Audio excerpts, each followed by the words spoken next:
British civil servant. This video is purely for entertainment and does not infringe on copyrights or laws. The rights to the novel and image belong to the original author. We do not claim ownership. Don't like waiting and want to listen to this fanfic in full now? Subscribe to our Patreon, where you'll find the best fanfics. Chapter 526, Blaming Britain. Hey, don't talk like that. You are the hope of all the nobles. Alan Wilson gestured to Charles Brooke with his hand holding the wine glass. Pamela and I are engaged. It was just a coincidence before. I happened to be there when you went to the Ministry of Foreign Affairs, so I helped you. Pamela Mountbatten is now undoubtedly the hope of the whole village. During the war, Churchill reduced the inheritance tax in the UK to 98%, which was not bad, leaving 2%. This shows how much difficulty Alan Wilson solved in Newfoundland.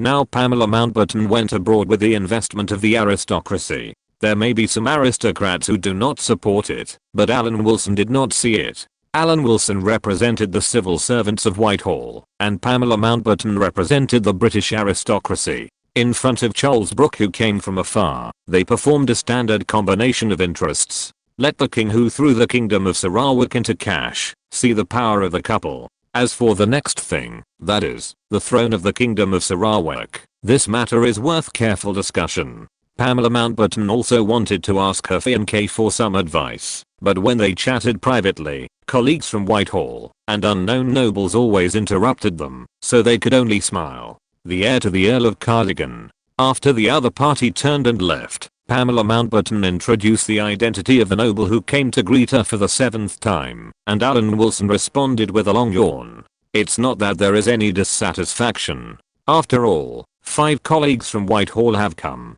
After waiting for a while, there was finally a moment of silence. What do you think about the issue of the kingdom of Sarawak?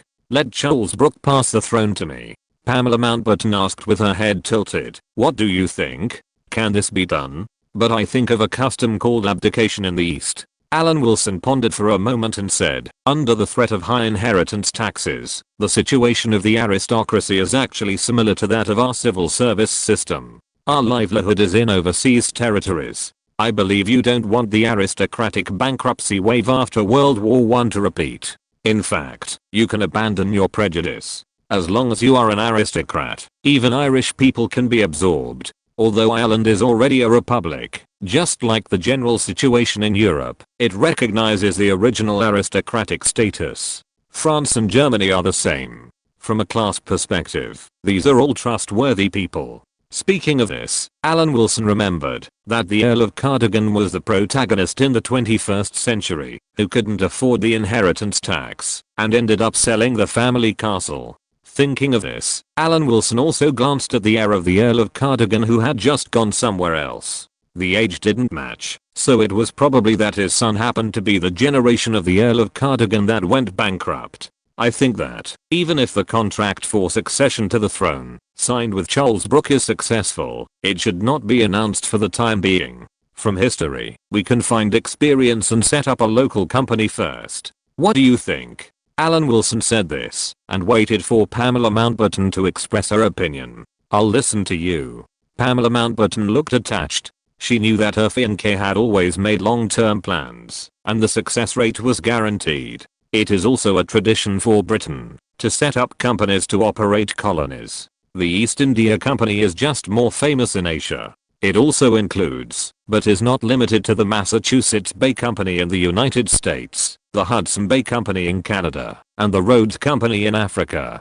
Some of these companies still exist today, such as the Hudson Bay Company. After the establishment of Canada, with the loss of the monopoly of territory and fur trade, the Hudson Bay Company entered the commodity market and began to continue to develop diversified businesses, such as continuing to invest in energy and infrastructure construction. The company's most successful business today is retail. It can even be called Canada's most famous local department store. The rise of this business is also based on the trading posts that the company established all over Canada. So the Hudson Bay store, which sold daily necessities to new immigrants in Western Canada, has gradually become a store that can be seen everywhere now, and its success in the field of clothing retail is not a disgrace to its old business. Alan Wilson felt that, since Pamela Mountbatten just wanted a throne, there was no need to treat the local area as a raw material supply place. He would try to operate it as a company first.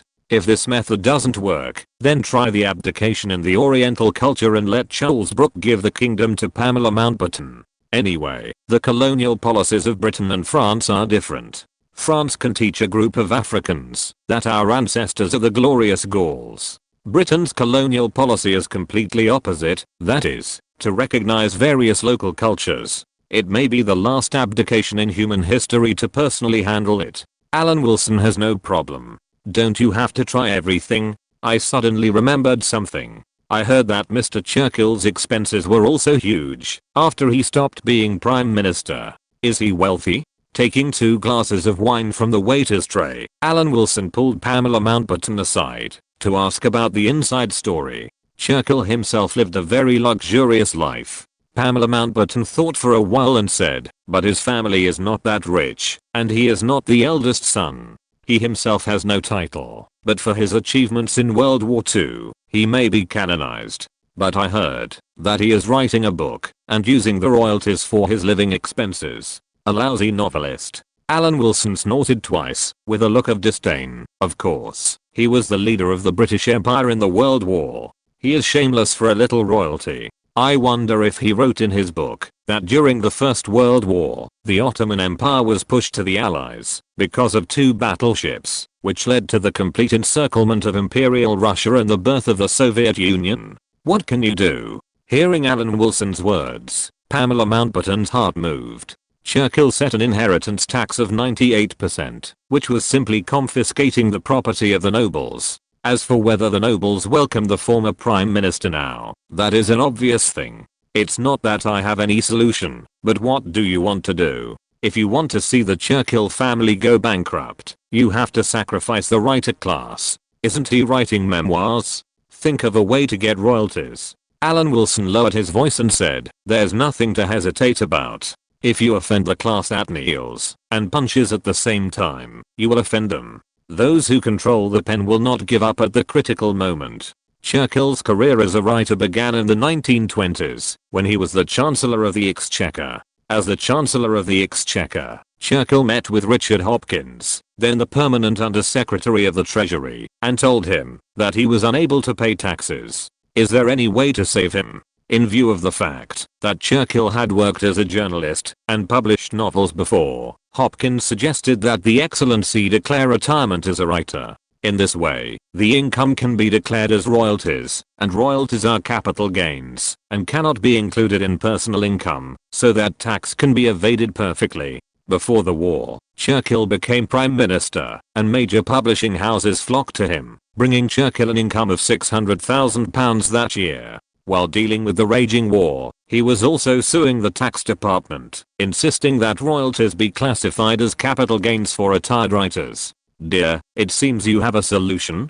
Pamela Mountbatten, who was no longer interested in the current cocktail party, asked what the solution to this problem was. Carry out copyright tax reform. He can support the war by killing the rich and helping the poor among the aristocracy. We can do the same. Alan Wilson said lightly. Writers with an annual income of £600,000? There are no other writers except him, right? We can also classify royalties into different levels and set the levels of royalties according to the current living standards of London citizens. The higher the rate, the higher the percentage. Writers with an annual income of over £500,000 will have to pay more tax on their royalties. If you like, you can pay 98% tax, the same as inheritance tax.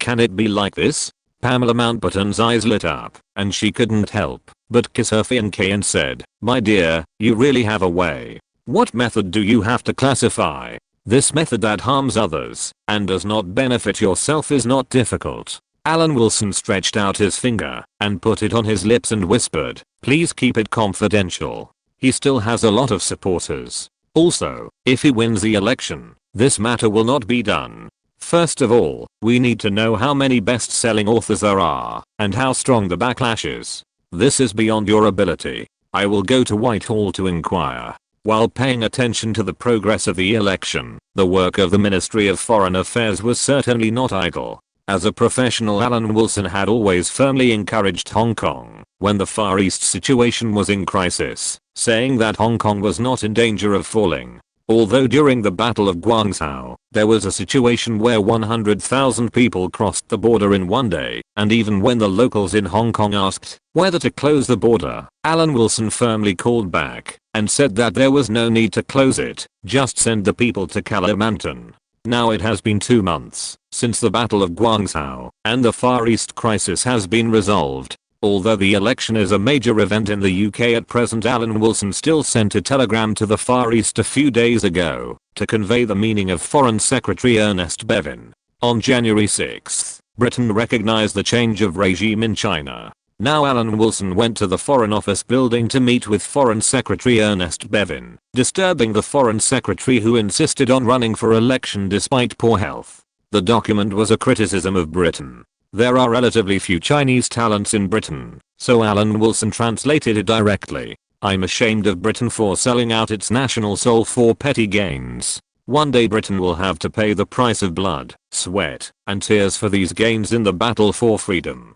It is morally wrong and politically impossible to be right. Chapter 527 Alloy Tube completed. Who said that? Ernest Bevin was furious when he heard it. Even the United States and the Soviet Union would not accuse Britain so obviously. It was the wife of that loser. Alan Wilson looked reserved and acted as a carrier of information. Maybe she was dissatisfied with our recognition of regime change. Ernest Bevin's anger was understandable. Britain was still the owner of tens of millions of square kilometers of colonies. There were few countries in the world with a stronger army than Britain, and the only navy was stronger than the Royal Navy. Being accused by an agricultural country, or by a loser, although the Labour Party is currently in power in Britain and is in a stage of recuperation, it does not mean that there is no temper. However, Ernest Bevin obviously did not understand the inside story and did not know the character of Mrs. Chan Gong. She was a mother who persuaded the United States to launch a nuclear attack on her motherland. It was considered submissive to criticize Britain, but it was a heavy blow to her compatriots. However, Alan Wilson did not know whether Mrs. Chan Gong had made those earth-shaking remarks, so he could not tell unconfirmed news in front of the Foreign Secretary. After Ernest Bevin calmed down a little, he said in a persuasive manner, "Dear Foreign Secretary, these losers were incompetent and shameless, as can be seen from the Second World War. They are already a group of losers. It will be embarrassing for us to refute them. It's like an ant biting you, but we can't bite back. Am I going to be scolded for nothing?" Ernest Bevin said indignantly, still furious. "I have a suggestion. On the grounds that this woman disrespects the British Empire, we should launch an action to clean up the local institutions in Malaya." Alan Wilson said with a smile, "A group of stray dogs have lost their value. We are also giving the winner a face. This is very reasonable. Who made her unable to control her mouth? I almost forgot that you are an expert in this field." Ernest Bevin has been busy with elections recently and really didn't want to make trouble at this critical moment, so he nodded and said, "I'll leave this matter to you." "No problem." Alan Wilson bowed his head slightly to express his respect, and then left the Foreign Secretary's office and sent a telegram to the High Commissioner Jared Edwards in British Malaya. In view of the extremely rude accusations of the Cannon Party against the British Empire, necessary counterattacks are justified. But the rights and interests of both sides are extremely unequal. It is only a group of losers who accuse Britain, and it would be an exaggeration for Britain to counterattack in kind. Therefore, British Malaya was ordered to make necessary counterattacks against such accusations, detain all the Cannon Party staff in British Malaya, and confiscate all the Cannon Party's property. As for the treatment of the personnel, they will be locked up first, as their crimes are equivalent to anti-British element. As your friend, Jared, I have a personal suggestion. You can lock these people up with the pro-Soviet element. I think it will be very interesting if these people are in one cell. Following Jared Edwards' executive order, the local British Army launched a clean-up operation, and the foreign personnel of the Cannon Party were directly imprisoned. As for the consequences, there were no consequences except for 2 screams of Nyangzipi. History has proved that the Cannon Party is a shameless party. Of course, just one action in public is not enough. Alan Wilson certainly cannot talk about unconfirmed news in front of the foreign secretary, but he can spread the news about Mrs. Chan Gong. Don't you have nuclear bombs in the United States? Why don't you drop them in British Malaya? First, disintegrate the reputation of the Cannon Party in Malaya. This opportunity is rare and must not slip through our fingertips. They should be thankful that Jerris is the Commissioner of Malaya. When talking about this with Milton, the personnel director of the Ministry of Foreign Affairs, Alan Wilson said calmly, "If it were me, they would have ended up like the Brahmins in the Hindu temple. Although our reaction was a little inappropriate, what does it have to do with us? We lost the war, and they are talking as if it is our responsibility." Milton was also full of anger. He thought it was an unprovoked disaster. "Mr. Milton, you don't know those people very well." Alan Wilson was not very surprised. Blaming the sky, the earth, and the air, blaming the Soviet revisionists, and then the American Empire, is that a joke? If a person can be so shameless, what else can't he do, let alone a party that is the epitome of shamelessness? Even Li Chengwen and Wu Tingyan did not tell the Americans to launch a nuclear attack on their own country, right? From the perspective of decency, the Cannon Party is far inferior to my Qing dynasty. But there is an advantage to this. Alan Wilson believes that it is absolutely right to take this opportunity to solve the problem. In fact, we can also use some private channels to give the other party some warnings.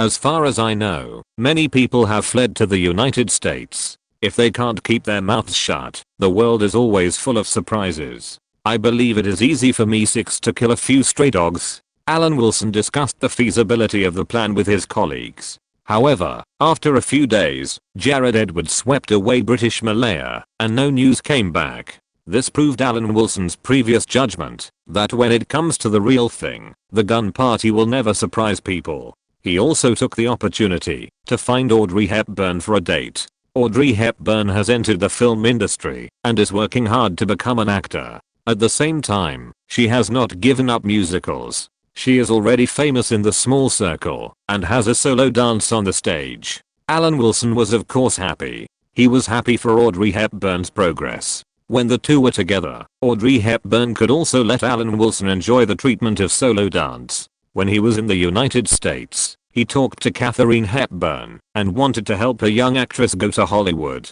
But now he couldn't tell Audrey Hepburn.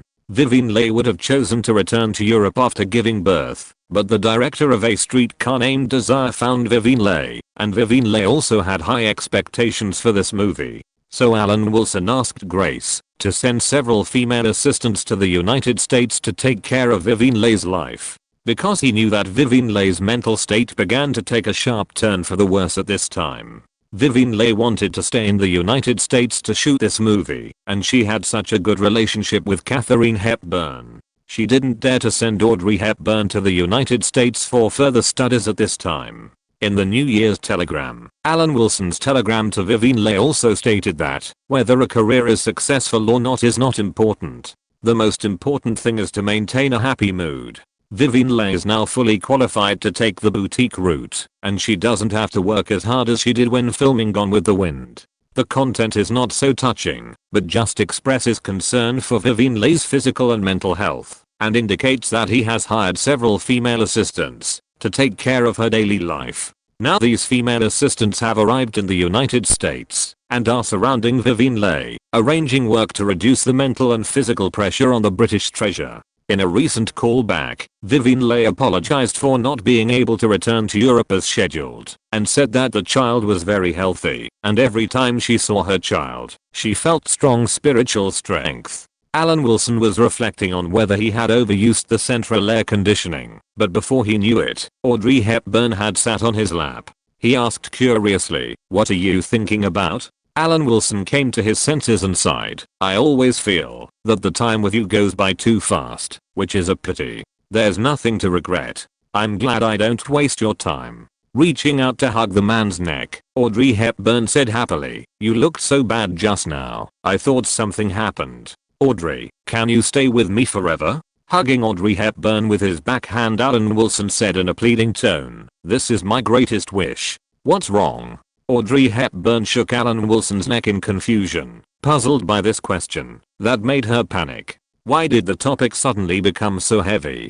Nothing. I'm always working abroad, and I'm afraid there will be problems in our relationship. Alan Wilson laughed and said to himself in a serious tone, I always feel that someone wants to take you away from me. No, don't scare yourself like that. Leaning over and patting Alan Wilson's back, Audrey Hepburn comforted him softly. As the date of the general election approaches, everyone in Whitehall is quietly waiting for the final result, discussing privately who is more likely to win. Alan, who do you think is more likely to win? Our great Prime Minister, or the brave challenger, Congressman Churchill? Edward Bridges happened to see Alan Wilson coming to the Treasury and asked the same question. My dear sir, you have summarized this problem before. It is like electing a lunatic to manage a mental hospital. Alan Wilson replied with a smile. It could be our respected Prime Minister, or it could be Congressman Churchill, who has always been full of fighting spirit. Of course, it doesn't matter who wins. We remain neutral and do not express opinions on party disputes. Almost at the same time, in the Cabinet Secretary's office, Norman Brooke answered the ringing phone. Defense Affairs Committee? Lord William Penny reports that the alloy tube project has been assembled and only needs to select a test site for testing. The general election will be held in less than half a month. This is really a sensitive time. Norman Brooke put down the phone and muttered to himself. In the end, he decided to report the matter to the Prime Minister. Even if he did not report it, the Prime Minister would know it immediately. As for whether to announce the news, the decision lies with the Prime Minister.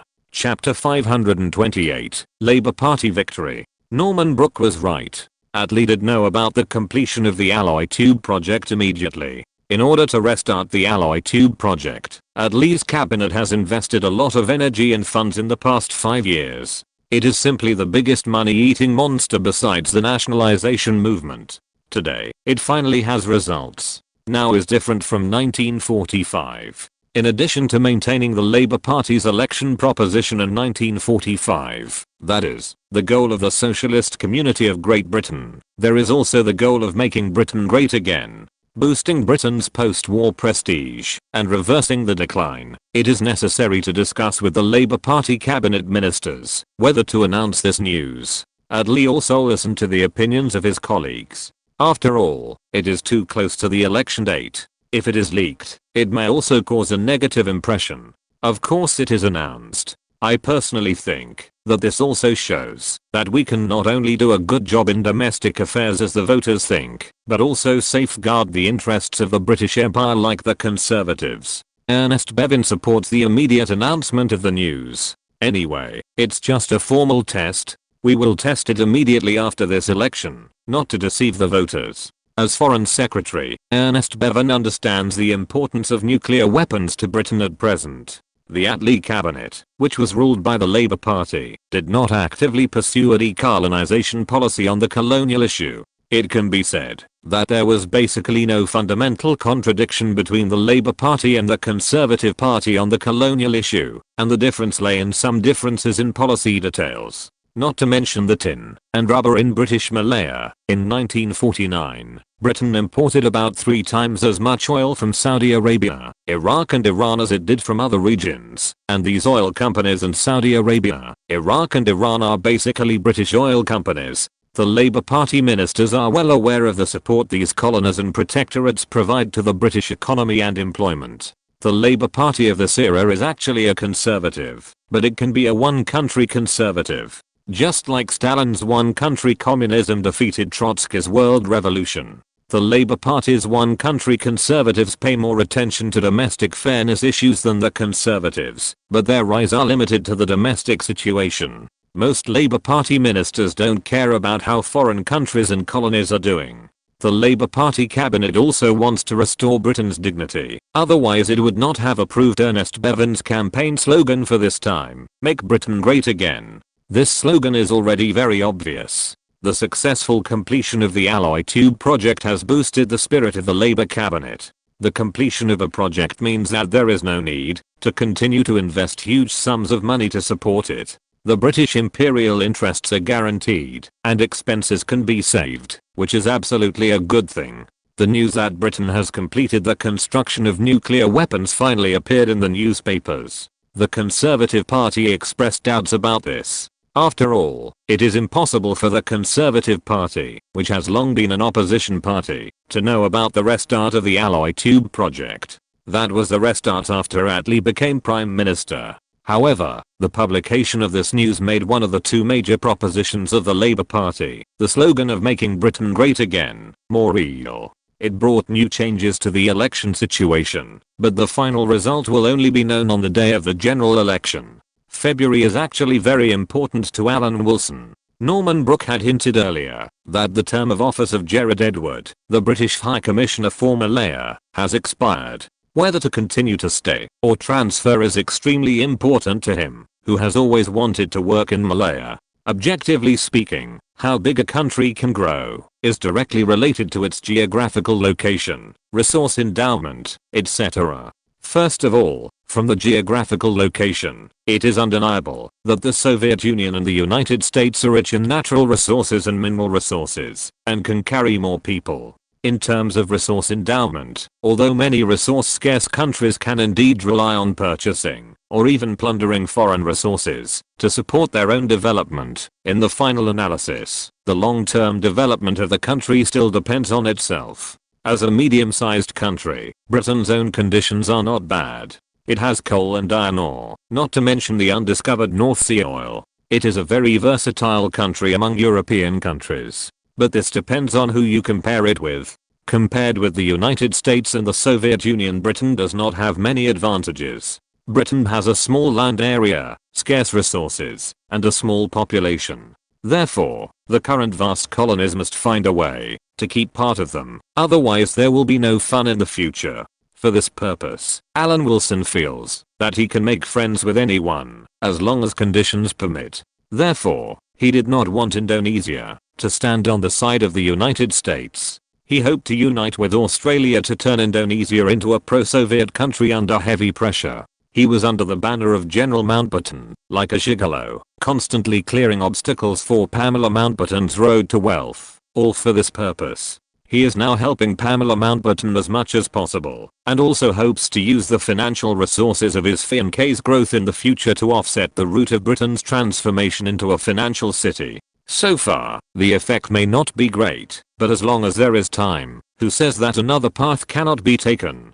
There is only one Japan in the world. Isn't it shameful to compare with Japan for a country like Britain, that once dominated the world? In February 1950, the first general election in the UK after the war began in the true sense. Supporters of the Conservative Party and the Labour Party walked out of their homes and took out their votes to decide the party that would govern Britain in the next 5 years. Whether it was the Labour cabinet or the Conservative Party as a challenger, whether it was Attlee, a mediocre person in Churchill's eyes, or Churchill, an arrogant person in Attlee's eyes, they all attached great importance to this general election. This election is different from the one in 1945. Although many polls show that the Conservative Party will not win easily, even Churchill himself did not expect that he would lose everything. This time is completely different. After several years in opposition, Churchill is well prepared for this election. At least he thinks he is better prepared than the last time. In fact, it is only Churchill himself who thinks so. In the past 2 years alone, Alan Wilson can think of the Socialist International, Make Britain Great Again, and the introduction of nuclear weapons. He did not even count the three-ring diplomacy that he copied and gave to Prime Minister Attlee. If he were not a civil servant and could not show his preference for any party, he would now want to guide Attlee on how to lead the Labour Party to defeat the Conservative Party. There is no need to say anything else, just present the facts. Churchill is the father of the Soviet Union. The logical chain of the father of the Soviet Union is as follows. Britain seized the battleship, the Goeben incident, the Ottoman Empire joined the war, the Russian Empire was surrounded by the Allies, the failure of Gallipoli, the blockade continued, the total collapse of the political, military, and economic situation of the Russian Empire, the February Revolution, the October Revolution, the emergence of the Soviet Union. All this started when Churchill, the then Minister of the Navy, thought that the Ottoman Empire, a country that had been teaching peace for hundreds of years, was not as valuable as 2 battleships. Now he couldn't even think of what cards Churchill could play.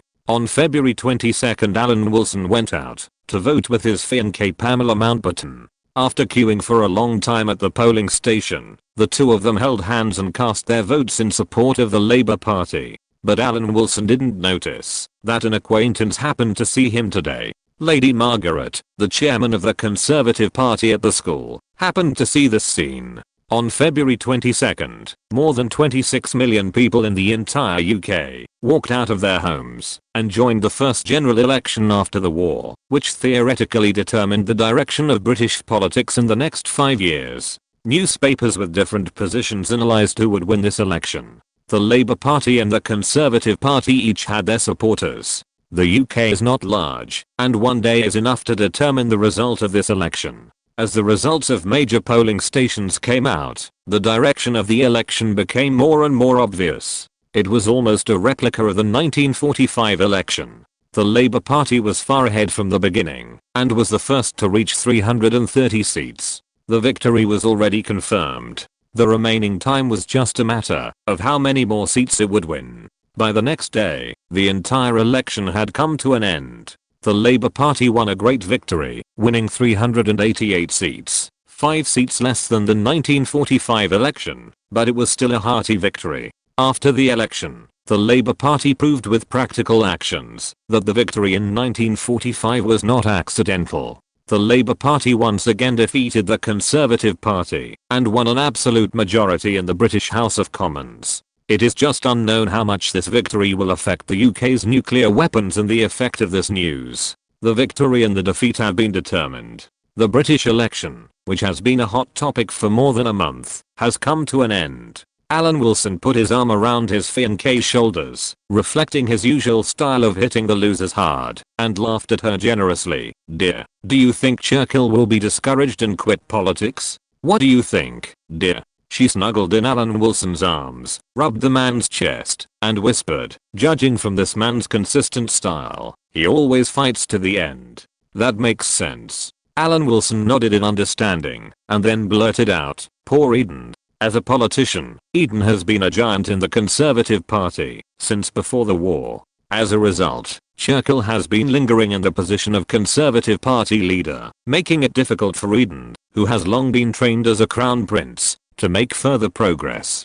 "Dear, let's celebrate." Alan Wilson, who was not paying attention to the results of the general election, did not idle his hands while speaking, and untied the restraints on Pamela Mountbatten. "Are you celebrating like this?" Although she said so, Pamela Mountbatten still adjusted her body along with her fiancée's hands to remove the restraints on her body as soon as possible. It would be more comfortable to live a fulfilling life. Chapter 529 Malaya Commissioner. "By the way, dear, there is news that my father will be transferred back to the country within half a year." Pamela Mountbatten, who was leaning against the man's body, whispered afterwards, "If nothing unexpected happens, he should be the 4th Sea Lord. That is the Sea Lord of Logistics and Finance." Alan Wilson said to himself, and then looked at his fiancée, and got a nod from Pamela Mountbatten. In fact, the Sea Lord of the Royal Navy is a civilian, and is held by people like Churchill. The first Sea Lord is actually the full-time head of the Navy. This is why Mountbatten was determined to become it very early. The second Sea Lord is responsible for personnel. The third Sea Lord is responsible for ship design and manufacturing. The fourth Sea Lord is responsible for logistics such as supplies and military pay. The fifth Sea Lord is responsible for the aviation force in the Navy. For the confident General Mountbatten, he wanted to start from the second Sea Lord when he returned from the Mediterranean fleet. Alan Wilson couldn't comment on this behavior. He was in charge of personnel work right away. Wasn't he a little too confident? Actually, it's a good thing. Logistics and financial work are also very important. Although he won't be in charge of personnel right away, I believe it will only be a short transition. General Mountbatten will surely become the first Sea Lord soon. Alan Wilson bent his head and kissed Pamela Mountbatten. Pamela Mountbatten seized the handle and rolled her beautiful eyes at the man and said softly and coquettishly, "You bad guy, you are always dishonest. Father is not enthusiastic about logistics and finance, and you also know that the current fiscal austerity implemented by the Labour Party, although not as severe as in 1945, is not good news for the logistics and finance of the Royal Navy. Do you have any ideas? Let me think about it. Alan Wilson thought about what ways there were to save costs. Of course, he certainly didn't expect the idea of enough is enough that was later implemented in the UK. The idea of enough is one of the important reasons why the Royal Navy retired heavy aircraft carriers and switched to light aircraft carriers. This problem is easy to solve. If General Mountbatten doesn't mind, the battleship and cruiser fleets with the highest maintenance costs can be stationed in British Malaya. If possible, I will select non-commissioned officers serving in the Navy and have logistics management from the 600,000 prisoners of war of the Japanese Southern Army and release them, and then train Chinese workers to perform logistics maintenance work. Of course, the scope of application is limited to battleship and cruiser fleets. The huge maintenance costs saved on these warships should consolidate General Mountbatten's position as Secretary of the Sea. Will it cause technology leaks? Pamela Mountbatten paused here. The cabinet will convene major airlines next month. In addition to us and Rolls-Royce, there are Avro, Armstrong Whitworth, Bristol, Handley Page, Gloucester, and Short Brothers.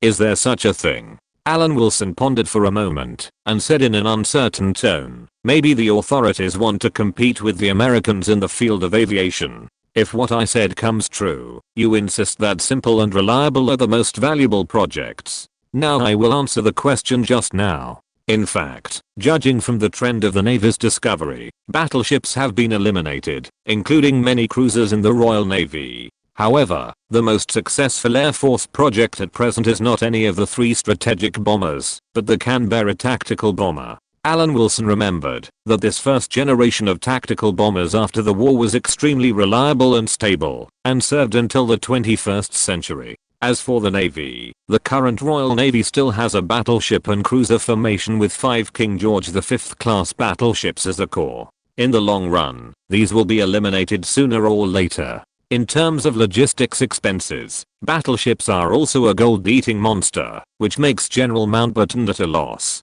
Looking for inspiration from his motherland in his previous life, Alan Wilson felt that he should bind a few cities. The local ones might not work, and he should bind a few cities in British Malaya to support the army. Because of this election, the colonial commissioners were once again recalled to London by Norman Brooke. Unlike the previous time, the efficiency of the colonial commissioners was much higher this time. They returned to their homeland on Comet airliners within a few days. Prior to this, Norman Brooke summoned Alan Wilson to the Cabinet Secretary's office and asked this very optimistic young official how he felt at the moment. I'm about to decide to let Jared Edwards be the commissioner to Germany. As for the candidate for the new British High Commissioner for Malaya, Norman Brooke looked at Alan Wilson for a moment and said uncertainly, I haven't decided yet. Alan Wilson tangled his fingers together and said carefully, the new commissioner should have the ability and energy of a Chinese, the means to solve complicated affairs, and the determination to maintain the British Empire. The most important thing is reliability. Norman Brooke smiled slightly and pointed out the most important point. Alan, you know that Malaya is currently the world's largest producer of rubber and tin. If you go, what can the mainland do to help you? I don't want anything except nuclear bombs. Alan Wilson said firmly, I just want the honor of the first nuclear bomb explosion, and it will be in Kalimantan. Actually, the cabinet suggested placing it in Australia, but it's not something we can't strive for. Norman Brooke nodded and agreed, then changed the subject. Prepare to deal with the Colonial Commissioners Conference. We have to respond to the Prime Minister's call to make Britain great again.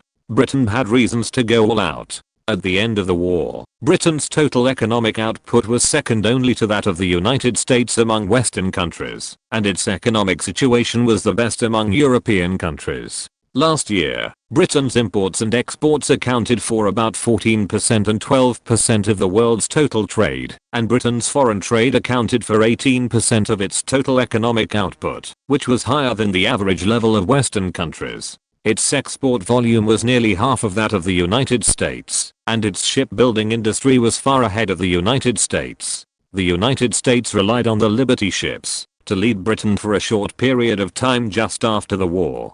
After the independence of British India, the British Empire still had tens of millions of square kilometers of overseas territories and nearly 100 million overseas population. distributed in Asia, Africa, America, Oceania, and the Persian Gulf region. It was still under British influence. Half of the British Army was stationed in overseas territories. During Prime Minister Attlee's first term, the Air Force, as a branch of the military that Britain focused on developing during the war, had a technical reserve that was no less than that of the US Air Force, and its budget was superior to that of the traditional Royal Navy. Attlee's cabinet also approved 3 strategic bombers to vigorously develop the Air Force. After the launch of the Comet, diplomats of the Ministry of Foreign Affairs in various countries became promoters of the Comet. 200 have been sold at a price of £270,000.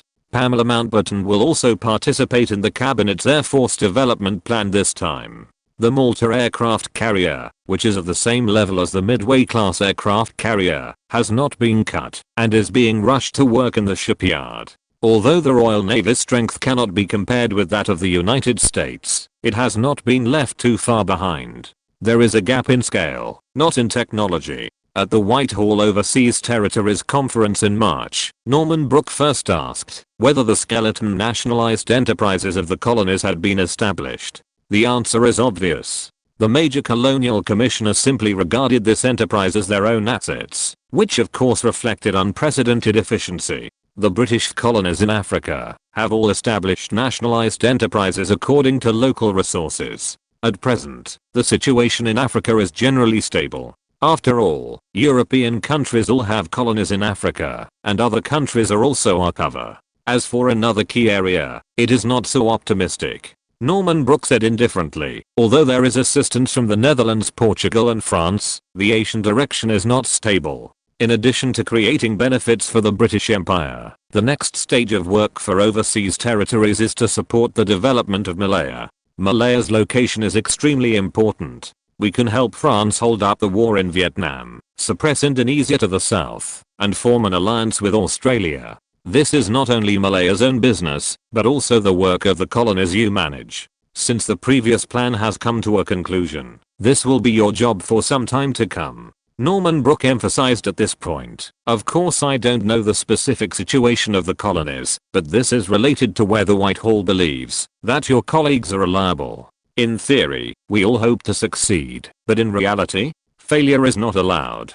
Sir Norman has made it very clear. Africa is currently in a safe state, but the situation in Asia is unstable. Malaya's tin and rubber are extremely important to the British Empire, and from various conditions, Malaya must become an overseas territory to supplement the insufficient total amount of the British mainland. This is not only the business of the local commissioner, but also the business of other colonial commissioners. You all have an obligation to provide assistance. After Norman Brooke finished speaking, Ice May took out a letter of appointment and read out, Gerald Edward, High Commissioner for Malaya, has been appointed Commissioner to Germany. The new High Commissioner for Malaya, Alan Wilson, will shoulder the obligation to develop and consolidate the Asian colonies, and all colleagues have an obligation to assist. Take office before April, so both gentlemen, prepare to go to your new posts. Norman Brooke concluded, this may be a rare free time for you. You can take a few days off. Yes, sir. The colonial commissioners in the entire conference room answered in unison, watching the tall figure of Norman Brooke leave. Chapter 530, Trinity Nuclear Strategy. Alan, I know it has always been your dream to serve in Malaya. After the meeting, Jared Edward stopped the next High Commissioner of Malaya and said, now your dream has come true. Congratulations. Gerald, you don't have any grudges in your heart, do you? I don't deny it, and I have been working hard for it for many years. Alan Wilson hesitated for a moment and replied, but it's not out of selfishness. I understand. In fact, I'm very satisfied to return to Europe. Jared Edward shook his head slightly, and the position of Commissioner to Germany is not an unacceptable position. It's more than acceptable, it's very important. Alan Wilson and Jared Edward walked out of the meeting room shoulder to shoulder. The United States has been pushing for the merger of the 3 occupation zones. We have been looking for various reasons to delay. On the one hand, it is because of the interests of the British occupation zone. On the other hand, we want to slow down Germany's recovery, but the pressure from the Americans is increasing. The situation in Malaya is not stable. In fact, I have always been very complicated about the fact that the proportion of Chinese has increased. On the one hand, ethnic balance is indeed conducive to containment. On the other hand, the regime in the north has changed and is now on the side of the Soviet Union. If something goes wrong, Malaya may fall into a full-scale civil war. This is a very dangerous deployment.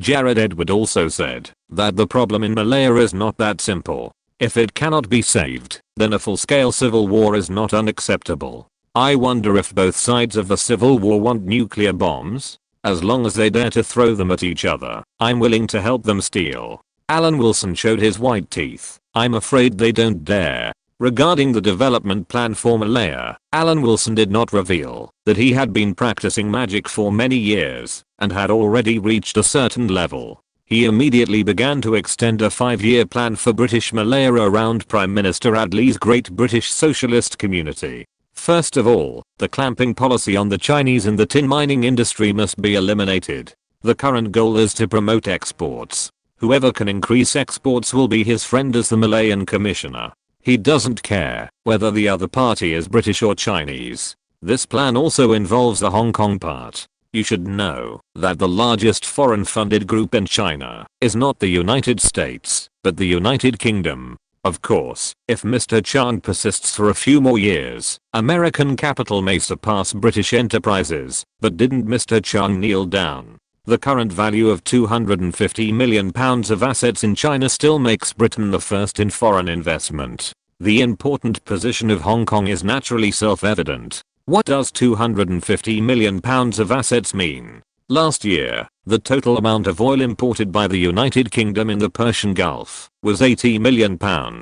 The assets in China are enough for the United Kingdom to import oil for 3 years. Although it cannot be converted so simply, it is enough to prove the value of British capital in China. While making a plan, Alan Wilson also listed the list of assistants he needed. Civil servants who had served in British India were preferred. The names of Elisa and Edel were on the list. 2 hours later, Pamela Mountbatten returned home and saw her man was busy, so she sat aside and waited. What news did you and Mr. de Havilland get this time? The cabinet has restarted the rocket development plan. Mr. de Havilland is very interested in this project, but I haven't thought about it yet. Pamela Mountbatten said knowingly. You and I were in New Delhi at that time. The post-war rocket program was terminated in 1947 due to financial problems. This time the project is restarted. The key is that I don't know much about rockets. Will it have an impact on the Air Force? Oh. Alan Wilson put down his pen, hooked his finger at Pamela Mountbatten, asked her to sit on his lap, and whispered, does Mr. de Havilland have relevant technology? Yes. He was studying rockets during the war. Pamela Mountbatten answered obediently, so he is very interested. Things haven't been decided yet, right? Tell me that when you see Minister Albert next time. Alan Wilson whispered in Pamela Mountbatten's ear about the concept of a triad nuclear strike. In the field of nuclear weapons, the nuclear triad refers to a country's ability to simultaneously have 3 types of nuclear strikes: land-based intercontinental ballistic missiles, submarine-launched ballistic missiles, and strategic bombers. When a country has a triad of nuclear strike capabilities, it is equivalent to having a comprehensive nuclear deterrence capability.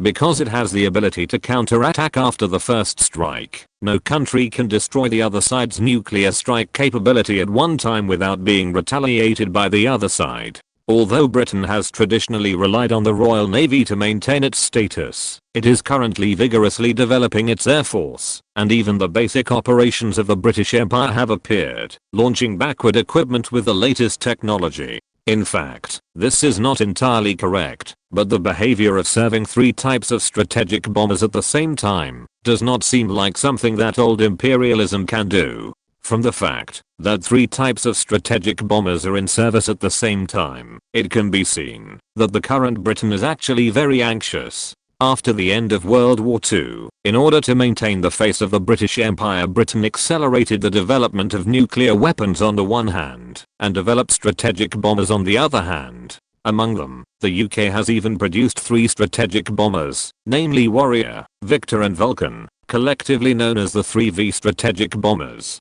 At present, the 3 strategic bombers are already under development and will be tested in the next 2 years at most. At present, the UK regards the Air Force as an important force to rely on, while missiles and submarines are still nowhere to be found.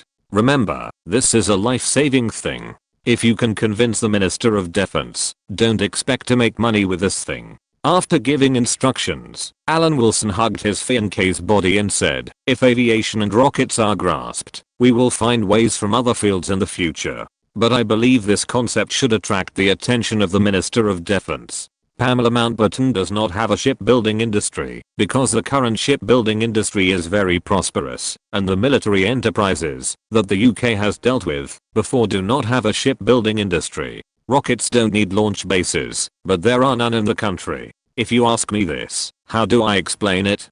Pamela Mountbatten drew inferences from one example and asked what to do if faced with a counter question. "Just say it's built in Malaya. I'm going to Malaya to take office before the end of the month." Alan Wilson patted Pamela Mountbatten's thigh and said, "Just do what I say. You will never suffer a loss." As for rocket technology, if considering facilities such as space launch bases, Britain must not build such facilities on its own. France later built them in French Guiana, and France is also the leader in European space technology. Britain's first artificial satellite launch site is also in Australia, just like the nuclear weapons test site is placed in Australia. If possible, it is best for Britain's space centre to be placed in Australia. After all, Alan Wilson does not want to miss this aviation competition. From the perspective of uniting Australia, this is also a good thing. As for the nuclear missile silo, just put it in Malaya. Alan Wilson guided Pamela Mountbatten and popularized the concept of the Trinity when he met the Secretary of Defense. Let the current British Air Force fever cool down a little. The Air Force cannot solve all problems. Before taking office, Alan Wilson has issued an executive order on behalf of Gerard Edward, ordering Malaya to conduct a census immediately. At the same time, he met with Norman Brooke and submitted a report on the development of the Malaya colony. The name of the 5-year plan? Norman Brooke hesitated after seeing Alan Wilson's report. Although the Prime Minister called for the establishment of the Socialist Community of Great Britain, it is different from the Soviet Union after all. What is the name? The 5-year plan for Malaya's national capitalism. Alan Wilson understood it immediately and changed the name directly. "We must combine the advantages of capitalism and socialism." I have no problem on my side, Alan. Regarding the issue of the nuclear weapons test site, I have argued for you. Of course, considering the vast land and sparse population, there are also many opinions supporting Australia. Norman Brooke changed the subject and said, "Of course, I still think that from the perspective of strategic position, Malaya is more suitable. And our friends, France, Portugal and the Netherlands, are eagerly looking forward to this. So the matter has been decided. As the local chief executive, you will preside over this nuclear test. I'm personally very honored." Alan Wilson said with gratitude. "Almost immediately, I felt full of power. As for the plan to transfer the textile industry, I have communicated with some colleagues. It has been evaluated that the impact on the domestic market is acceptable. The most important thing is that European countries are rebuilding. As the most basic industrial development route, we must be wary of Germany, France and even Sweden. Therefore, it is not unacceptable to stimulate the local production potential of Malaya as a supplement to the local market." Norman Brooke said softly. "At the same time, your suggestion on currency reform was also recognized. The Asian pound was issued with an exchange rate of 1:8 with the pound. In fact, according to the local living standard, the exchange rate of 1:6 is more appropriate, but considering the factor of promoting exports, it was finally set at 1:8. I have fought for almost everything you asked for you." Norman Brooke finally emphasized, "Under these conditions, you must find a way to let Malaya replace the original British India as soon as possible. I promise." Alan Wilson breathed a sigh of relief, and he also understood that the dream coming true did not bring all favorable factors. "I will promise it. When I go to Malaya, I will attend the meeting of the Defense Affairs Committee soon," Norman Brooke said. Alan Wilson understood and left the cabinet secretary's office directly. He first sent a telegram to the ladies of equal status as wives, telling them that he was going to Malaya to take up his post. Chapter 531 Traveling with Hepburn.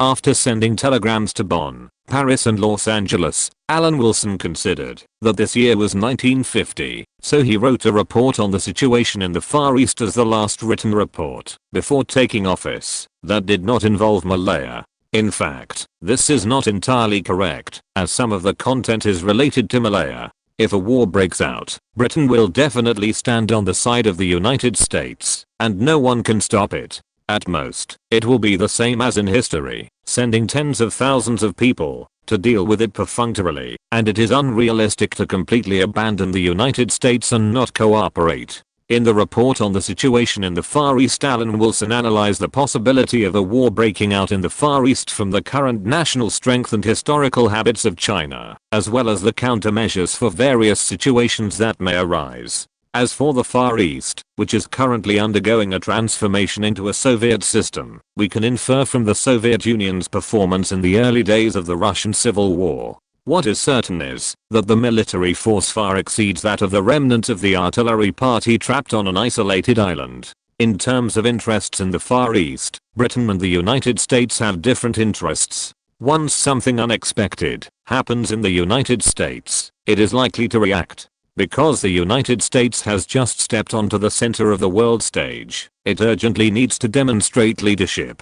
Once a confrontation between major powers occurs, I can conclude that it will be extremely difficult for the United States to win, or even impossible to win.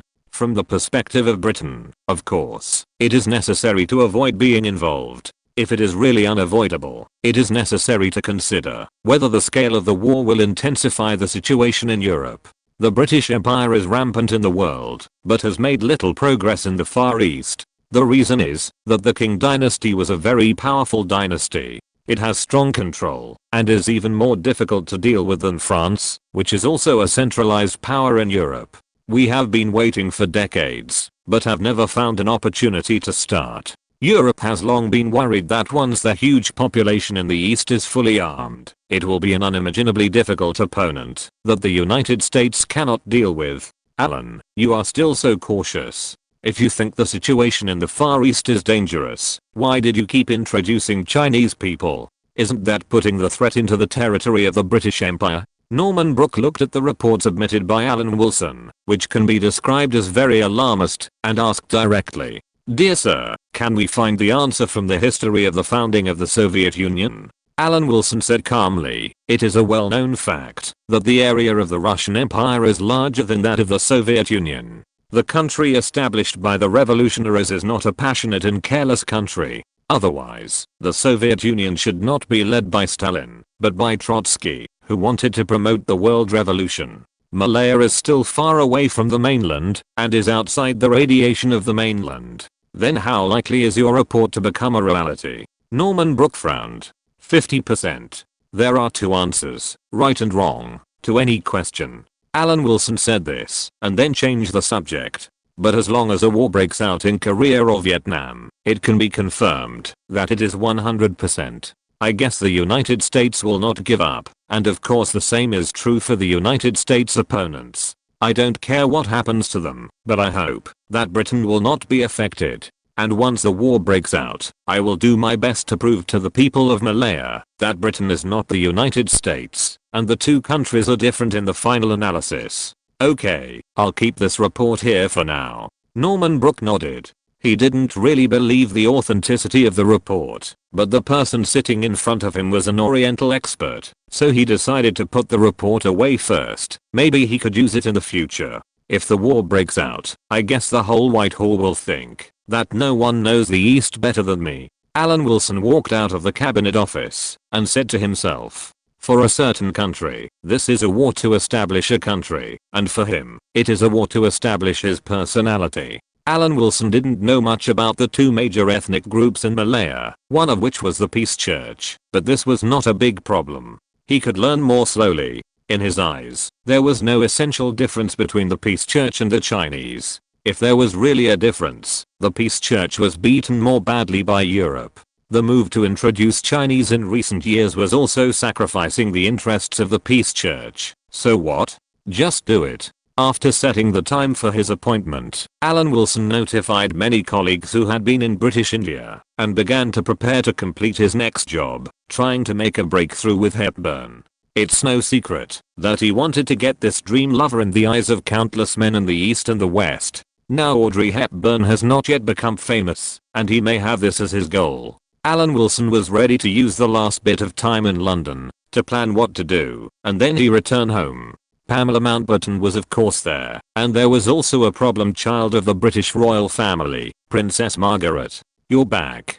Princess Margaret was sitting in the living room, but she greeted the owner of the house first. "Oh, respected princess, this is very unexpected." Alan Wilson's face changed color slightly, then he looked around and shouted, and got a response from Pamela Mountbatten upstairs. Then he felt a lot more relaxed, and said in a friendly manner, "Since you are here, don't be polite, please take a seat. I heard from Pamela that you are going to Malaya to serve as a commissioner. The conditions in such a far place must be very poor." Princess Margaret sat down obediently and asked, "Actually, what's wrong with staying in London? If you just consider the convenience of life, there is certainly nothing wrong with London." Alan Wilson chuckled. "Respected princess, do you want to be a respected princess of a powerful country? Or do you want to be a member of the royal family like Prince Philip? In fact, the strength of the British mainland is not much stronger than that of Greece. Even from a historical and cultural perspective, Britain is not as good as Greece. Can you imagine the consequences of Britain losing all its overseas territories? You can't, and I don't want to either. This doesn't fit the ideas of Whitehall. It probably doesn't fit the ideas of Pamela and the nobles either." Alan Wilson asked himself and answered, "So we have to build a system that can run itself to ensure that there is no interference. For this, colleagues in Whitehall have made great efforts and have the support of the Prime Minister. Are you doing this for the royal family?" Princess Margaret whispered. "No wonder Pamela protects you so much. It's just that the general direction is consistent with the interests of the royal family. It can't be said to be for the royal family, but I will always support this kingdom, because I understand that without this royal family, the development of Britain is far from being a rival of Canada and Australia. Are you back, dear?" Pamela Mountbatten came down from upstairs with a smile, and said as she walked, "The princess is here today. I hope she won't make you angry because of this. I know you like quietness." "I dare not," Alan Wilson said with his head held high. "If you wear a skirt, you will be exposed. Come down quickly. It's about to rain." The sky is dark, and the grey purple clouds cover the sky, making it almost impossible to distinguish the sky or the ground. The air was filled with acrid smells, and the chilly wind seemed to penetrate Audrey Hepburn's bones. The branches rustled in the wind, and the sad sound struck her heart. She was too busy to watch the clouds, but she always felt them approaching. Driven by a sense of urgency, she checked the engine, made sure there was enough oil, and moved firewood into the house and onto the porch behind the kitchen. Maybe her intuition was wrong. Maybe it would rain all day as the weather forecast said. But she trusted her instincts. This was her third year in England, and before each heavy rain, she always felt the same hair stand on end, as if the air was full of energy and nature was ready to go. Whether it was caused by static electricity in the air or some ancient magical sixth sense, there was always a sense of uneasiness running through her spine. She didn't mind being alone, but it was not easy to lock up all the holiday cabins by herself. There were 8 holiday cabins scattered along the beautiful and fish-rich lake, and some of them had more than one bedroom. She had to make sure that all the doors and windows were closed to block the cold wind. The water valves had to be turned off to drain the water from the pipes, to prevent them from freezing and exploding after the power went out. She was sure that the power would go out. It was just a matter of time. "I didn't expect to come to Scotland and encounter such weather." Although Alan Wilson was shouting for God's blessing in his heart, he still expressed his apologies to Audrey Hepburn verbally. "It seems that it will be difficult to go back." Audrey Hepburn sighed, thinking that it was a wrong decision to be called out on vacation by Alan Wilson. She didn't want to go out, but she couldn't stand the man's soft and hard nagging. Chapter 532, Fate's Favor. "I didn't expect to come to Scotland and encounter such weather." Although Alan Wilson shouted in his heart, he still expressed his apology to Audrey Hepburn verbally. "It seems that it will be difficult to go back."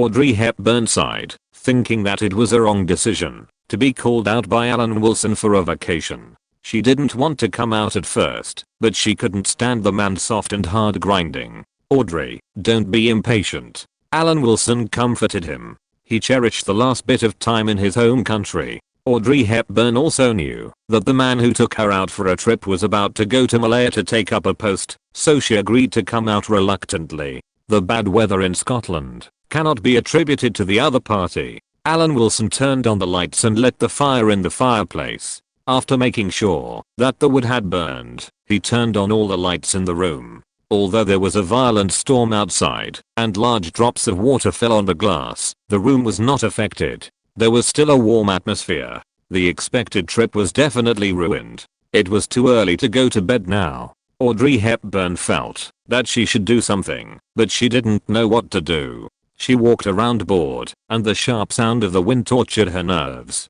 Maybe taking a hot bath would help. She went upstairs and took off her clothes along the way. The heat had risen to the second floor, and the room became extremely hot. She filled the bathtub with water and soaked in the comfortable hot water. Her hair was tied into a bun on her head, and the light from the bathroom fell on her, reflecting her looming body. This is also a body that has not changed since birth.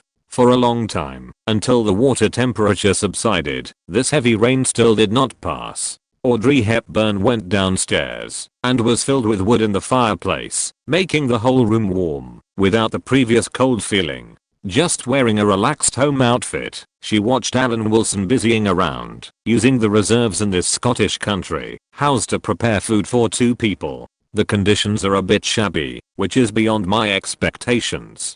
There are few things that are beyond my expectations. Alan Wilson made potato pancakes, and his technique was quite unskilled, but fortunately, he never lacked the courage to try. Audrey Hepburn came to help, and she had an illusion that this was a couple living a simple and ordinary life. But he understood that this man was a promising rising star in Whitehall, and would soon set off to half a world away, to become the chief executive of a land twice as large as Britain.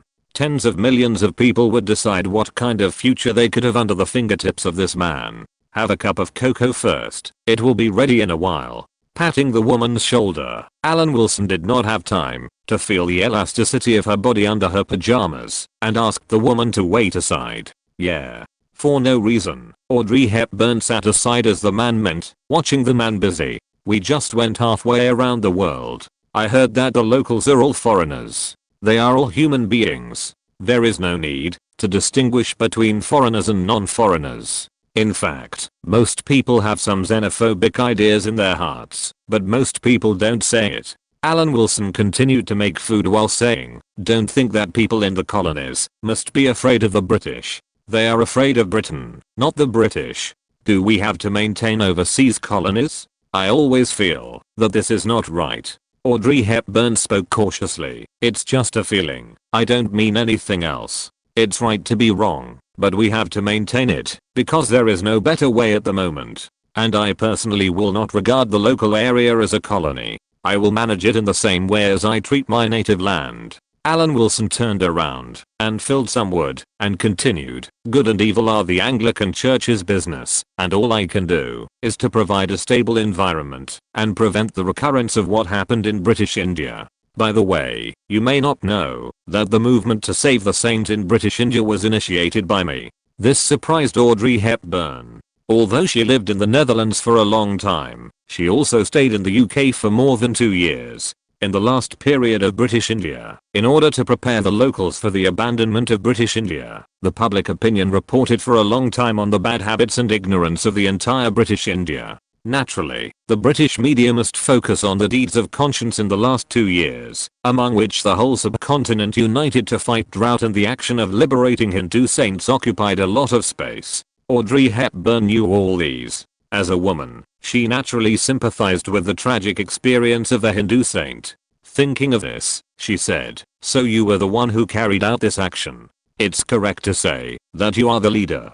The power of overseas civil servants is not quite the same as that of local civil servants. This is why many overseas civil servants are reluctant to return home. The reason why Comet airliners are ordered enthusiastically in major colonies is also convenient for local civil servants. They stay in the local area when they want to do things, and they can come back at any time when they want to rest. Alan Wilson raised his eyebrows and explained, "I will try my best to take time to come back to see you." Feeling that Audrey Hepburn was interested in this topic, Alan Wilson said a few more words about what he thought was women's equality, and pointed out the difference between slogan-style pastoral women's rights and real women's equality. Of course, he also told Hepburn that the latter was quite difficult, just as the pursuit of truth is very difficult. There are too many ways to guide this matter in the direction of the former.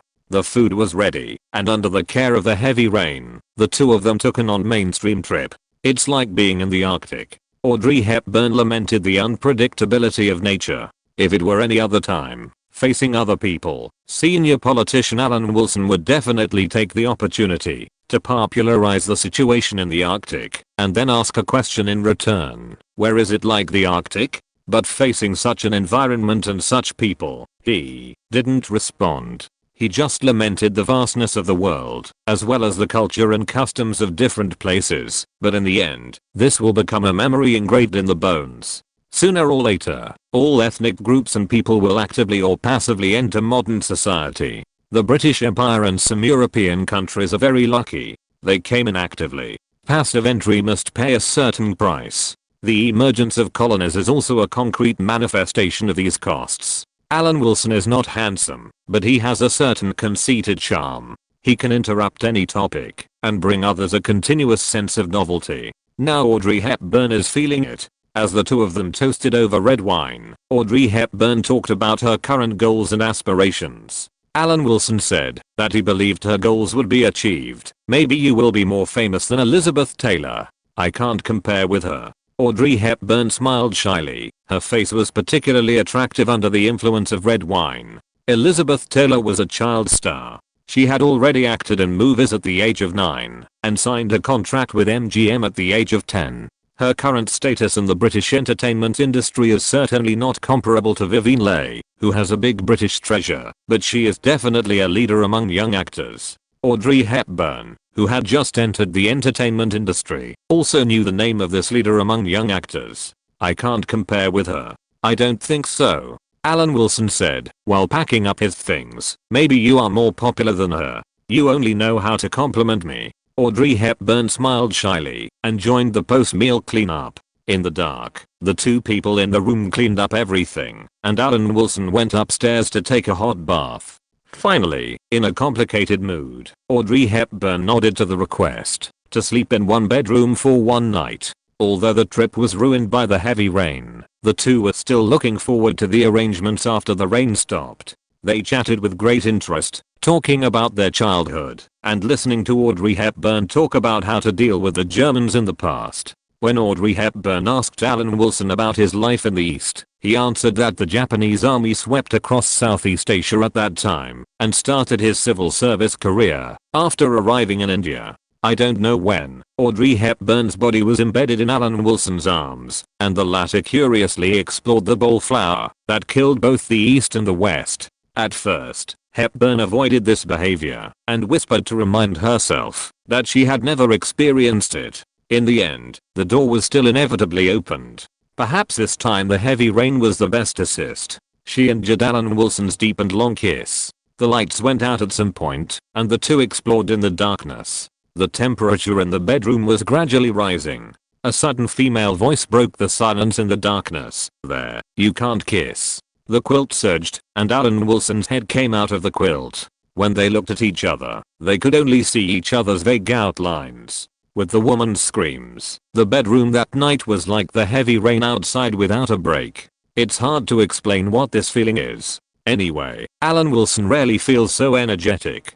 The next morning, he was preparing to deal with the situation and prepared different words. He even thought about whether to kneel down and slap himself twice to show his sincerity. But the goddess who woke up didn't blame him. She was just worried about gains and losses and was a little uncertain about the future of the two. Last night's experience was indelible for her. The sun reappeared, and at Alan Wilson's suggestion, the two walked out of the room arm in arm. I feel that I have no regrets in my life, and there is nothing that scares me anymore. Alan Wilson's words were very sincere. Although it had nothing to do with God, fate did favor him, and it did so more than once. I blocked one chapter yesterday, so I'll block 2 chapters today. Blocking is just a reminder for me. If you're listening to this novel on a channel other than Fanfic World, it means they downloaded and uploaded it without effort. We cordially invite you to visit our channel, Mundo Fanfic Novelos. There you'll find the original version of this story and you can explore many other novels of various genres. We're waiting for you to immerse yourself in a world of incredible novels. Chapter 533 Airborne Malaya. This trip to Scotland, even if it lasts a lifetime, is enough to make Alan Wilson unforgettable. It may be a bit humble to say this, but this is his intuitive idea. During the trip, Alan Wilson also expressed his intention to contact the United States for the first time, to pave the way for Audrey Hepburn to enter Hollywood. It is still too early to say whether the European film market can be compared with the United States. It depends on whether Woodpecker Pictures, led by Ingrid Bergman and Hedy Lamarr, can produce fine products. If the box office in European countries can be almost the same as that in North America, and is at the same level, it is possible to expect another Hollywood. Then Audrey Hepburn will be called back. 5 days later, this unforgettable trip came to an end. For the two, these days can be described as a leap forward. Returning to London to send Audrey Hepburn home, Alan Wilson officially set off, crossing half the world to the most valuable colony left. Asia has been a source of wealth for the British Empire for hundreds of years. In fact, as long as you know a little bit about how many wars Britain has fought for the security of British India, you can clearly understand which part of Britain's colonial empire is the most important. At the same time, you can also understand why the Suez Canal connecting Asia caused Britain to take risks and start a war. And after the Suez War, Britain's connection with Asian forces was cut off, and it no longer continued to work hard to maintain the colonial empire. When Britain could not maintain its colonial empire, France and other European colonial countries' overseas territories could not be kept. In the last little time in Britain, Alan Wilson went to a financial institution to sell his own stocks in the US stock market, requiring them to be sold within a month and sent to Malaya. On March 25, Alan Wilson arrived in Paris with his own team of civil servants, under the pretext of relaxing in the last few days in Europe. He asked these assistants to return in 3 days, and he himself did the work of a master of time management. The first thing was to feed the sisters Pokina and Anna, who came out from Germany to discuss business. "Why are you like agents?" Seeing the serious look of the Dragoon sisters, Alan Wilson couldn't help but sigh. "We are unmarried women, bringing children with us. How can we not be careful?" Bokina's eyelashes fluttered, and she said dissatisfiedly, "You haven't seen each other for a long time since you left, and now you think of us. My personal suggestion is that you go to the east to see me more often. I'll see if I can arrange some benefits for you from Malaya." Alan Wilson didn't mind using public resources for personal gain, as long as he could make the Dragoon sisters happy. "Although we are not married, we must remain loyal to each other, right?" "We are loyal. Who knows if you are loyal?" Bokina rolled her eyes at Alan Wilson. "The man we sisters found is the same as not finding one." "My fault. I miss you too." She went forward and hugged the sisters in her arms. There is no such thing as a peaceful life. The greater the ability, the greater the responsibility. If Alan Wilson does not carry the burden forward, someone will carry the burden for him. Although you can't leave your house, you can still travel around the world. When necessary, you must be eloquent and change the direction of the battle by yourself. For the Dragoons with high combat effectiveness, only this kind of performance can be satisfactory. As for the two brothers Koch and Hans, they are already grown men, and he believes that his two sons are capable of taking care of themselves. Finally, you have a conscience. After a long time, Bokina sighed with satisfaction. "As long as you need it, we can take turns to visit you and satisfy your dark heart." The instinct of the human body cannot be described by dark psychology. Alan Wilson hugged the bodies of two ladies of the same status as his wife. "Fate favors me too much. I really don't know what my epitaph will say when this life comes to an end. People in the past, don't be sad for my death. If I were alive, none of you would be able to survive. Anna chuckled and twisted her body and said, "This is very suitable for you. In a sense, it is very suitable." Pinching Anna's buttocks from behind, Alan Wilson grinned and said, "I'm a man of the same status as you and your husband, and the father of your son. I was wrong." Anna leaned over and kissed the man on the face and apologized sincerely, accept Anna's apology.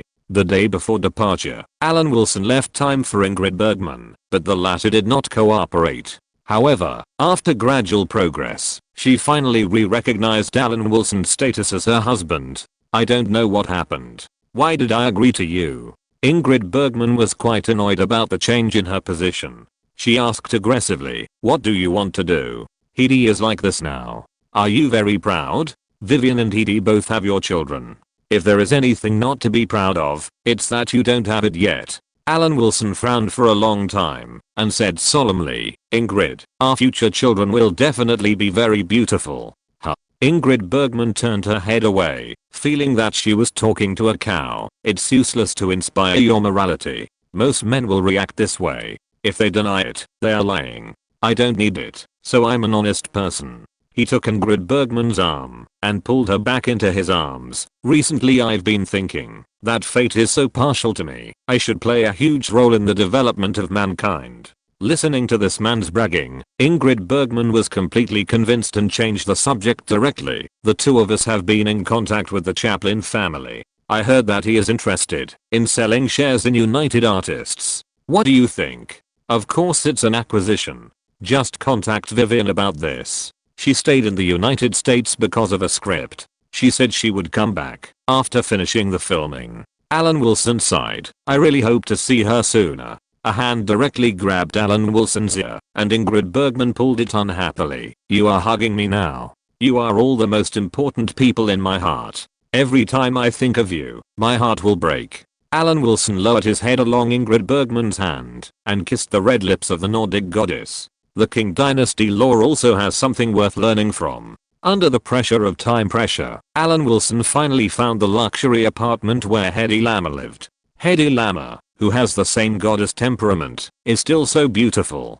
"Don't worry, I won't take it off." Hedy Lamarr listened to the man's words, that he liked children, and finally said, "Are you very happy to hear what I said?" "Yes, I feel very honored." Alan Wilson did not hide his joy. "I can't describe it. Is fate so partial to you? Ingrid told me that you always say this these days." Hedy Lamarr glanced at the man in front of him and concluded, "You are a bastard who dares to do everything for a woman. What's wrong with this?" Alan Wilson's puzzled eyes completely left Hedy Lamarr speechless. She almost forgot that the man in front of her had no concept of money, and it has always been like this. He even gave millions of dollars in benefits. What else can I mention if not money? Hedy Lamarr can also feel that this man likes the women he comes into contact with, but he likes too many of them. "We are also husband and wife." This sentence touched Hedy Lamarr's heartstrings. Looking at Alan Wilson with a smile on his face, Hedy Lamarr was silent for a moment and nodded. On the last night in Europe, Hedy Lamarr felt the warmth of the palm covering her belly and felt a long lost sense of comfort. Why did she accept this man? Maybe it started from that unforgettable birthday celebration. By the way, the marriage system implemented where I work does not exclude several women from marrying the same man. Before leaving, Alan Wilson suddenly said this to Hedy Lamarr, who was sent to the door. "Hurry up." Hedy Lamarr blushed and urged the man to leave quickly. "If you are later, you will not be able to get on the plane. I will find a way to visit you often." If there is a huge difference between Europe and history, it is that the armed conflict in Greece has not ended. Alan Wilson remembered that the Greek Civil War ended in the same year as the artillery party knelt down, but now it is obviously not the case. From time to time, local Greek newspapers can report about American or Turkish soldiers being shot and killed. Why didn't I realize that Greece has the potential of Afghanistan before? Holding a newspaper reporting on the situation in Greece, Alan Wilson waited for the flight and sighed that he had underestimated Greece. What is the reason for the endless situation in Greece? Is it the factor of the Turkish army entering the country? This matter is related to the United Kingdom. Prince Philip is a member of the Greek royal family after all. It is also reasonable to say that it is not related. After all, the defense of the Near East has been taken over by the United States. The endless situation in Greece is also related to the fact that Yugoslavia has not given up its support. In the original history, Yugoslavia had long given up supporting Greece. Forget it, it has nothing to do with me. Putting down the newspaper, Alan Wilson boarded the Comet of Air France with Ethel, Elisa and 53 assistants from the country. A day later, the group arrived in the hot Kuala Lumpur. Elisa, let the leaders of the Malaysian Chinese Association and the local king, the Maharaja come to see me, or call the Sultan. Anyway, let them come to see me. After getting off the plane, Alan Wilson immediately arranged the current work. Ethel, go and see if the population census has been completed. If it is completed, bring me the data. Chapter 534 Malaysian Chinese Association. Commissioner, this is the population census order issued by Commissioner Jared before he left. Soon after arriving at the Malayan Commissioner's office, Ethel brought the results of the British Malaya population census, as well as the current distribution of rubber plantations, the distribution of tin mines, and production capacity data. The people from Delaru will arrive in the next 2 days. You can receive them first. Alan Wilson took a sip of water. The two parts of Malaya will be formally merged to form the Malayan Federation. Both West Malaysia and East Malaysia need a commissioner, and there will be state commissioners under them. Otherwise I wouldn't have to bring dozens of people to take up the post. Ethel nodded, with a hint of joy on his face. For such a large colony, it seems that the High Commissioner of Malaya is preparing to establish a direct controlled agency. So no matter which part he goes to, this colony will definitely have its own place. While talking, Elisa walked in with a charming pace and said, Commissioner, what do you think of Brunei? We should find a way to bring Brunei into the Federation, but there is no need to rush this matter for the time being. Alan Wilson thought for a while and said, there are currently 9 sultans in Malaya. If Brunei is included, there will be 10.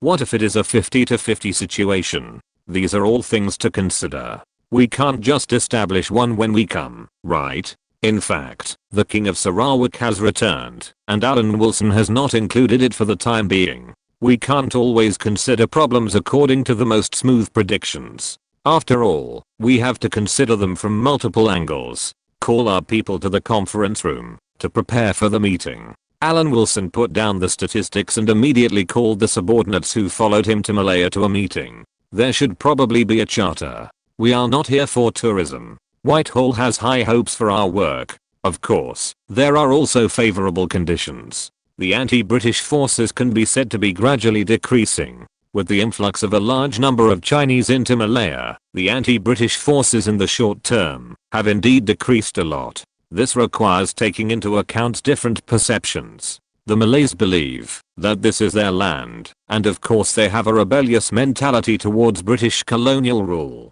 But with Alan Wilson's operation like the Fed opening the floodgates, the Chinese rose rapidly. As the two ethnic groups began to be evenly matched, at this time, the Malays' mentality changed. Now the Malays are no longer considering taking back their due rights, but whether they can suppress the Chinese after the British leave. Of course, this problem is ultimately the fault of Alan Wilson. Since 1945, Hong Kong has been made undefended. Not only did they not build a wall, they almost tore it down. Strictly speaking, the ratio of Chinese to Malays is not half of each family. In fact, there are more Chinese than Malays, and there are many more. This is the result of forcing Thailand to cede the Isthmus of Kra, which increased the number of Malays by 1 million. With the Isthmus of Kra, the Malays still became a minority within 5 years. After forcing Thailand to cede the Isthmus of Kra in 1945, the Malay population grew to 3.7 million.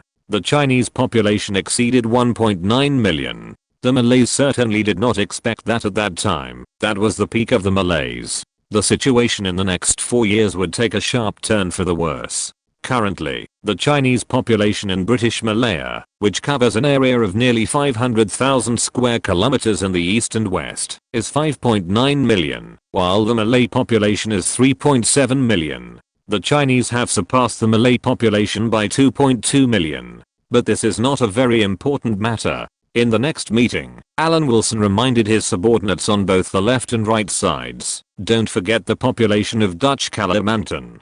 Most of the 8 million people in Kalimantan are under the rule of the Netherlands. There are still 1.9 million people in Hong Kong. This matter is very simple. If there is too much water, add noodles, and if there is too much noodles, add water. If a certain ethnic group expresses disobedience to the British Empire, we will add the population of another ethnic group.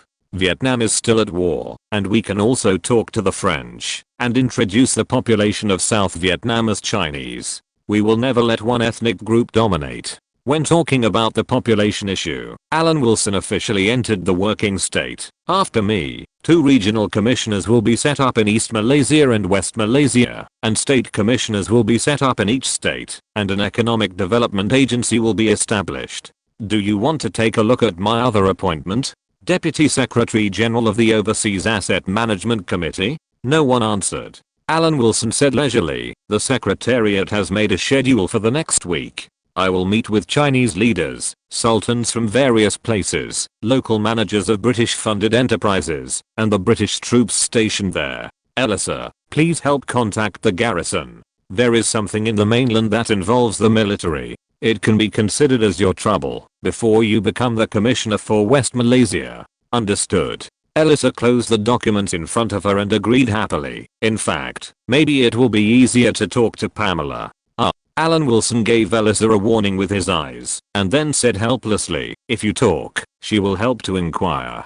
Who made General Mountbatten the commander-in-chief of the Allied forces in Southeast Asia? The British troops stationed there were once General Mountbatten's subordinates. According to the King's Charter and Royal Instructions, the commander of the British troops in the colonies is equivalent to the administrative commissioner of the colonial government. He often attends administrative meetings and has a greater influence on government decisions. The current commander of the British troops in Malaya is Lieutenant General Bilton Walker, who is in charge of the British troops stationed in Malaya. Of course, this is not all. He cannot manage the affairs of the Pacific Fleet. The British Pacific Fleet and its 400 ships, including 4 battleships, 6 fleet carriers, 4 light carriers, 11 light cruisers, 1 anti-carrier cruiser, 52 destroyers, 29 submarines, 53 frigates and a large number of auxiliary ships. 13 escort carriers have been retired, and some are even rusting in the ports of Malaya, but they can be used as targets for nuclear tests. From the second day, Alan Wilson began to play the role of High Commissioner of Malaya. The first group of guests were the leaders of the Malaysian Chinese Association and the representatives of the Chinese workers who went to Newfoundland. Last night, he made up some information temporarily, so that they would not be embarrassed when they met. However, with the representatives of the Chinese workers who had been to Newfoundland, there was no embarrassment. Master Zhang Tang, Xian Kai Qiu and Su Yang, who arrived at the commissioner's office, were pleasantly surprised. I heard that the commissioner of Malaya has been replaced. I didn't expect that Master Zhang Tang would come. Mr. Xian, Mr. Su, it's not been long since we last met. Take me to say hello to your wife. Mr. Su, I wonder if your wife has adapted to life here? She is a good girl from Newfoundland. If she is wronged, I may not be happy. Alan Wilson smiled and said politely, and then his eyes fell on other MCA leaders. A group of MCA leaders, including Tan Cheng Lock and Lim Lian Giak, were not familiar to Alan Wilson, but he still had a general idea in his mind through collecting information. According to your Chinese custom, I have prepared some tea, not the kind in the UK. Alan Wilson gestured for a seat.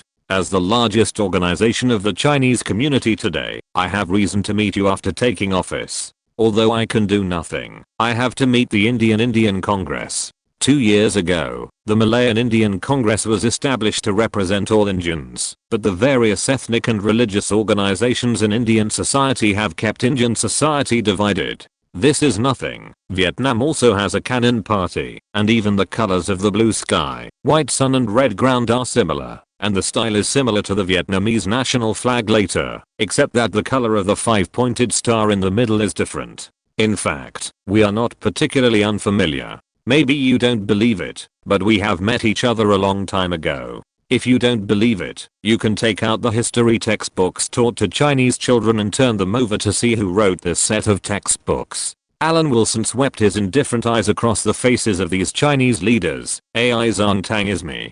listening to Alan Wilson's official language, which was not standard, but definitely better than theirs. The leaders of the Malaysian Chinese Association were all stunned. They looked at each other, and Lim Lian Jiak spoke first. Commissioner, it turns out that AI Zhang, that Su Yang and others mentioned is you. Yes, are you shocked? I lived in Hong Kong for a period of time during the war. Alan Wilson smiled. Mr. Lim Lian Jiak, I know you. You are a good educator.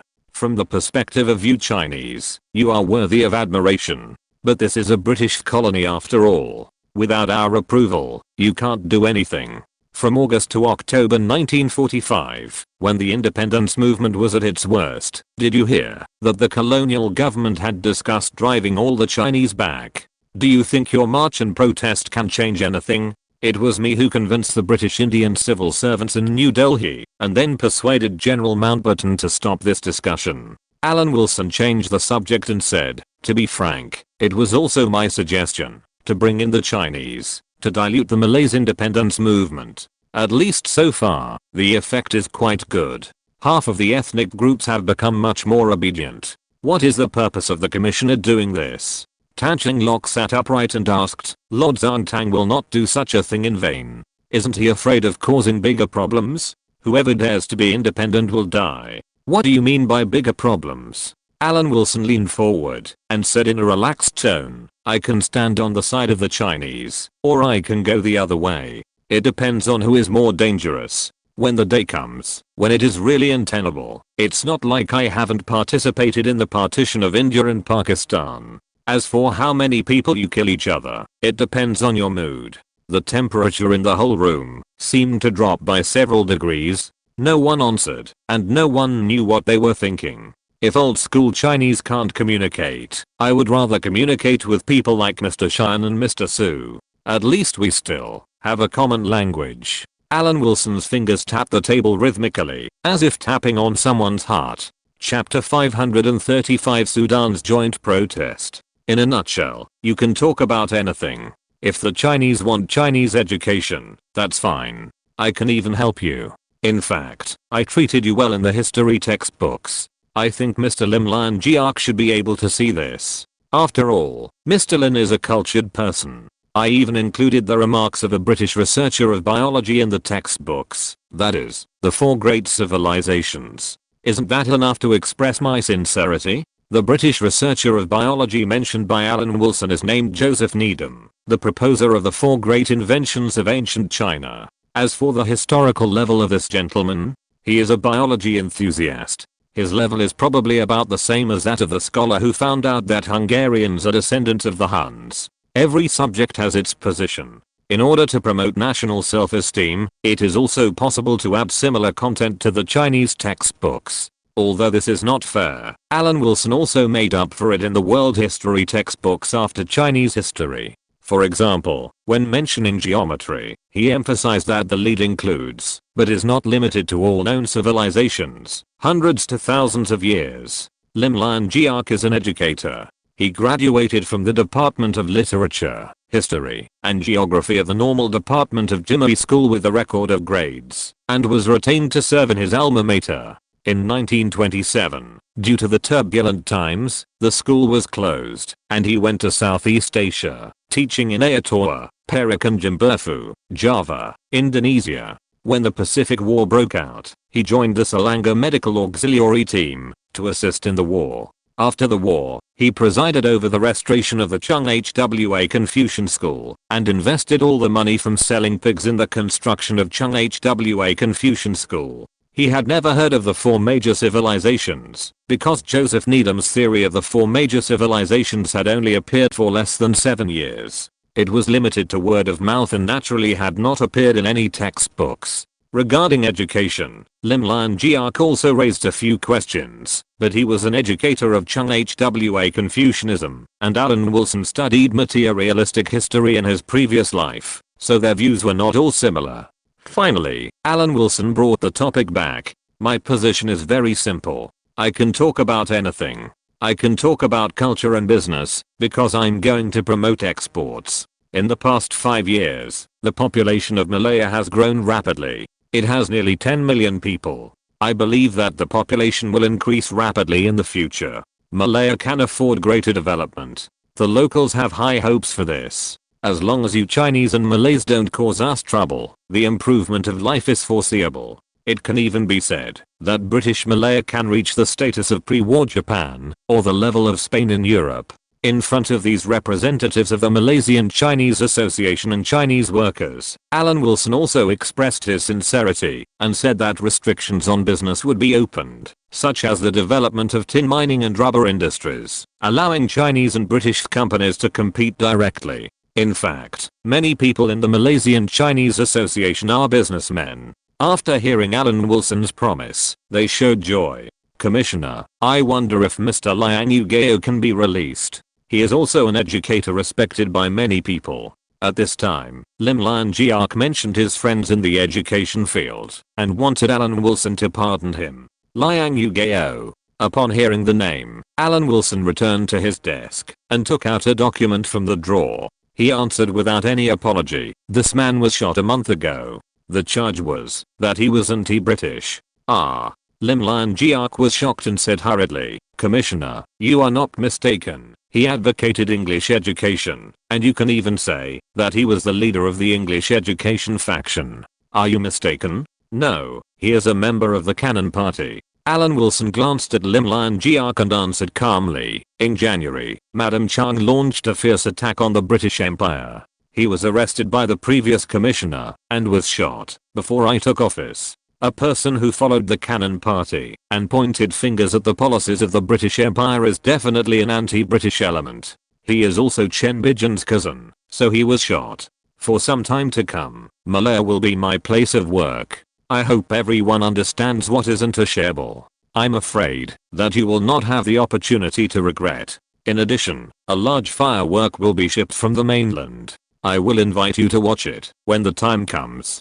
I don't want this big firework to explode in the colonies of the British Empire one day, but this is not just a question of whether I hope or not." Alan Wilson ended this constructive meeting, but kept Chiang Kai-shek, Su Yang and others. He also treated them to lunch, on the one hand, to reminisce about the past, and on the other hand, he still felt that these people were more trustworthy. "Master Zhang Tang, what are the fireworks you just mentioned?" Su Yang asked curiously. "Will you invite us to watch them when the time comes? Is this considered a celebration of your arrival?" "It can be called a celebration." Alan Wilson groaned and admitted, "Just don't be surprised when the time comes. This nuclear test has been determined to be conducted on the sea surface south of Kalimantan Island, mainly to deter independent Indonesia and independent organizations in Malaya.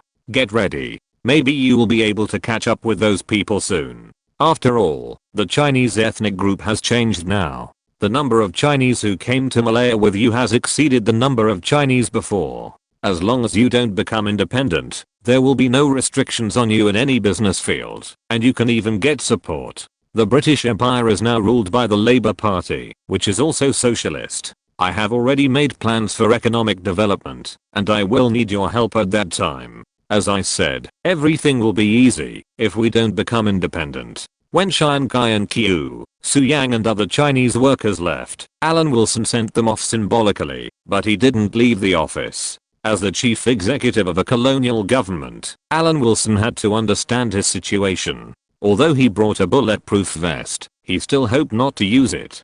2 days later, he welcomed the second batch of guests, the hereditary sultans of British Malaya. There are currently 9 hereditary rulers in British Malaya, namely the Supreme Ruler of Negeri Sembilan, the Sultan of Selangor, the Raja of Perlis, the Sultan of Terengganu, the Sultan of Kedah, the Sultan of Kelantan, the Sultan of Pahang, the Sultan of Johor and the Sultan of Perak. The nominal status of these hereditary rulers is similar to that of Ali Khan, who still insists on defending the state. There was originally a king of the Kingdom of Sarawak, but Mr. Brooke was only nominally restored to the throne. He has not yet come to Malaya, and even the news of his restoration was not known to his nephew, who he always believed was qualified to inherit the throne. As for the dialogue with these sultans, Alan Wilson went against the Chinese, ensuring that most of the Malaya land would not be impacted, and trying to find ways to curb the influx of Chinese. Influx is bullshit. The civil war is over. How can there be a large number of Chinese coming? Alan Wilson wrote a blank check and talked about guaranteeing that the private territories of the major sultans would not be infringed. Respected Commissioner, we have always been loyal to the British Empire, but the increase in the number of Chinese in recent years has made us very worried. The Sultan of Johor could not shut up when he mentioned this issue, saying that he had been talking to the previous commissioner, but there had been no response. If it were me, I would not respond either, because the Malays always want to drive us away. Alan Wilson faced the questioning of the Sultan of Johor and said calmly, "Respected Sultan, do most Malays still hope that Britain will leave? If we retreat, you may not be able to win. Did you do it on purpose?" The Sultan of Pahang demonstrated the unique skills of the ventriloquist in Malaya. Anyway, Alan Wilson could not change from aggressive to calm in one sentence, and the transition between the two tones. He even wanted to ask the Sultan of Pahang to say it again, but he was a hereditary sultan after all, so he couldn't be too disrespectful. He said without comment, "It's okay, actually. I heard that your relationship with the Indian residents has improved very quickly, which is really gratifying. I found that once you are at a disadvantage in numbers, everyone can calm down. The Malayan National Congress and the Indian National Congress are two different styles. When I was working in British India, the Indian National Congress was so arrogant. In January India officially became a republic, and Nehru became the official Prime Minister of India. Why did Alan Wilson mention India for no reason? It was mainly because the first matter he received when he took office involving matters other than Malaya was New Delhi's request for British Malaya to return the Andaman Islands.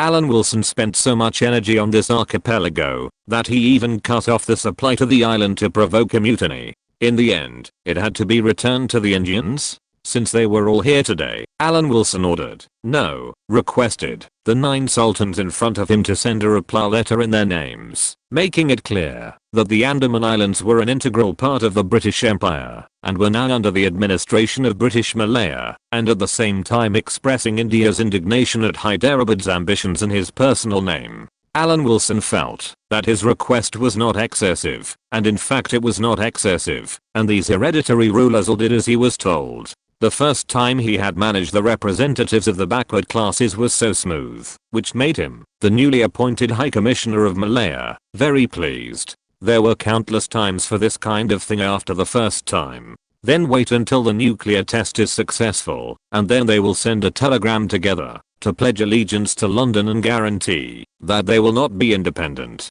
Before letting these sultans leave, Alan Wilson still told these people that when they received the telegram from the commissioner's office, they should not forget to go and see the fireworks of the British Empire. Commissioner, these people may not understand what was agreed to, but come to that, will the test be detonated on an offshore island? Then where? If I had 10,000 nuclear bombs now, I would detonate them directly in Washington and Moscow. Alan Wilson said indifferently, tomorrow is the Malayan Congress. You chair the meeting for me, and I'll just go to sit in. I've been wasting time these 2 days. Elisa was a little embarrassed. I'm mainly afraid of gossip. But I'm already married, and my husband might come back to see me, and I'm afraid he'll be sad. Alan Wilson looked at Elisa straight and blurted out, "You are very disrespectful to your husband now." Chapter 536. Trying your best may not be enough. The task of meeting with the Malayan Congress Party was given to the incoming West Malaysia Commissioner, while Alan Wilson discussed the development plan with the original civil servants of Malaya. In fact, everyone was not unfamiliar with each other. Many local officials had arrived in Malaya directly after leaving British India. There are even a very small number of people who still have industries in India, but as time goes by, there will definitely be fewer and fewer. Malaya currently has a population of nearly 10 million and an area of nearly 500,000 square kilometers. There are 2 pillar industries in tin and rubber. In addition to the population and the quality of the population, it should be said that Malaya is strong in other aspects. What pillar industry does Japan have? Just wait for the United States to transfer the textile industry and start. The island of Japan essentially does not have any basic industries that can be controlled and developed. Malaya still has 2, and Japan has none. Otherwise, talk to the Soviet Red Army about going to Hokkaido to farm. After losing Hokkaido, Japan's already low food self-sufficiency rate has become even lower. Even the infrastructure is stronger in Malaya. After all, even now, the population of Malaya is only 10 million, maybe less. Previously, 600,000 Japanese Southern Army laborers were detained to make up for the damage caused by the war in Malaya. These were 600,000 well-trained elite Japanese troops. They not only repaired the damaged areas in British Malaya, but also built a lot of facilities.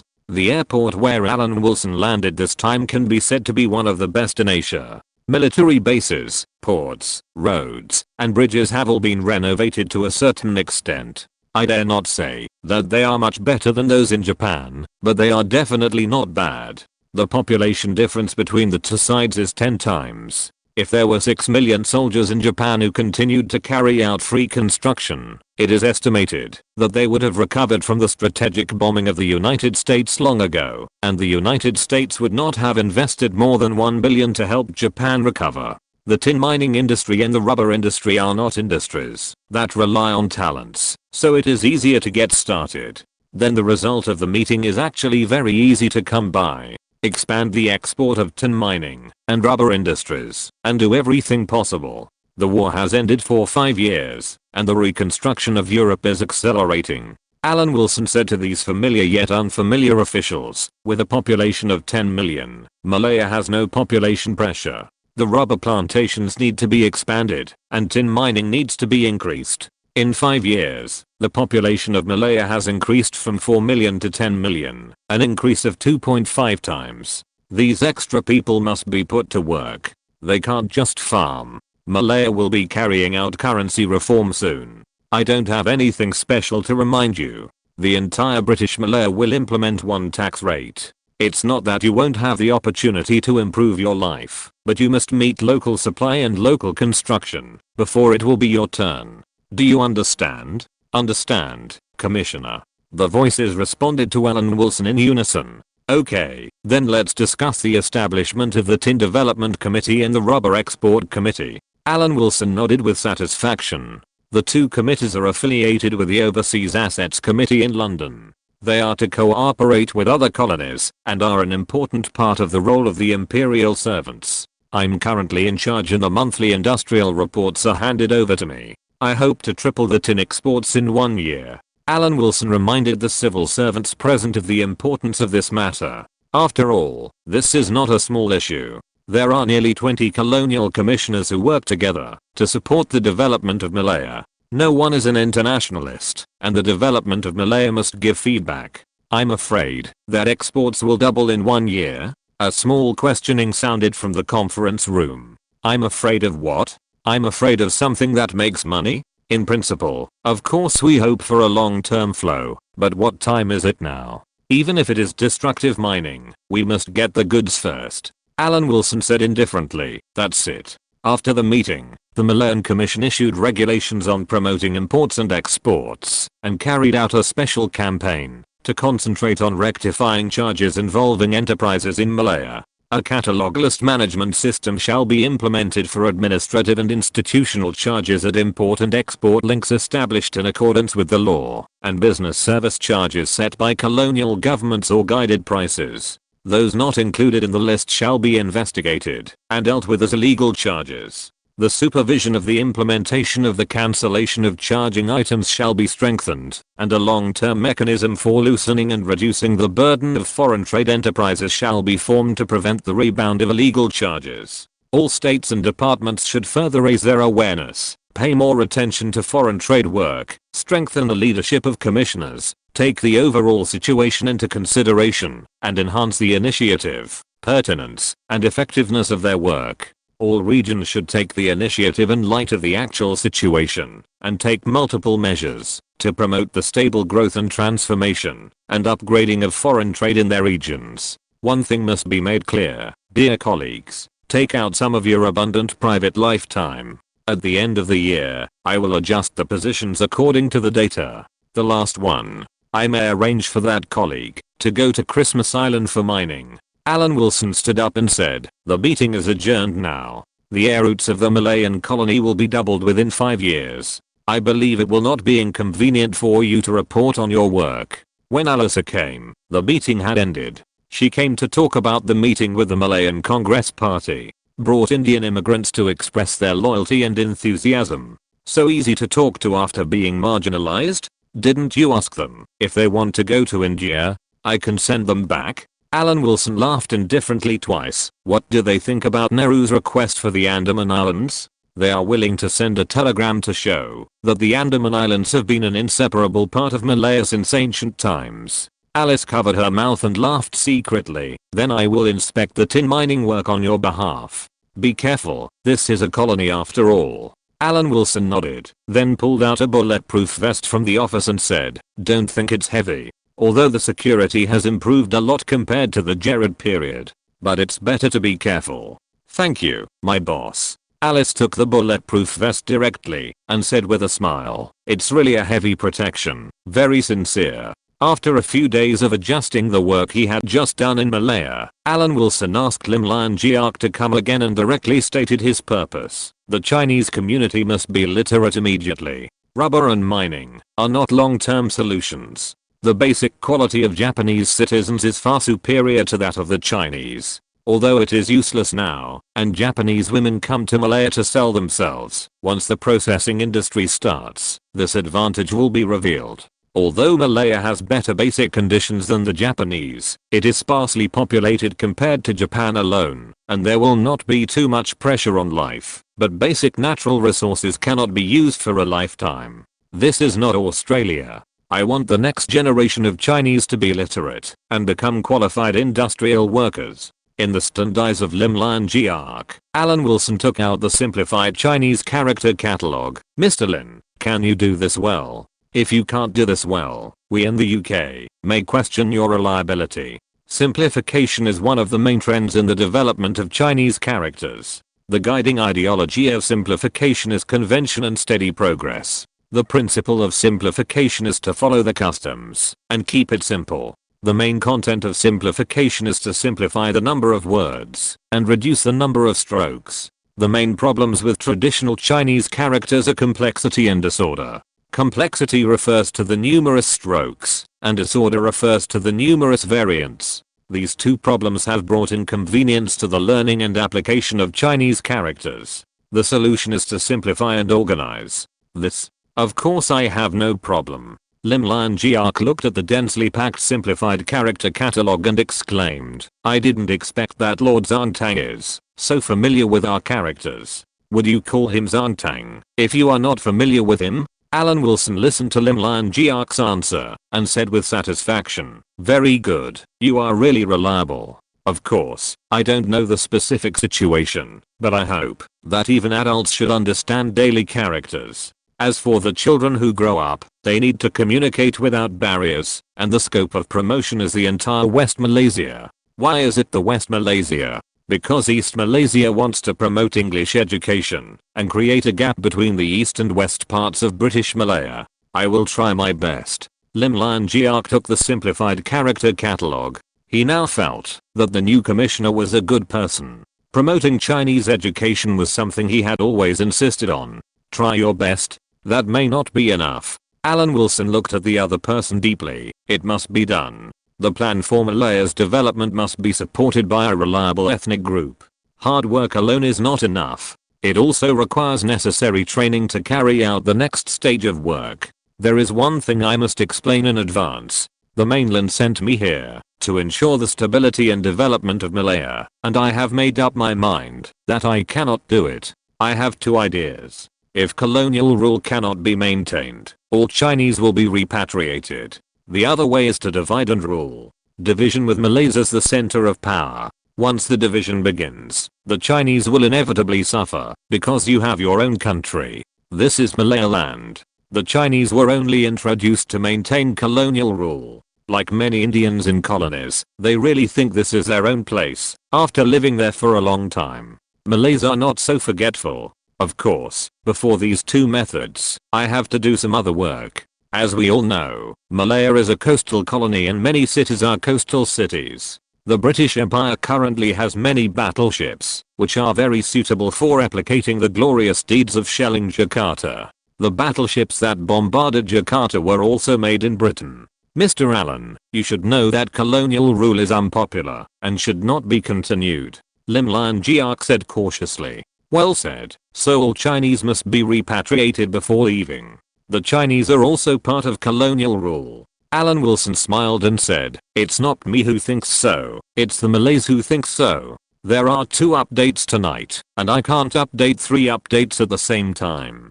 Chapter 537 Admiral Mountbatten.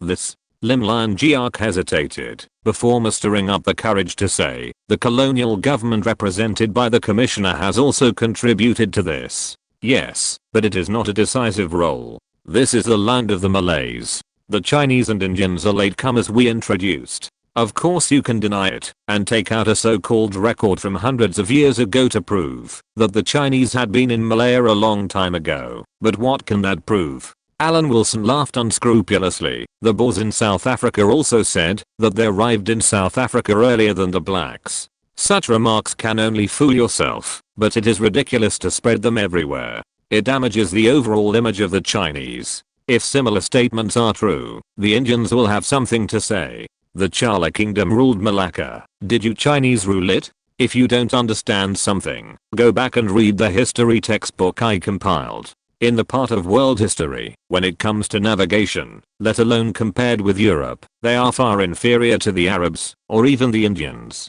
Mr. Lin, I worked in British India before, and I'm very good at dealing with some ancient civilizations. Regarding the Chala Kingdom, there is the Indian National Congress in Malaya. Ask them if it is true. Alan Wilson pointed out the future for Lim Lian Jiak. Malaya is a colony of the British Empire, and its future destiny depends on London.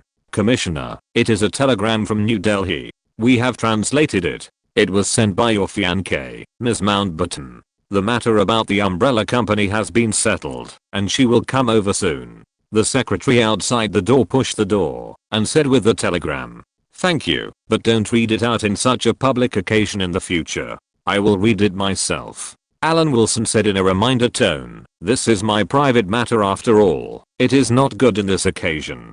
The gist of the telegram is that the umbrella medical company has successfully taken root in India with the license he reserved before. There is also a part of the content that involves the ownership of the Andaman Islands. Because Pamela Mountbatten is the daughter of the last vice king, similar complaints have been heard. Oh. So the British Empire conquered cities all over the world just to make India famous? Alan Wilson said with a sneer, looking at Lim Lian Jiak and said, Mr. Lin, in fact, some native Chinese people's ideas should be the same as Nehru or Sukarno of Indonesia. Not only do they want us to get out of here in disgrace, but they also want us to leave as colonies that have been conquered and merged countless times, and it would be best if we also leave compensation. While Lim Lian Jiak remained silent, Alan Wilson changed the subject and said, but I believe that the Chinese who came to Malaya within 5 years should not have such ideas, and I have solved this problem from the root. In the first chapter of Chinese history, we are the glorious Chinese.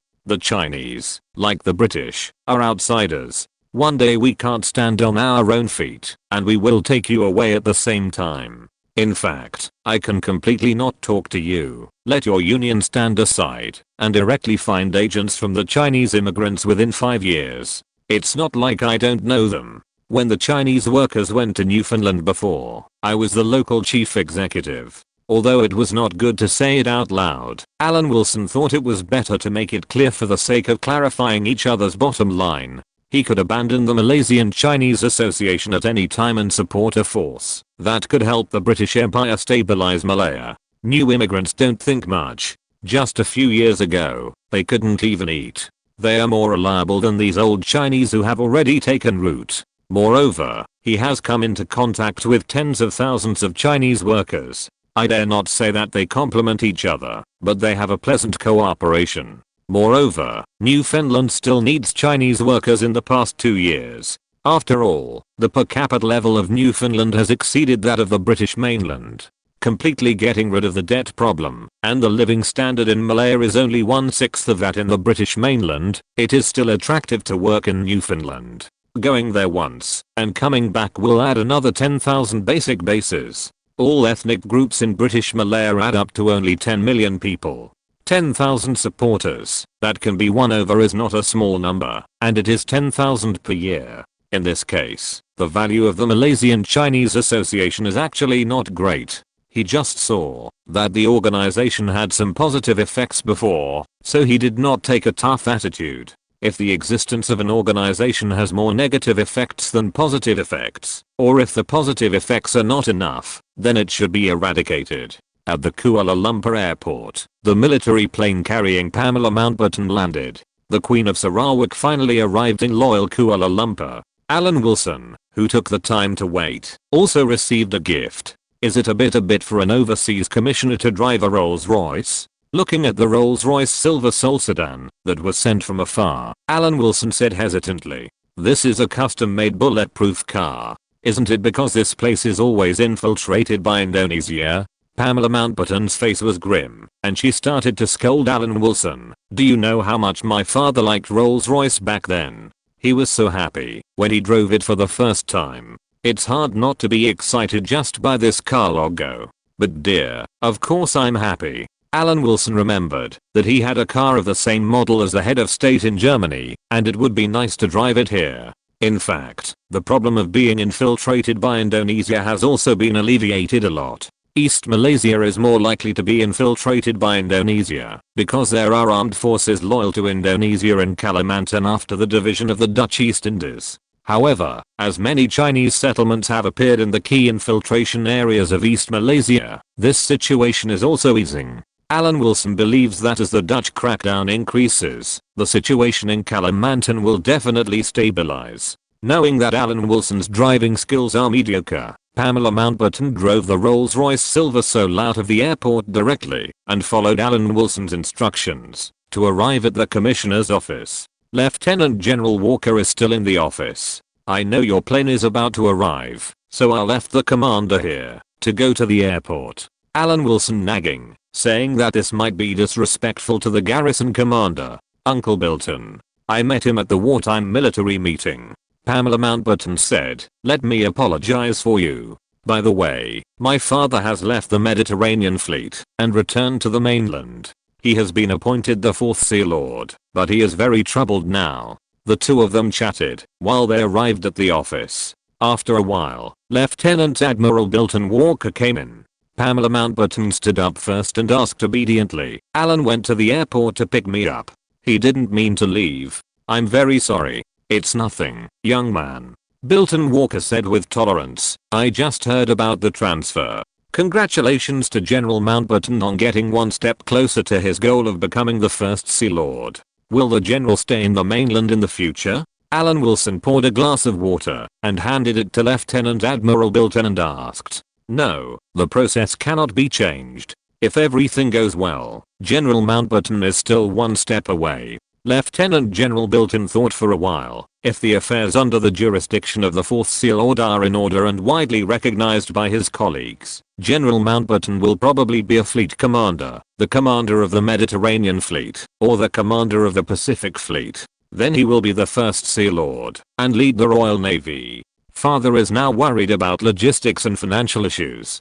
Pamela Mountbatten shook her head helplessly. "I still remember my father's complaints. He said that I'm only in my 40s and everyone thinks that other vice admirals are in their 50s or 60s, so I can still wait." "Pamela, don't say such things," Alan Wilson reminded his fiancée. He knew that General Mountbatten did not like the position of the 4th Sea Lord and was originally going to be the 2nd Sea Lord directly. But just like similar complaints, other commanders of the same level are indeed older, and General Mountbatten is indeed very young.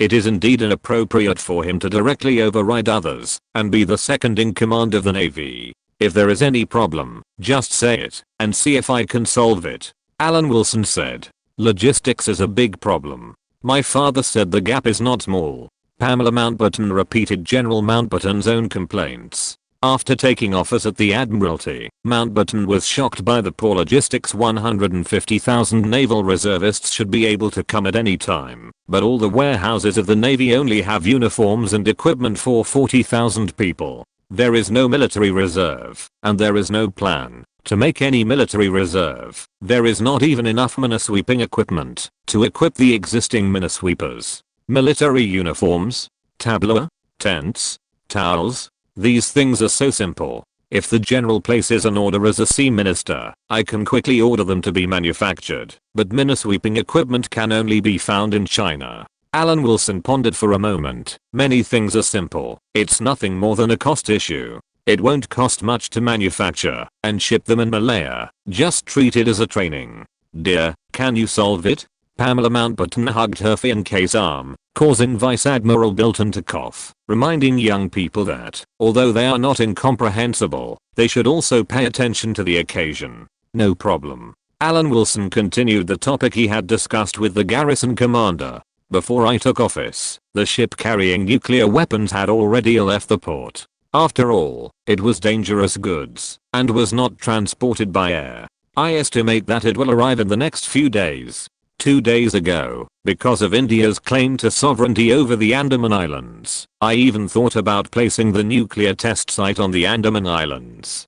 But after careful consideration, I gave up this idea. After all, the current threat to Malaya's stability is the newly independent Indonesia. In order to be more symbolic, I asked the general to invite military representatives from the nearby French, Dutch and Portuguese colonies to visit and show unity. As for me, I will invite the Malaysian Chinese Association, the Malayan National Party and the 9 sultans to observe.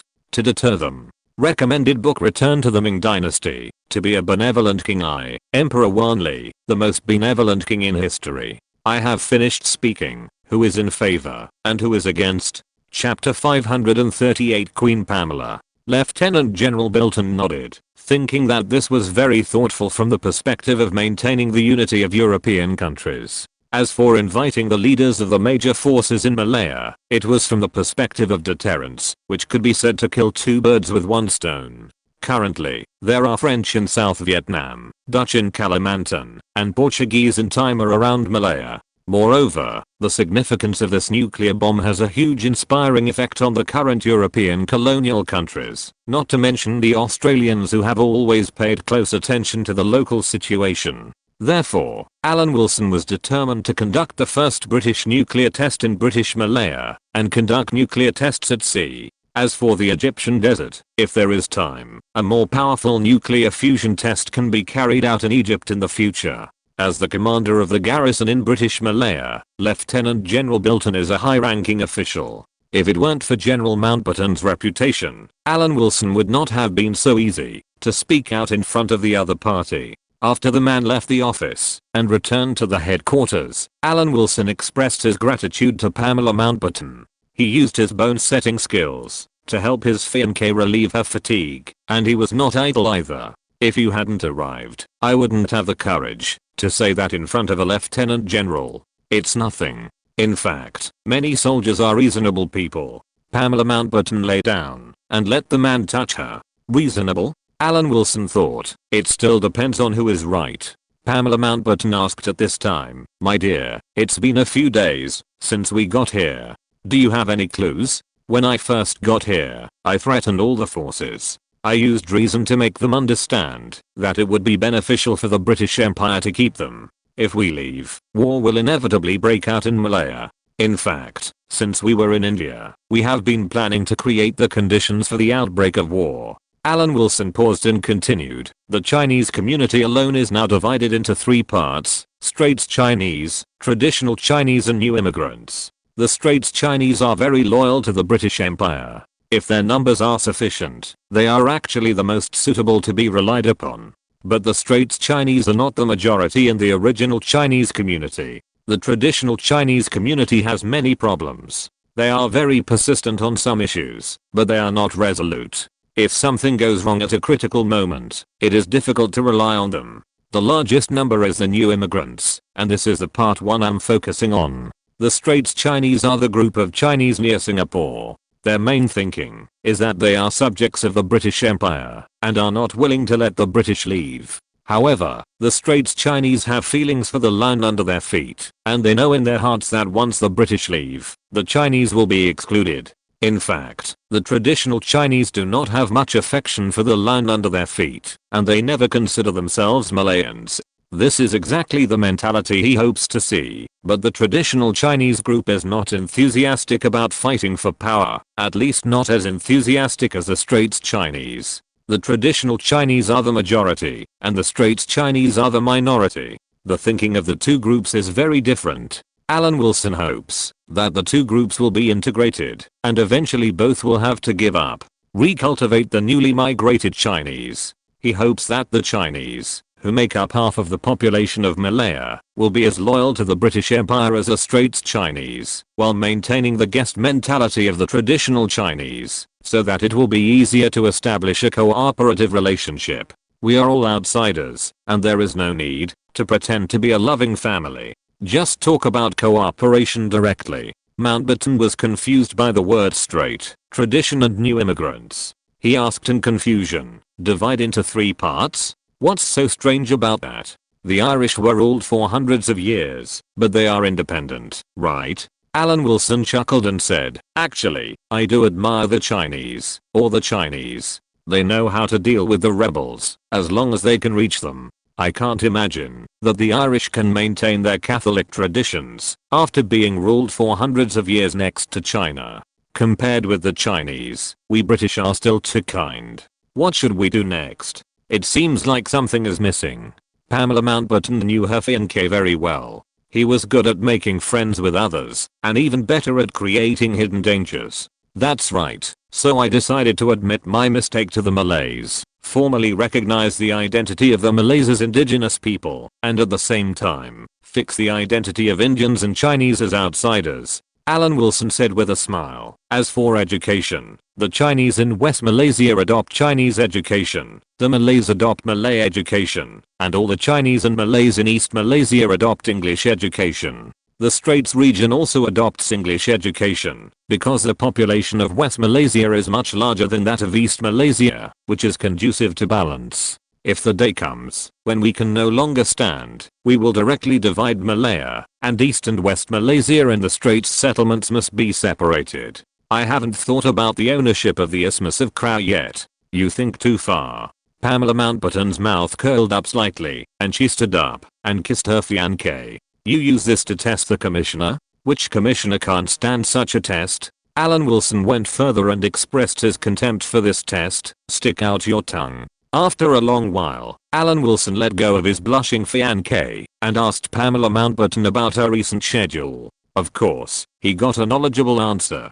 Pamela Mountbatten still has to go to Australia to discuss the export of iron ore with the Australian government. Australia prohibits the export of iron ore in principle, but the British Empire has a preferential system. As loyal subjects of the British Empire, Australians may not necessarily refuse.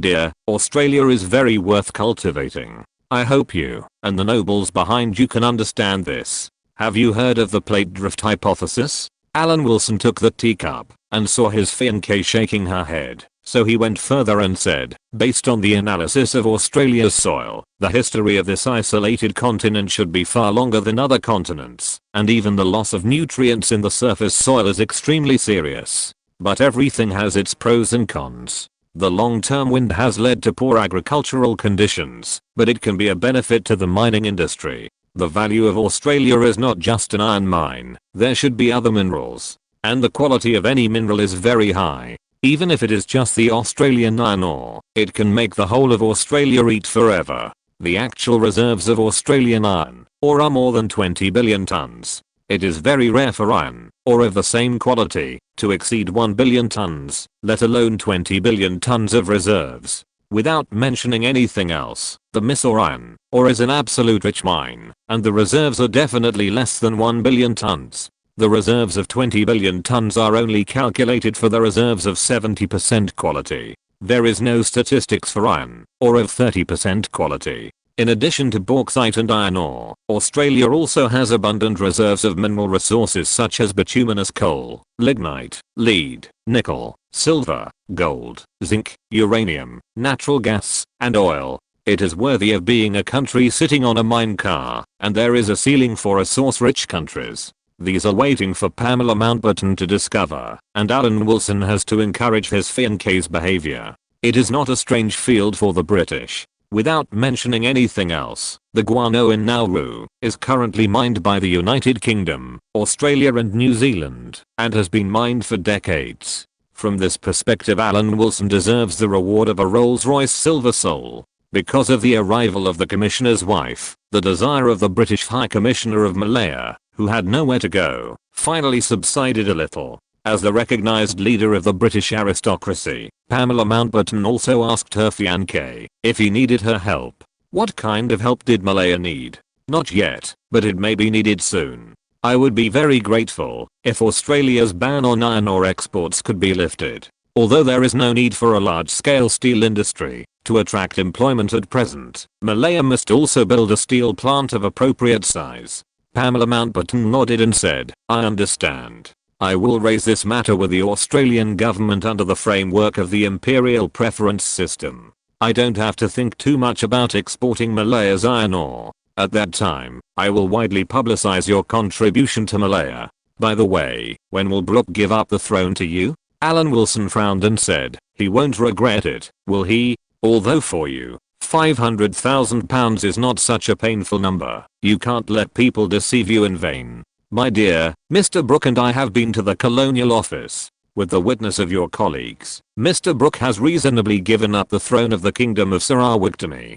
Pamela Mountbatten couldn't hide her smile when she talked about this. Now I'm the Queen of Sarawak. However, a monarch who is not recognized by the colonies is not good enough. I want to develop my career and get the support of major families. Maybe I can be awarded a hereditary earl or something. In this way, when our children are born, they can also have the title of hereditary nobles. If you are a countess, can our children inherit the title? Alan Wilson looked puzzled. It seems that it is not possible. My dear, you forgot that my sister can inherit the title. Pamela Mountbatten reminded her fiancé. That's not because your family is a royal family.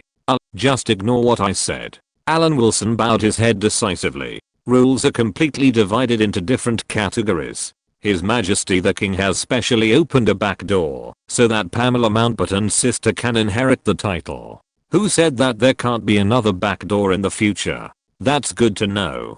Pamela Mountbatten was very proud. I will give you an excellent heir who will inherit your power and my wealth. Only in this way can you have no regrets in life. Maybe I can't understand what your regrets are about your superior birth and huge wealth. Alan Wilson stretched out his hand and pulled his fiancé's face. Finally, after half a month, Alan Wilson received the leaders of all forces and had a clear understanding of the current pillar industries in Malaya, so he began to release his own policy plan. But before that, he first issued an executive order recognizing the identity of the Malays indigenous peoples and classified the Chinese, Indians and British as outsiders. Divide and rule is a very old method, but it doesn't matter as long as it works. Alan Wilson expressed his goodwill to the Malays and at the same time announced the cold figures. Currently, the Malays only account for 37% of the total population of Malaya. Chapter 539 Electrification. It is essential to put this responsibility on Jared Edward, the previous British High Commissioner of Malaya. Anyway, Jared has returned to Europe. For the long-term stability of the British Empire, he should bravely take responsibility. Anyway, it is not a loss, and it is okay to continue to be the commissioner to Germany. And Alan Wilson's current personality is to clean up the mess left by his predecessor. Although this mess is the credit of all the senior officials in Whitehall and has been recognized by the cabinet, the local residents of British Malaya do not know. The current problem is very simple. The Malays, as indigenous residents, are a minority. The new commissioner who has just taken office discovered this situation and expressed his apologies for this situation. In the newspapers, controlled by the United Kingdom, the former commissioner Jared in Alan Wilson's mouth has become a good guy. Out of the care of the Allies during the World War, some immigrants were accepted, but the post-war reconstruction work was very hard, which led to the matter finally evolving into an unmanageable end. It is not that my Great Britain is incompetent, but that the Chinese are too cunning. If Alan Wilson had not taken office, the Chinese would continue to pour in. In fact, the reason for the lack of influx was simply because the Civil War was over. Of course, even the local indigenous peoples and Malays did not need to know such deep-seated reasons. In the newspaper, Alan Wilson, in the name of the new commissioner, shirked the responsibility, shirking it to the Chinese and the predecessor. Anyway, he had just taken office and was absolutely not responsible. But even if he was not responsible, as the current chief executive of British Malaya, Alan Wilson still publicly expressed his apology, even though he had no guilt in his heart. The Malayan Administrative Office is already considering appropriate compensation, but Malaya has its own national conditions and repatriation is quite difficult. So after research, in order to avoid the tragedy of the partition of India and Pakistan, the current situation is to stabilize the local situation. The Administrative Office recognizes the rights of Malays in British Malaya and will focus on protecting the interests of the indigenous people. At the same time, Indians and Chinese are given the status of overseas citizens of the British Empire. After necessary communication, the Indian government refuses to allow Indian residents to return to the country. India is independent, and we can't just knock on their door. The problem of the Chinese is even more complicated.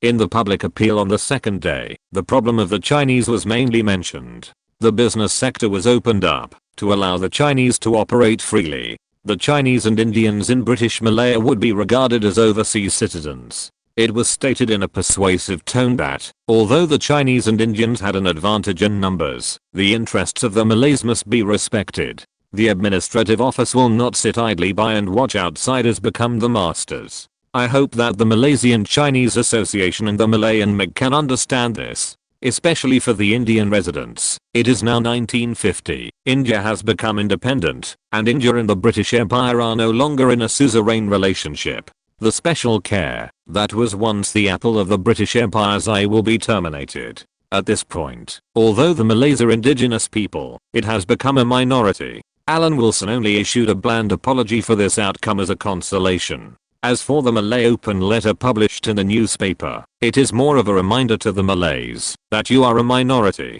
After the Japanese retreat, these Malays have become arrogant and always make trouble with the colonial government. Now it's time to calm down. Alan Wilson, hugging his fiancée, was in high spirits and looked very arrogant. Are the Chinese reliable? Pamela Mountbatten frowned and asked, will there be any hidden dangers? The main goal at present is to maintain the stability of Malaya in the near future. Don't think about things too far in the future. Alan Wilson replied calmly, the first generation of Chinese immigrants, considering that their country has left them with too many memories of suffering, the mentality of seeking stability is the mainstream, and it is difficult for the first generation of Chinese immigrants to get rid of their hometown complex. The hidden danger should appear in the second generation of immigrants. So I started with education, trying to let Chinese children have a guest mentality from an early age, and not regard themselves as locals. And we must also start from this aspect in future public opinion. But this alone is not enough. We can't give it all when we have nothing, so the local economic construction must catch up. Now that we have jars and cans, we need courage to make trouble again. Anyway, to sum up, there are only 3 points: military deterrence, cultural suppression and economic development. Among them, economic development is the most important. If economic development is not done well, no matter how well the first 2 points are done, it will be like flowers in the sky and water. But then again, the nuclear bomb is too slow, just across the Arabian Sea. Alan Wilson turned to complain, sea transportation is still too slow. He is so averse to airplanes, but for the British Empire, he has started to take airplanes to save time. Speaking of this issue, I will discuss with Mr. de Havilland and reserve a special plane for you. Otherwise, I will always be worried. Although you said that the resistance is weakening, this is a colony after all. Pamela Mountbatten did not do it on a whim, but had already made such a plan. Usually, this special plane is placed in Western Australia, and it will come to pick you up when you need it. Okay, dear. Alan Wilson knew that his fiancée meant well, and refusing at this time was just looking for trouble. By the way, let's go and see the crocodile shame. It's really a coincidence that I put them all in the rivers of Sarawak. The reason why they were placed in the rivers of East Malaysia is entirely because the local population is relatively small. The main part of British Malaya is the Malay Peninsula, not the island of Kalimantan divided from the Netherlands. Whether it is the fertility of the land or the population ratio, there are very few islands that are truly isolated in the ocean that have fertile land, but there are some in Australia to varying degrees. But the Malay Peninsula is different. It is part of the Eurasian continent. Whether the land is fertile or not depends on a few conditions, such as glacial movement, fire eruptions, and being part of a large continent. Australia is very sad. There is no glacial movement at all, and volcanic eruptions are all on nearby islands. Only the Australian mainland is unusually stable, and has been baptized by salty sea breezes for hundreds of millions of years. Don't think that the sea breeze has no such a big effect. Go to the plateau for a month, and see if your skin is still the same as before you went there. Honey, can you see the future? Pamela Mountbatten paused, after hugging her fiancé's neck, and kissing him twice. Are you taking advantage of your work to accompany me? Well, yes and no. Alan Wilson tilted his head and said, it depends on your perspective. From a macro perspective, public and private goals are the same, and can be regarded as one thing. We go to East Malaysia to handle private matters, but at the same time, don't you want to see your kingdom? Ah. Pamela Mountbatten looked like she understood. So what is your main purpose? To investigate local power resources, we must achieve electrification, so that Malaya can have a foundation for development. Because of geographical factors, Malaya's power grid must be divided into two parts, which no one can change. Alan Wilson said this, and glanced at Pamela Mountbatten. You don't want to see your kingdom in a barbaric state, do you? Regarding the development time of British Malaya's electrification, it was announced to the public that it was a 10-year development plan. However, at the internal meeting of the administrative office, Alan Wilson only gave 5 years. You should know that the Soviet Union used 2 5-year plans, 1525, to achieve electrification. However, he only gave 5 years, and implemented it simultaneously with the development of the textile industry, which can be said to leave no room for maneuver. In the final analysis, it is still about per capita resources.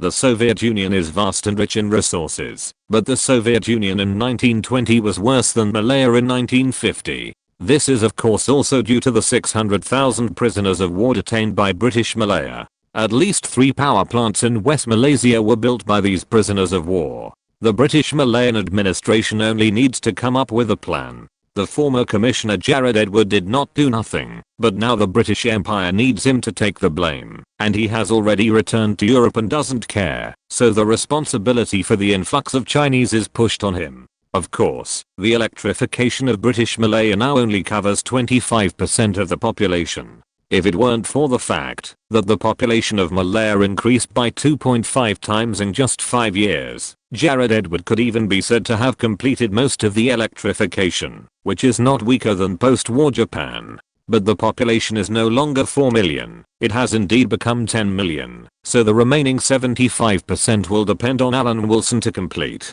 Without a good foundation, no industry can be established. Regarding the establishment of the power grid, Alan Wilson remembered that East Malaysia actually has more resources than West Malaysia, and with a smaller population than West Malaysia, it is estimated that it will enter electrification earlier than West Malaysia. It's just that there are financial problems now.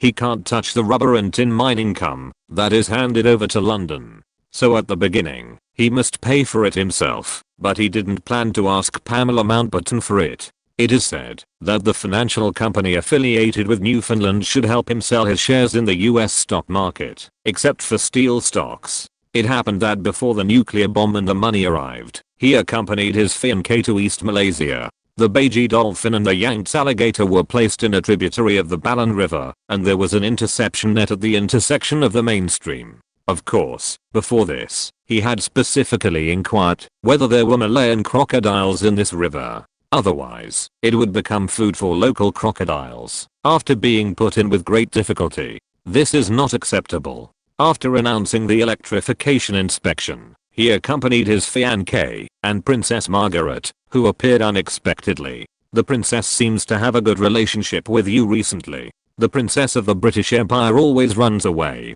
Isn't this inappropriate? It's very undignified. Sitting on the boat, Alan Wilson asked Pamela Mountbatten in a low voice. That's the Beiji dolphin. Princess Margaret suddenly pointed to a white dorsal fin not far away. Alan Wilson stood up directly and walked to the fence with Pamela Mountbatten, looking at the snow-white backs, one big and two small. Margaret can still bring good luck. Pamela Mountbatten poked her fiancé, but there was no response. She glanced in astonishment and saw liquid falling from the man's tear trough. This discovery scared Pamela Mountbatten. She had never seen her fiancé like this before, and she dared not say a word. When the Beiji disappeared from the water, Alan Wilson rolled his eyelids, squeezed out his tears, sat back in his previous position with an expressionless face, and continued to talk about how to govern Malaya, as if nothing had happened. "You just scared me." Pamela Mountbatten retracted her gaze from the huge Beiji sign beside the riverbank. "This is the first time I've seen you like an animal." "Oh, really?" Alan Wilson neither admitted nor denied it. The Beiji was extinct in his previous life, so it was naturally difficult to remain calm when he saw this creature. Although he had not shown his emotions for a long time, he still couldn't control himself. Today is also 2 chapters. It's been several months since I updated 3 chapters.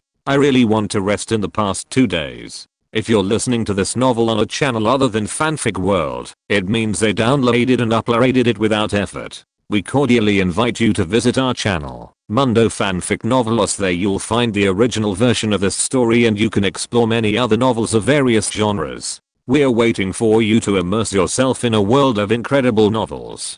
Chapter 540, Sarawak Palace. In fact, Alan Wilson didn't know why he shed a tear just now. Maybe he remembered the documentary about the Beiji dolphin. After all, it was an animal that became extinct in the era he lived through, so it was hard for him to remain indifferent. But soon, he recovered and suppressed his rare conscience. If he really had a conscience, he would not come to a colony to take up a post and lay mines while building. In response to Pamela Mountbatten's gentle inquiry, Alan Wilson flatly denied that he was soft-hearted and blurted out, "If I were the Prime Minister of the British Empire, I would place the nuclear test site directly in the center of Kuala Lumpur, not on a small island.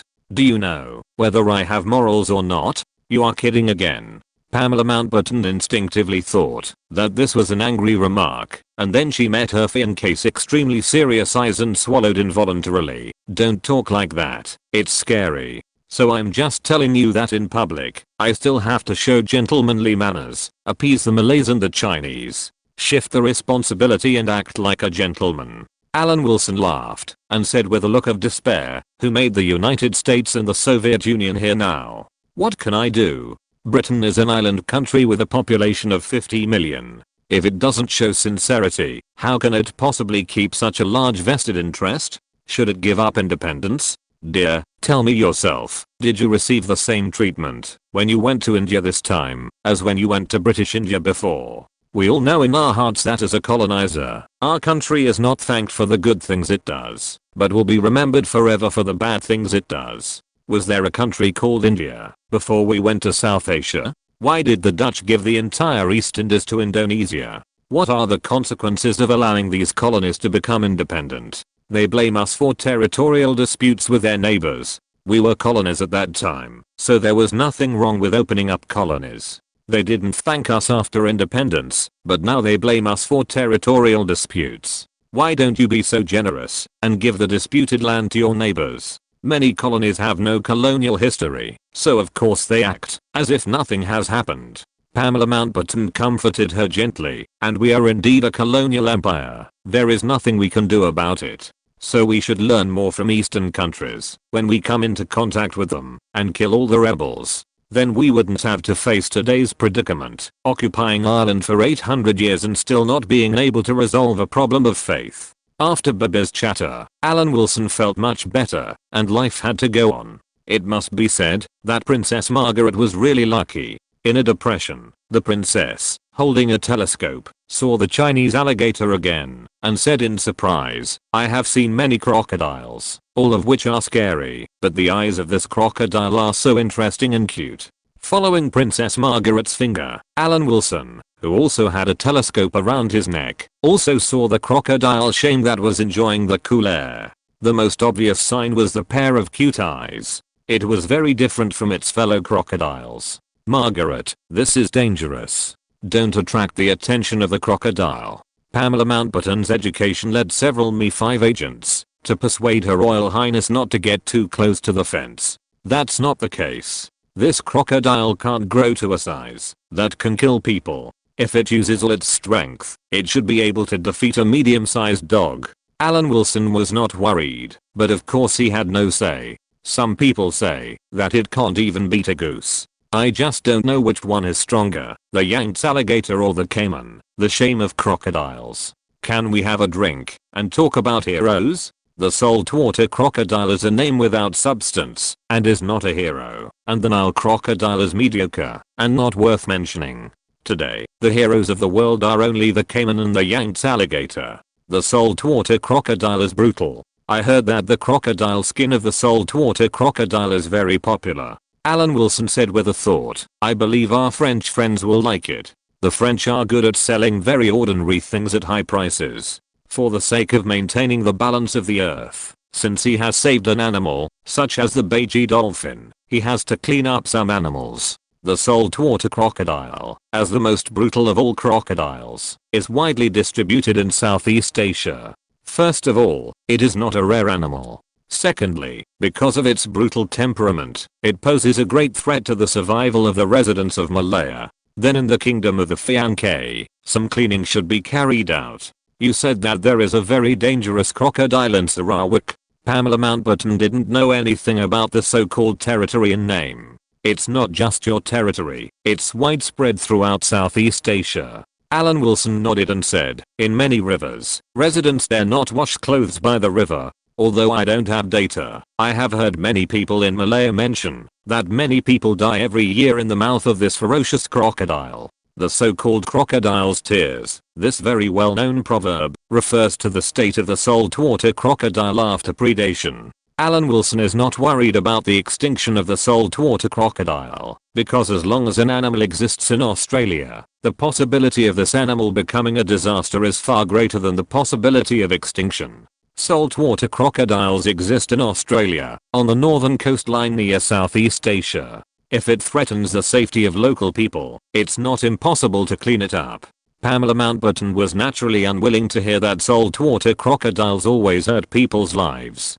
Compared with animals, he still pays more attention to human lives. I will talk to Edel about killing saltwater crocodiles in Sarawak, and see if we can get in touch with the French shell company. Maybe we can solve some of the funding problems. Before he started to act, his wishful thinking had already been made. He knew French business partners, such as Ingrid Bergman. Although she was not French, her career was developed in France. The Kingdom of Sarawak was the largest administrative unit in Malaysia in later generations, occupying more than 1/3 of Malaysia's area. Now it is 1/4 of the area of British Malaya, which has merged the Isthmus of Kra. It can be said that the place that Pamela Mountbatten took over from Charles Brooke himself is still quite considerable. As the current chief executive of British Malaya, Alan Wilson will certainly help Pamela Mountbatten to build this place well. Malaysia's oil and gas resources are very sufficient. It can be said that British Malaya is much stronger than Japan in any resources, with these natural resources as a backing.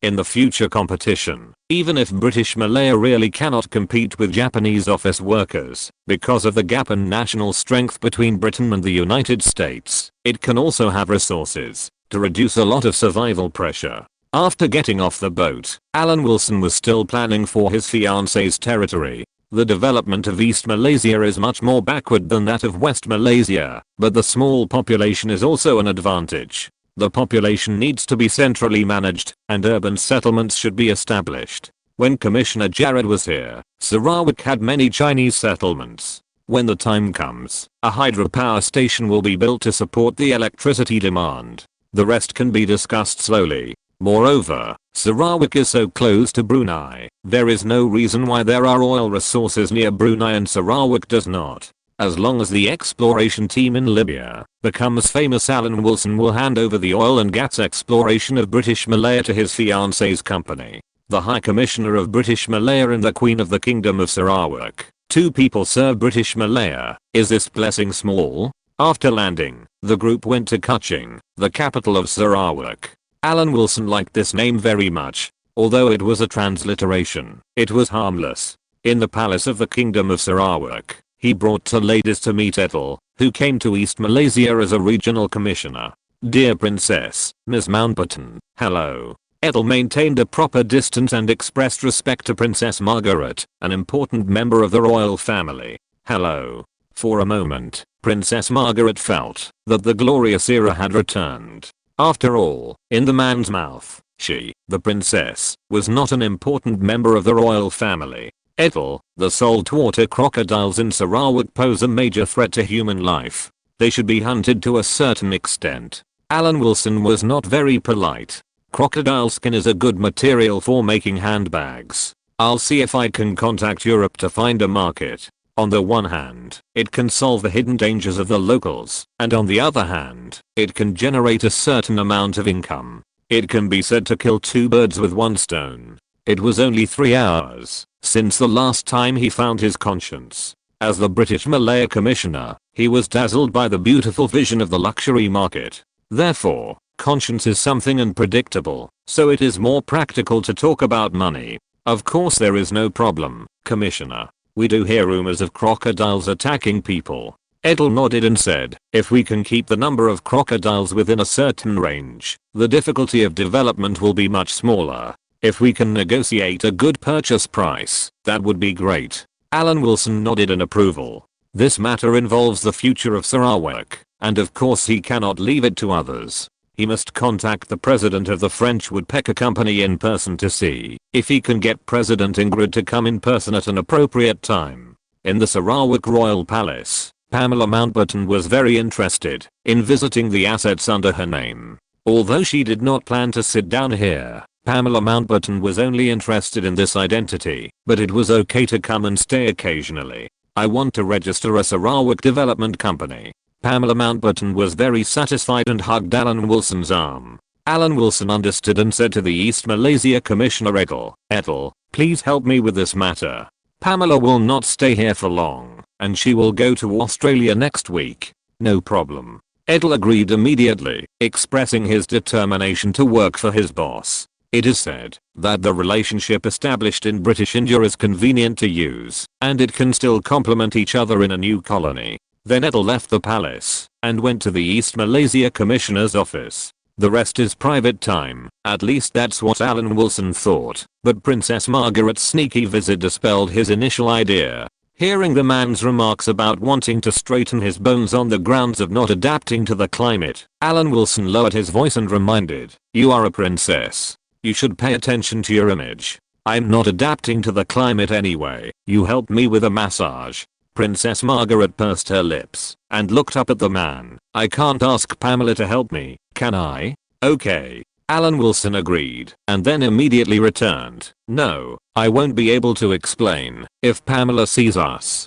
She went to the garden. You massage me first. Princess Margaret grabbed the man's arm and shook it hard.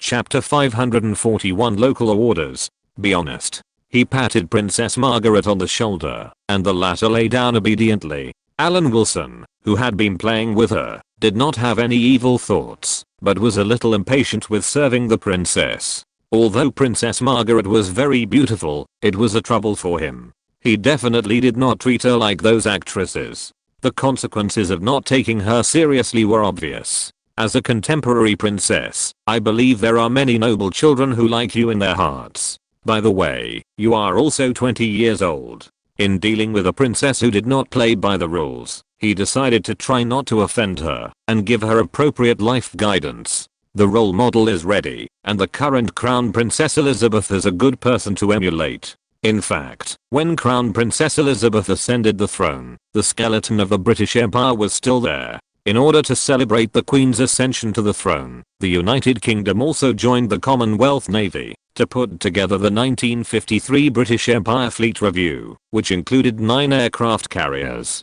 But in the Suez Canal War 3 years later, Britain's tiger skin was torn off. During the reign of Queen Elizabeth, the British Empire was constantly collapsing. If it were China, it would be the period of Empress Dowager Cixi. Today, monarchies are no longer mainstream, and the public's feelings about the royal family are different. So you can't be too self-centered, and you should bear the responsibilities of the empire like the crown prince. It's very hard for my sister to live like that. In fact, Pamela has a good life. She has a man who can help her solve all her problems. Princess Margaret closed her eyes slightly, but her face turned red. Well, you will find one too. There are still many gentlemen of similar age. But you can't find a married man. If you do this, the Anglican Church will make trouble for you, and even the Crown Prince will succumb to their pressure. Alan Wilson took a deep breath, exerted his hands, and the spine of the love brain made a crisp sound, and then sighed. Okay, Pamela will be back soon. Alan Wilson, who was looking for a place to wash his hands, didn't run away, as if he had done something wrong, and found a chair to sit down, chatting with the princess. As for her wanting to lie down, then she could lie down. I think this palace is pretty good. Margaret, what's wrong with you? Pamela Mountbatten came in with great interest and saw Princess Margaret lying on the bed. She said she was tired. Alan Wilson shrugged and did not explain. It was all up to Pamela Mountbatten to judge. Get up quickly. Have you forgotten the royal etiquette? Pamela Mountbatten immediately went over to pull Princess Margaret up and complained to Alan Wilson. Why don't you manage it? How can I manage it? I'm the local chief executive, but I don't seem to have the power to manage members of the royal family. Alan Wilson, who looked relaxed, pulled the corner of his mouth and said, I can only guide you. If the princess doesn't listen, I have no way. You are always right.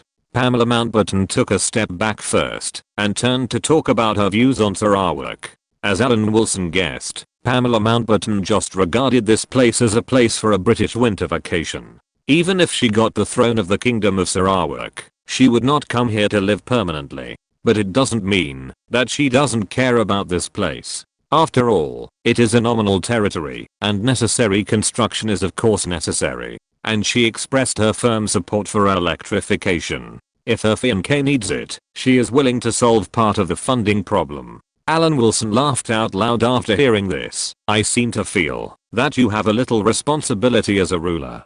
Should I say, yes, Queen at this time?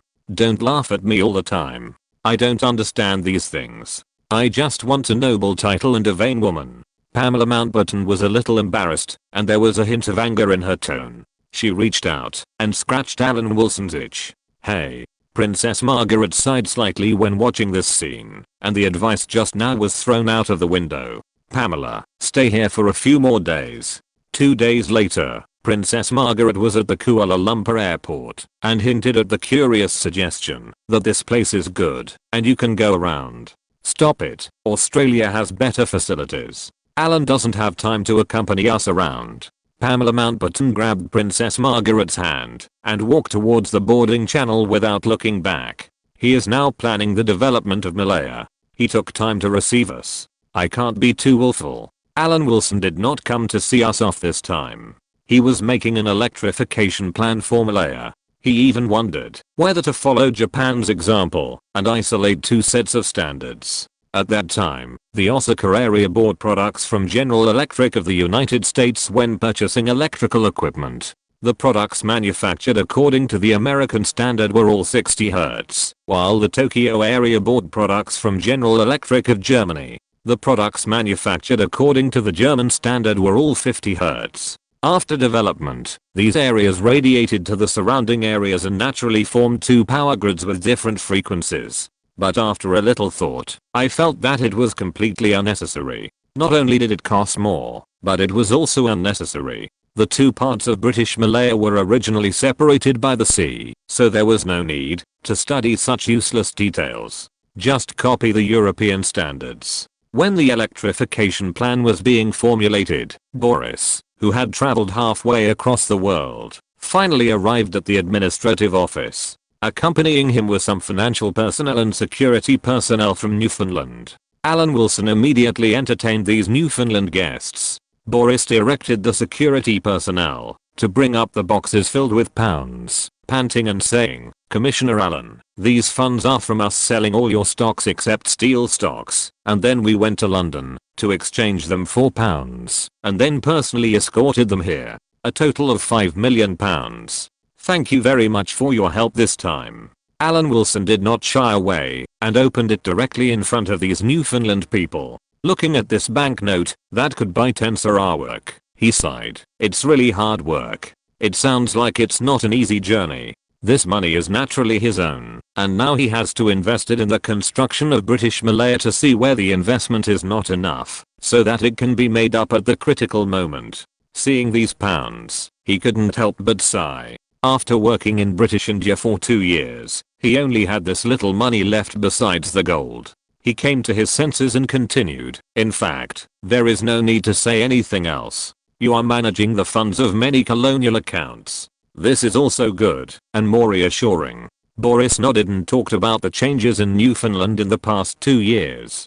Compared with the population of Newfoundland, the explosive growth of per capita wealth is visible to everyone. It is hard to imagine that a place that was in debt of tens of millions of dollars 3 years ago can live such a comfortable life in such a short time. What's more, the Newfoundland fishing grounds are still there. Many Newfoundland fishermen are grateful to Alan Wilson, the last president, who had a short term, but pointed the way for the Newfoundlanders. "Commissioner Allen, are you in charge of this colony now? It looks even bigger than the problem in Newfoundland back then." Boris asked curiously, "So much so that you have to invest some money to help develop it?" With a population of 10 million, the difficulty is naturally several levels higher. To get rid of the current life here in Malaya, we must not follow the path of Newfoundland and develop handicrafts honestly. Alan Wilson shrugged. Newfoundland's shortcut is limited to a specific environment, and it's also fortunate that Newfoundland has a really small population. Otherwise, it would be really difficult to deal with it. While Alan Wilson was discussing the problem with the guests from Newfoundland, half a world away, General Mountbatten, who was promoted to the 4th Sea Lord, was frantically calculating the funds needed to make up for the logistical gap.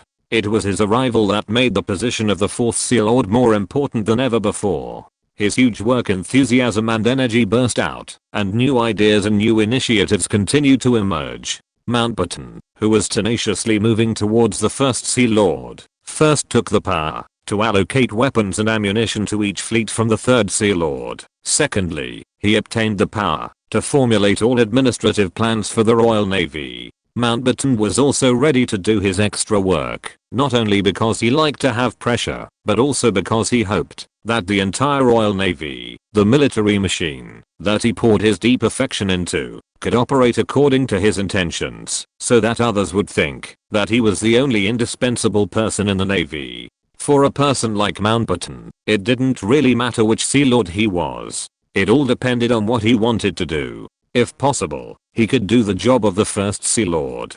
In fact, for the British Long Ocean, this was all basic operation. After receiving a telegram from his daughter Pamela Mountbatten, General Mountbatten, who felt that post-war financial support was limited, contacted Alan Wilson in Kuala Lumpur. Asked about the cost of replenishing some military supplies. After all, this involved 150,000 Royal Navy Reserve supplies. Saving money was important, but quality must also be guaranteed. Soon a telegram from British Malaya was received. Alan Wilson said in the telegram that he could personally supervise the quality of this batch of products, and gave a quote that was only 1/3 of the local price. Although the telegram was full of confidence, in fact, Alan Wilson had just formulated the textile industry plan for Malaya. The textile industry is mainly composed of 4 sections, namely basic textiles, clothing manufacturing, textile finished products and accessories. Among them, the spinning and weaving industries account for a relatively low proportion, and the printing and dyeing and clothing industries have a relatively solid foundation for development. The textile industry is the most basic entry-level industry anywhere, and of course there are textile factories in British Malaya. It's just that it's true that there is no system. But General Mountbatten didn't know that. After calculating the freight, he made orders for all the logistical supplies except military uniforms, and sent them to Kuala Lumpur. Some of them are not in line with traditional practices, but there is nothing to say about family matters. I'll take a break these 2 days. 2 chapters each, and I'll update 3 chapters normally starting on the 28th. Chapter 542 Industrial Development Plan. Textiles, sugar, rubber, tin, palm oil, spare industries, oil, wood, steel, and plastics. After a brief inventory in British Malaya, Alan Wilson found that the basic conditions were still good. If these industries were supported, it would be easy to dominate in Southeast Asia, a place where there are no tigers in the mountains. Of course, Malaysia in later generations only stopped at this stage. It is not as good as the best, but better than the worst. In fact, if there is no Singapore, Malaysia can be regarded as a beacon in Southeast Asia. However, the level of Malaysia in later generations is completely insufficient for Alan Wilson. The starting time is almost the same as Japan, and it is earlier than South Korea. It is not possible to complete the historical mission. The bottom line is that it cannot beat Japan, but must be stronger than South Korea. In fact, Alan Wilson also wants to suppress Japan per capita. After all, Japan has nothing to ask for, and it does not have so many relatively favorable conditions. Except that the number of social animals far exceeds the current population of British Malaya. Japan has no advantages. Does Japan have oil resources? Is there a rubber industry? Is there a palm oil industry? Nothing, not even food. At least before the Plaza Accord, we should fight Japan to the same extent, and have a back and forth, so as to justify the current starting time. Why do we say before the Plaza Accord? It is because Japan after the Plaza Accord is no longer normal. From 1980 to 1985, Japan's per capita output value increased from $10,000 to $11,600. 1985 was Japan's glorious period, that is, the year when the Plaza Accord appeared. After the Plaza Accord, Japan's per capita output value increased from $11,600 in 1985 to $25,400 in 1990. 5 years later, in 1995, it became $40,000 per capita. If British Malaya and Japan compete along the same route, when the yen appreciates, if there is no change on the British Malaya side, Japan's retreat can be directly cut off. Even in the 21st century, Japanese products are still not comparable to European countries in terms of high-end products. Take the automobile industry, which Japan is best at, for example. Although the number of Nissan cars sold worldwide is more than that of German cars, Toyota is more than twice the market value of Volkswagen. But even in Japan, Mercedes-Benz, BMW and Audi are high-end brands that surpass Nissan. Not to mention that in other parts of the world, German cars are crushing Nissan in the field of high-end cars from most countries. It is not true that the high-end German cars in China beat Nissan, and the high-end cars of any country are also beating. Even the best automobile industry in Japan is like this, and other industries cannot compete with European and American companies. It is nothing more than relying on cheap volume to support it. Even in the 21st century, Japan still retains many industries that are not technically advanced. The main reason is the failure to impact the high end, and the Japanese population is twice that of ordinary countries. The two complement each other, and the road to industrial upgrading has been blocked by Europe and the United States, so many low-end industries must be maintained to create jobs. Of course, Asian countries do not know the truth about Japan, because the living standards are too far apart, and a glance is all filtered. Only by touching the path Japan has taken, can we get a glimpse of the leopard. The 5 industries of textiles, sugar, rubber, tin, and palm oil can be achieved by relying on Malaya's objective resources and its own conditions. The last 4, oil mining and timber, can also be achieved by Malaya itself. As for steel and plastics, they need external support. The steel industry certainly needs the support of Australian iron ore, and plastics need the support of oil assets that British Malaya has not yet discovered, as well as the support of the Persian Gulf, which is currently under British control. Plastics and steel are first kept as a backup.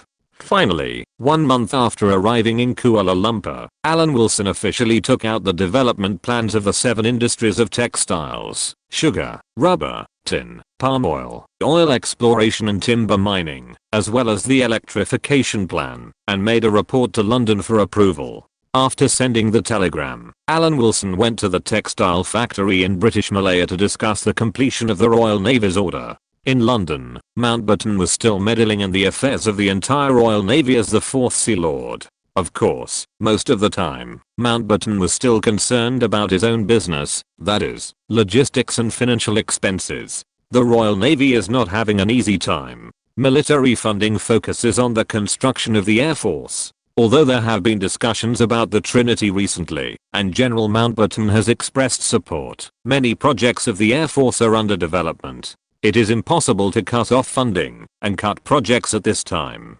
Therefore, although the Trinity has been taken seriously, the investment in the Air Force cannot be changed in the short term. Mountbatten has a son-in-law who treats the telegraph as a telephone. The telegraph travels across half the world. After Alan Wilson learned about Mountbatten's troubles, he proposed an idea in the telegram that part of the Royal Navy's fleet could be stationed in British Malaya to save expenses. This is a very novel idea. Even when British India was still there, Britain did not set up a large amount of logistics in British India. Mountbatten did not agree immediately, but asked how much logistics expenses could be saved on the Pacific Fleet.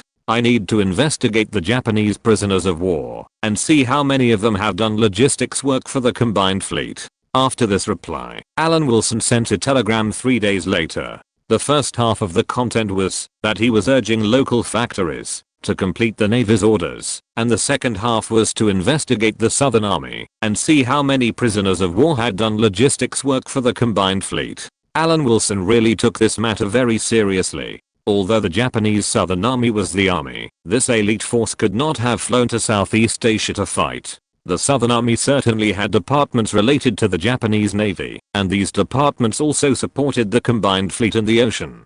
After the war, these prisoners of war were naturally counted among the Southern Army prisoners of war. For decades, soldiers of the Japanese Army and the Japanese Navy finally received equal treatment in the prisoner of war camps. But now this equal treatment has ended, and the Army Red Deer only serve as free labor for British Malaya. The 2,000 prisoners of war who had done naval logistics were not taken out of the prisoner of war camps, and a special place was found for their detention. After discussing with Vice Admiral Bilton, a Japanese warship that had been in the hands of the British Navy and had not been moved for several years was cleaned up by these slightly useful laborers under the surveillance of the British troops stationed there to see if it could be revitalized. After all, when the nuclear test was carried out, it would be used as a target ship.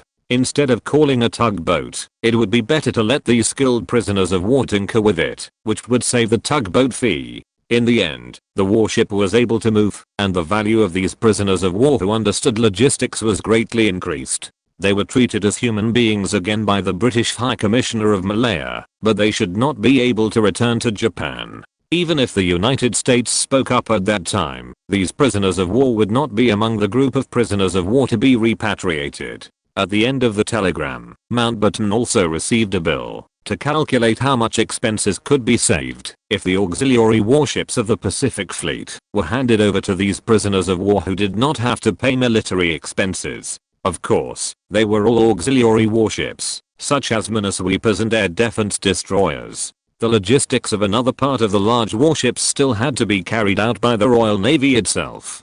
General Mountbatten expressed doubts about the financial problems of British Malaya. Can a small colony afford this expense? Of course, it cannot be afforded normally. This is indeed a heavy burden. However, Alan Wilson mentioned it in the telegram, and it made sense to mention it, because there was no news about his development plan for British Malaya. The telegram told Mountbatten that, if his development plan was successfully approved by London, this matter could be tried. In the future even battleships with huge logistical expenses could be borne by the British Malaya colonial government. Let me see what kind of development plan this is. After all, he was his daughter's fiancé, and General Mountbatten did not think that Alan Wilson would do anything to harm British interests. Mountbatten came out directly from the Admiralty and arrived at the cabinet not long after. As a royal noble, he was no stranger to this place and found the current cabinet secretary Norman Brooke with familiarity. If you just want to get the news, you can just find the cabinet secretary. Norman Brooke praised generously, saying that this development plan is very detailed and reflects the professionalism of Whitehall civil servants, involving textiles, sugar, rubber,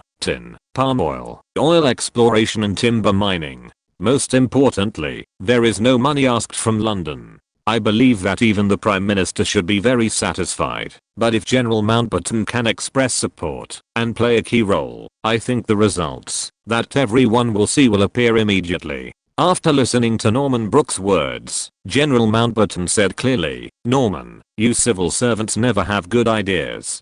Do you want to use me to put pressure on me? Yes and no. Norman Brooke pondered for a while and said, Whitehall supports this plan, but the ministers may have different opinions, and the benefits may not be enough, so if General Mountbatten can play a decisive role, there will definitely be no problem. I want to see Prime Minister Attlee. General Mountbatten stood up directly and expressed his opinion in Norman Brooke's quite gratified eyes. The Prime Minister is free now. I will arrange it for you right away. Norman Brooke picked up the phone on the table.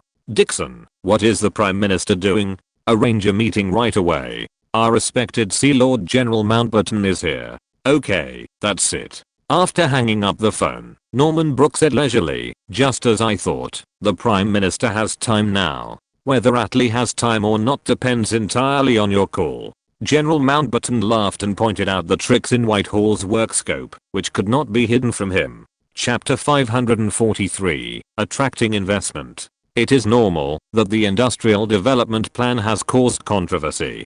Britain has never taken the initiative to transfer any industry, at least not at the government level. Although the development of the United States in the late 19th century was largely due to British capital, it was not the initiative of the London government. Even though British India had such an important position in the former British Empire, London did not transfer any industry. Of course, India's industry is second only to Japan outside of European white countries, and India must have some industries to meet its own needs. The British Indian Governor's Office has carried out some basic construction to meet this demand, but leading the transfer of industries and making colonies a powerful supplement to the British mainland? This is a novel matter for this cabinet. At the cabinet meeting, the report on the industrial development of Malaya caused heated debate. Opponents believe that has it really come to this time, that Britain must share the pressure on the mainland through other forces? And those who think it is worth a try also have their own reasons. The facts are obvious.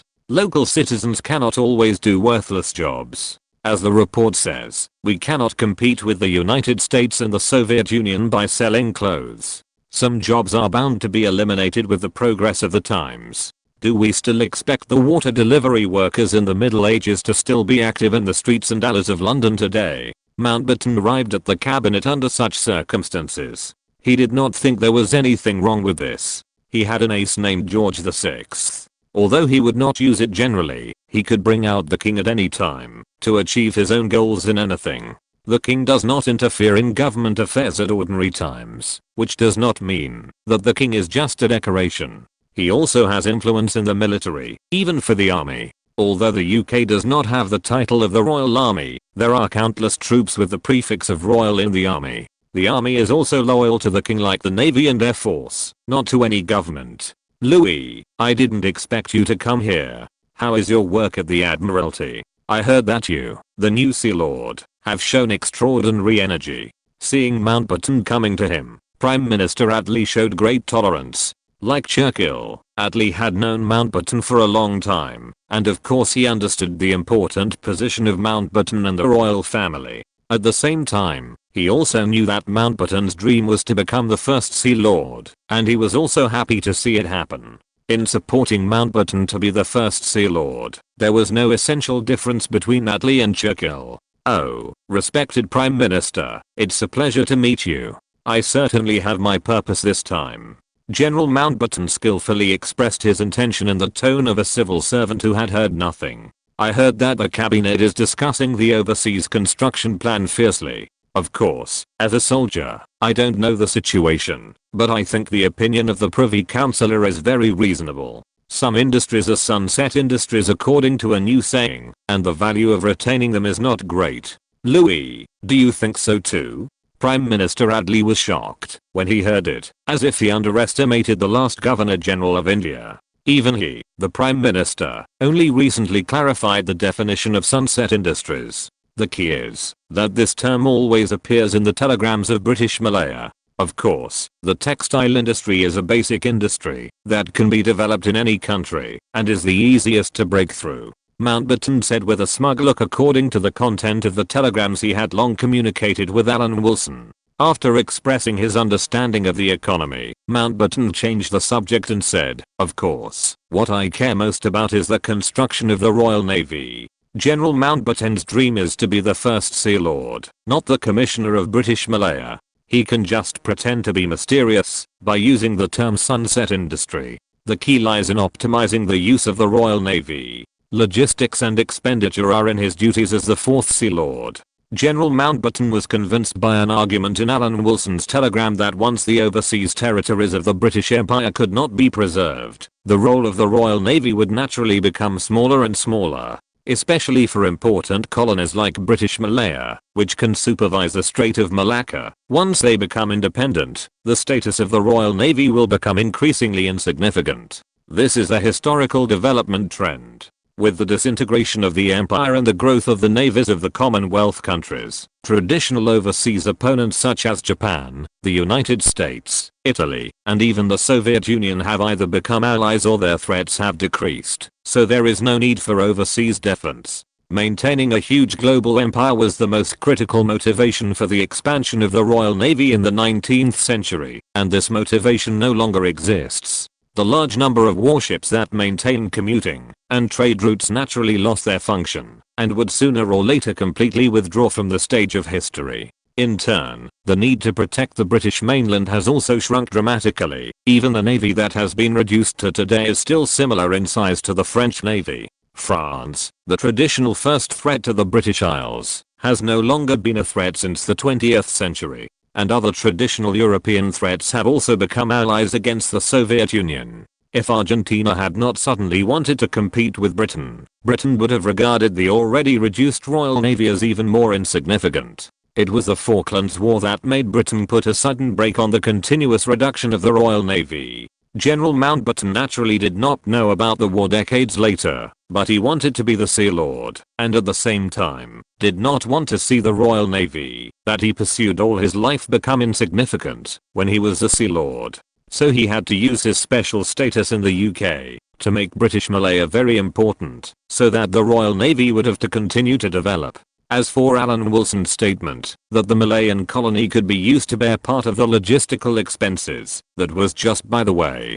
Today, General Mountbatten came to the Prime Minister's office to achieve a goal that coincided with the interests of his son-in-law. Even if it is not possible to make a final decision, we should try to make Prime Minister Attlee seriously consider this issue. When Mountbatten was persuading, Norman Brooke was also blessing it. Whitehall also supported this development plan, which was entirely for the influence of the British Empire, without any selfish motives. Even if there were some, it was considered to be a balance of public and private interests. In fact, considering the cost reasons and the current European common market, I'm not very opposed to it. Attlee pondered for a moment, frowned slightly, and said, "It's just that the Foreign Secretary may have some doubts. The current Foreign Secretary is not Ernest Bevin, but Herbert Morrison, the deputy leader of the Labour Party. He is Prime Minister Attlee's opponent in the party. Because the Labour Party does not have much experience in governing, and there are not many talents available compared to the Conservative Party, there are multiple super ministers in the Labour government, that is, they hold more than 2 ministerial positions at the same time. Ernest Bevin is no longer suitable for heavy diplomatic work due to his physical condition, and the current one has been replaced by Herbert Morrison. If he had not lost his seat in the 1931 general election, it would have been him, not Clement Richard Attlee, who would have become the leader of the Labour Party and the future Prime Minister. This blow made him unable to let go. Perhaps I think that Herbert was not opposed to a plan, but to a person."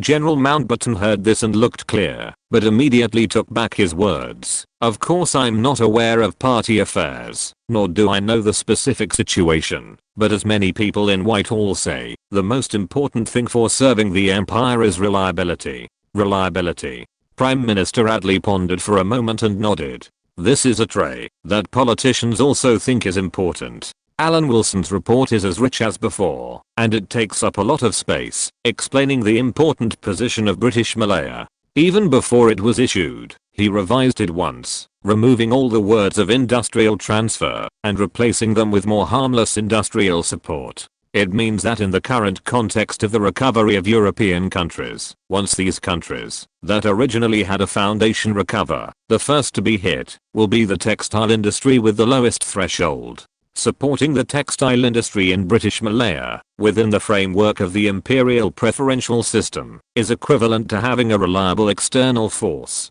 to compete with European countries in the European common market with a lower cost advantage. It can also unite the Commonwealth, considering the location of Malaya in the centripetal force of Australia.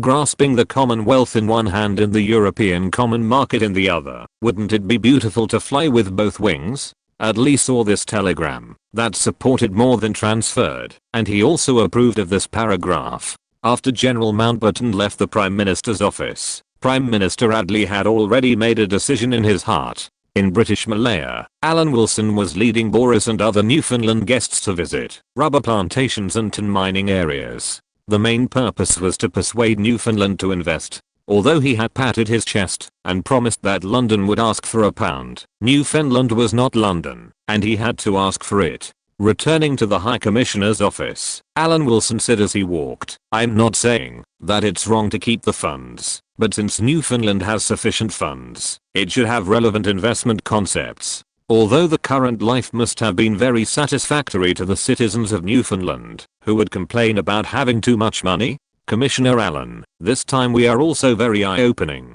From the observation of several industries, we fishermen are still too narrow-minded. Boris was obviously convinced, and several Newfoundlanders accompanying him also nodded. Commissioner, London called back. Not long after, Elisa twisted her body and came slowly, holding a telegram from London. It is to approve the industrial support plan, change support to transfer, and publish it to the public after translation. Don't do good things without leaving a name. We do a little work, and want to brag about it. This is the work experience left in British India. Alan Wilson looked happy, and still did not forget to remind his subordinates to pay attention to details. Chapter 544. Big fireworks arrive at Hong Kong. Boris, you've seen that London also supports this move. Alan Wilson immediately used this reply from London as evidence to convince the Newfoundlanders the Empire's investment in this will continue, and the natural resource base here is second to none among the current colonies. Moreover, we can also win the support of the Netherlands, Portugal and Australia. Because South Vietnam has been in turmoil, many military supplies are purchased by Malaya. Alan Wilson did not mention the factor of the Vietnam War in the telegram. In fact, the reason why British Malaya today is more stable than post-war Japan is that during Jared Edwards' term as commissioner, he took advantage of the military actions of France and the Netherlands to promote the development of Malaya. Of course, in the long run, Japan's tens of millions of social animals are indeed difficult to deal with, but in the short term, it is not a problem. Not surprisingly, the textile industry is also the preferred industry for Japan's post-war rise. Then the first step after the war is the competition in the textile industry. In fact, Japan's superior population quality has little room for development. The textile industry is a profession that illiterate people can do. The steel industry does not actually require a high population quality. Of course, cars and home appliances from the 1960s onwards are not something that illiterate people can handle. But there are still 10 years left, and the first batch of miners should be of working age in 10 years. And starting competition from the textile industry can at least block Japan's low-priced textile industry from entering the European market. Let Japan's textile products rely entirely on the US market. Without the European market, I believe that Japan's industry will not mature so quickly. Maybe it can also slow down the pace of Japan's development and buy time. As a colonial administrator, Alan Wilson did not think it was shameful to break the legs of competitors. Japan is destined to be a place where all raw materials are imported. It depends on how much the advantageous industries of Malaya itself can cover. Listening to the former Newfoundland administrator's high spirits and pointing out the way forward, several Newfoundland people believed it without a doubt. Commissioner, we will explain the situation here to the Parliament when we go back.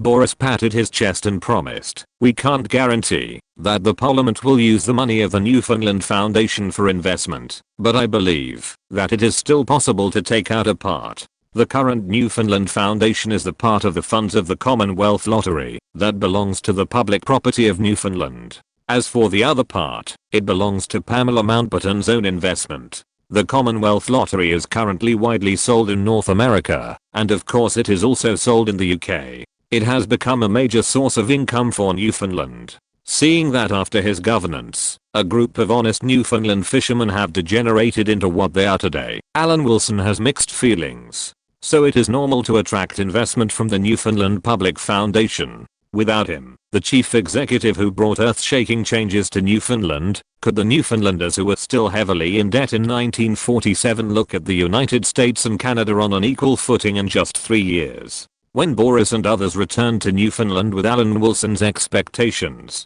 to persuade the Newfoundland Parliament to invest, Alan Wilson began to continue to make up for the mistakes of his predecessor and give some Malays some visible concessions and benefits. This shows that the British Empire has not forgotten the indigenous people of Malaya. The visible benefits are nothing more than land and industry bias. The most advantageous industry in Malaya today is the rubber industry. This industry requires land, so the Malays are supported in terms of land. British Malaya now has all the conditions to do so, because compared to a population of 10 million, there is an area of nearly 500,000 square kilometers, which leaves a lot of room for Alan Wilson to distribute land. Land distribution is also the best way to win favor. The Malays now account for 39% of the colonial population, but they must get the majority of the land, and I believe they will not make trouble again. As for the biased support for the rubber industry, that is only a long-term goal 5 years later. You can keep your promise, or forget about it at that time. Giving the Malays the majority of the land share is to facilitate the future pinning of Malaya on agriculture. At the beginning, it may be a very complicated question, whether farmers or workers live better. Maybe the Malays who occupy the majority of the land, but have a better number of people, will really live better than the Chinese. It is not to say that the Chinese do not have their own land, but it is definitely not as big as the Malays. This makes it easier to put the Chinese into the industry. After all, the Chinese are more trustworthy in confronting the Japanese social animals. At this stage, the Malays will definitely take advantage of the biased land distribution, but if Malaya's industry starts successfully, the potential of the two will be incomparable. The British High Commissioner of Malaya, unlike his predecessors who were in a mess, started to rectify the chaos as soon as he took office. He received praise in Malay newspapers. There is no way to let me have my own national conditions here. The plans being studied are always leaked by unreliable people and then known by the Malays. Of course, the British Empire has shown a sincerity that has never been seen in the past 300 years. It wants to hand over the textile industry to Malaya and provide a market to help a colony develop. This move that is simply sad and tearful is also fermenting in the British Malaya society. Senior writer A.I. Zongtang, recalling his work experience in British India with a group of reliable writers, said that the war that broke out after the independence of British India made the British Empire condemned by conscience, although in fact there was no such thing. But it is precisely because of this condemnation of conscience that Britain said it would cultivate the remaining colonies well, so that the ethnic groups in the colonies would no longer hate each other and would only let go if they had a certain degree of self-reliance. In fact, they just wanted to stay. As the only area of the British Empire that remained intact after the 2 world wars, Alan Wilson cherished this kind of public opinion hegemony very much. There is also a very big advantage. Alan Wilson did not mention it to the telegram from London or to the local Chinese and Malays. That is, Hong Kong is in the hands of the British. In the next few decades, it will be the most important channel for China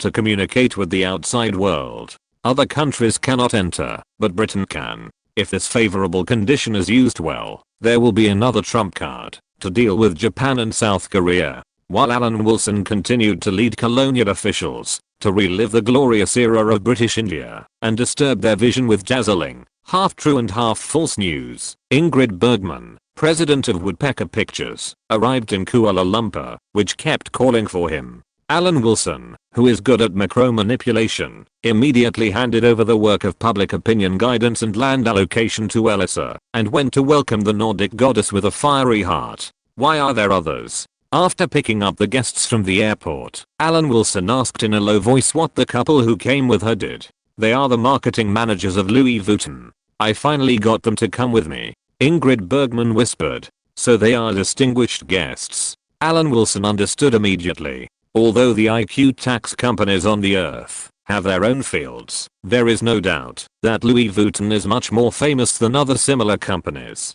Who doesn't know the famous donkey brand? Alan Wilson was very grateful that Ingrid Bergman could invite the marketing manager of this company. He was very frank with her immediately. Although it was still a little inappropriate, he couldn't help but have a verbal dispute when no one was paying attention. The saltwater crocodile, which everyone in British Malaya feared, was put on the counter by him, a senior commissioner who loved the people like his own children.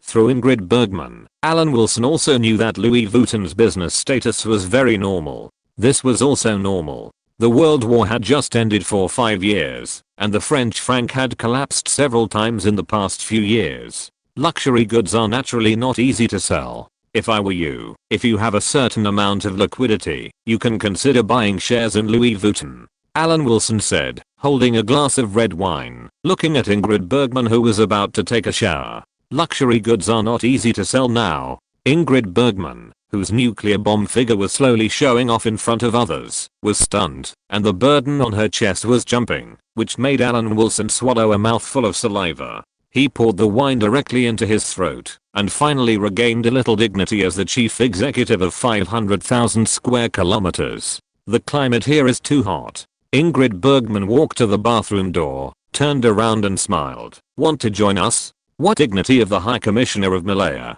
Alan Wilson now just wants to fill the emptiness of the Nordic goddess. How good is the crocodile? Not only can it be made into crocodile leather bags and crocodile leather shoes, but it is also a piece of cake to turn it into a belt. The most ferocious saltwater crocodile has become a decoration for people. It is a very exciting thing to think about it. The skin of the saltwater crocodile is the best among alligator skins. However, in later generations, due to the small number of saltwater crocodiles and the fact that most of them are wild, their value naturally rises. It just so happens that there is a saltwater crocodile habitat here in Malaya. It solves the hidden dangers of local residents and can get funds at the same time, which can be said to kill two birds with one stone. Faced with Ingrid Bergman's doubts that Louis Vuitton may not accept the investment, Alan Wilson thought for a while and said, "Why do you want such a big name? Isn't it for cash? If it doesn't work, you can talk to Louis Vuitton through the actress tied to the Barbie doll company, who is willing to help Louis Vuitton open up its popularity in the United States at the same time." I don't believe that Louis Vuitton is not interested in the American market. If you can help, it can save Louis Vuitton a lot of work. Talk now? Ingrid Bergman thought for a while. Would it be too eager? I'll talk first, and you can just watch from the side. Alan Wilson said, you should first figure out what Louis Vuitton's profits are. This may take a few months. Keep in touch with me then. At the Kuala Lumpur administrative office, Elisa picked up the phone and said, Lieutenant General Bilton. The commissioner is not here. Just say that the Anson transport ship carrying the fireworks has arrived at the port. Got it. I'll contact the commissioner right away. Chapter 545 Looking Forward. 3 hours later, Alan Wilson had returned to the Malayan commissioner's office. Although he was very reluctant to be intimate with Ingrid Bergman, he knew in his heart which side was more important. He had just arrived at the commissioner's office and ignored the greetings of many administrative officials. He went straight back to his office. He didn't even have time to drink a sip of water and asked directly, the alloy tube has arrived. Which port is it? Penang. Elisa didn't know what the alloy tube meant, but she instinctively felt that it must be something extraordinary to make her boss rush over. Lieutenant General Bilton has already rushed to Penang. Prepare the plane. I want to go too. Alan Wilson said without thinking. The work of the commissioner's office is still left to you. Alan Wilson, who hadn't even sat down yet, asked the driver to take him to the military base. He showed his ID and rushed to Penang. Penang was the earliest free trade port colonized by Britain in the Far East. For a long time, its status was no less than that of Singapore, and it managed Malacca and Singapore. The Straits settlements consisted of several colonies that were not adjacent to each other, and Penang was the jurisdiction. After the Isthmus of Crab was assigned to British Malaya, Penang was located in the middle of the Malay Peninsula. The geographical change did not change Penang's important position. The British troops stationed in Malaya also had a military base in Penang. Alan Wilson, who was on a plane, soon arrived at Penang Airport. Penham Commissioner Everett was already waiting. Seeing Alan Wilson's hurried appearance, he asked in confusion, "Commissioner, Elisa said you came here. Is there something important? I heard that a transport ship from the mainland arrived at the port. How are you arranging it? What is the attitude of the military?" Alan Wilson kept walking and asked several questions in succession. "We just prepared a place to stay." Lieutenant General Bilton was very serious. "The entire port has been under military control and no news was disclosed. I don't know why." Although Everett looked confused, he quickly answered all the questions. "With your rank, some secrets must be kept secret from you." Alan Wilson got into the prepared car directly. "I will communicate with Lieutenant General Billman and people in the country. Maybe there are some tasks that need your help." The alloy tube project has already cost Britain a heavy price. As the first country to discover and imagine atomic weapons, it took until 1950 to come up with a finished product. The twists and turns of the road are simply heartbreaking. This is already 2 years earlier than in history. Prime Minister Adley would have been deceived for 2 years at the beginning, and the United States would have kept him on hold until his patience ran out before he restarted the alloy tube project. This time at the Potsdam Conference, he met Truman, who had just become president, and his fantasy was directly shattered. Even now, the United States is still constantly making trouble for the alloy tube project. Originally, Britain intended to borrow the United States nuclear weapons test site because it was ready-made, but the United States even rejected Britain's request to test the first atomic bomb at the test site in Nevada. After being clearly rejected, the proposals of Australia and Malaya were taken seriously. In the end, the Malaya plan was recognized. At the Penham Commissioner's office, Alan Wilson, who was rushing to the office, met William Penny, the head of the alloy tube project, and Lieutenant General Bilton Walker, the commander of the British Army in Malaya. "Commander, sir." Alan Wilson greeted the two directly when he saw them. "I'm discussing investment issues with guests. I hope you are not too late. Mr. William has worked hard all the way." The two nodded, mainly to discuss the specific test site. Alan Wilson already had a place as a test site. There are 2 small islands not far apart in the west of the Langkawi Islands. First of all, the islands are not large, and secondly, they are far away from the main island, and will not be affected. The 2 islands are not far apart, so it is appropriate for us to choose another one as an observation site. The Langkawi Islands, the largest island group in Malaysia in later generations, consists of 99 islands. It is located in the Strait of Malacca, north of Penang Island. Before the Isthmus of Crab was acquired, its geographical location was closer to Thailand. The local scenery is pleasant, and it is the most important tourist destination in Malaysia in later generations. But Alan Wilson thought it was more suitable for a nuclear weapons test site. If possible, he actually wanted to occupy an uninhabited island in Indonesia for nuclear testing. However, doing so might intensify the conflict. Although he himself did not think it was a big deal, it would always be a hassle if London asked about it. When Lieutenant General Bilton Walker heard what Alan Wilson said, he directly asked his staff to take out a map and found the location of the 2 small islands on the westernmost side of the Langkawi Islands. He nodded and said that it was indeed a good observation site. "I will invite the leaders of the local ethnic groups to observe. I hope to get the approval of both of you." Alan Wilson said, "Don't get me wrong. Before I arrived in Kuala Lumpur, I had always advocated conducting nuclear tests in Malaya because of the important position of the Strait of Malacca to deter and contain the threats of certain people to British Malaya. This was also agreed by the cabinet, and the nuclear test must not be just one time, right? Inviting Malayan Chinese leaders to watch the nuclear test was something he had decided before, and there was no possibility of shaking it. Alan, we conduct nuclear tests to protect the security of Britain." William Penny felt uncomfortable after hearing this. The deterrent meaning was too strong. This is British Malaya. It doesn't matter whether it is Malaya or not. What matters is British. Alan Wilson said to himself, "The most important thing in our business is not to find answers, but to find problems. I want to deter any potential anti-British forces, no matter where they come from, whether they are enemies or allies, that doesn't matter. As a scientist, William Penny is either so rational that he doesn't recognize his relatives, or so idealistic that he doesn't recognize his relatives.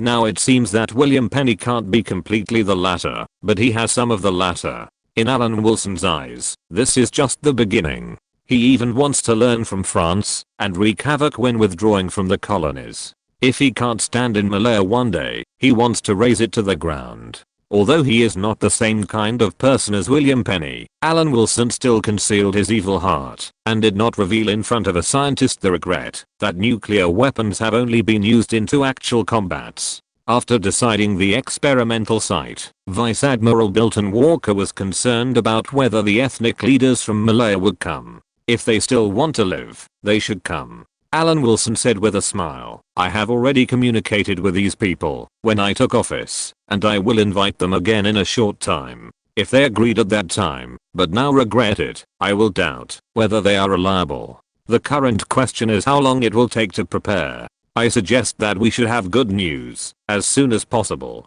preferably in May." Vice Admiral Bilton Walker and William Penny also agreed. They also wanted to get good news as soon as possible. Regarding the issue of test targets, Alan Wilson had nothing to say. Vice Admiral Bilton had already prepared escort aircraft carriers, Liberty Theory and abandoned Japanese warships. William Penny said that some animals were being released. What did Alan Wilson have to say? He couldn't suggest using humans for the experiment, although he really wanted to do so. The three of them set May 25th as the date for the nuclear test. Alan Wilson immediately asked Everett, in the name of the Penn Commissioner, to issue a ban on going out to sea starting from May 20th, and an executive order to evacuate the residents of the Langkawi Islands immediately. Almost at the same time, under the military order of Vice Admiral Bilton Walker, the escort aircraft carriers, Liberty ships and other target ships that served as test targets also left the port and headed for the nuclear weapons test site.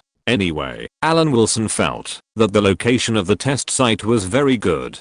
It was not far from the Strait of Malacca, the Andaman Islands, British Burma, and Thailand, which was forced to cede the Isthmus of Kra. If they wanted to deter, they could come together. As all the details were determined, Alan Wilson sent a telegram to Elisa in Kuala Lumpur, asking her to send an invitation to the Malay Sultan, the Malaysian Chinese Association, and the Malayan National Party on his behalf. Although they had to come, it was indeed an invitation. He felt that the Chinese leaders should not be surprised. It was not like they had not learned the hangman banquet before, so there was nothing strange about it. Now we just have to wait for the countdown. The relevant personnel in Malaya are busy, and London is also paying close attention to the progress of the matter. The success of the alloy tube plan is a major event for the entire British Empire. Even Prime Minister Attlee is looking forward to it, and keeps calling to inquire about the preparations. Alan Wilson, who never wastes time, took the time to hug Ingrid Bergman's body, and told the Prime Minister that everything was under control.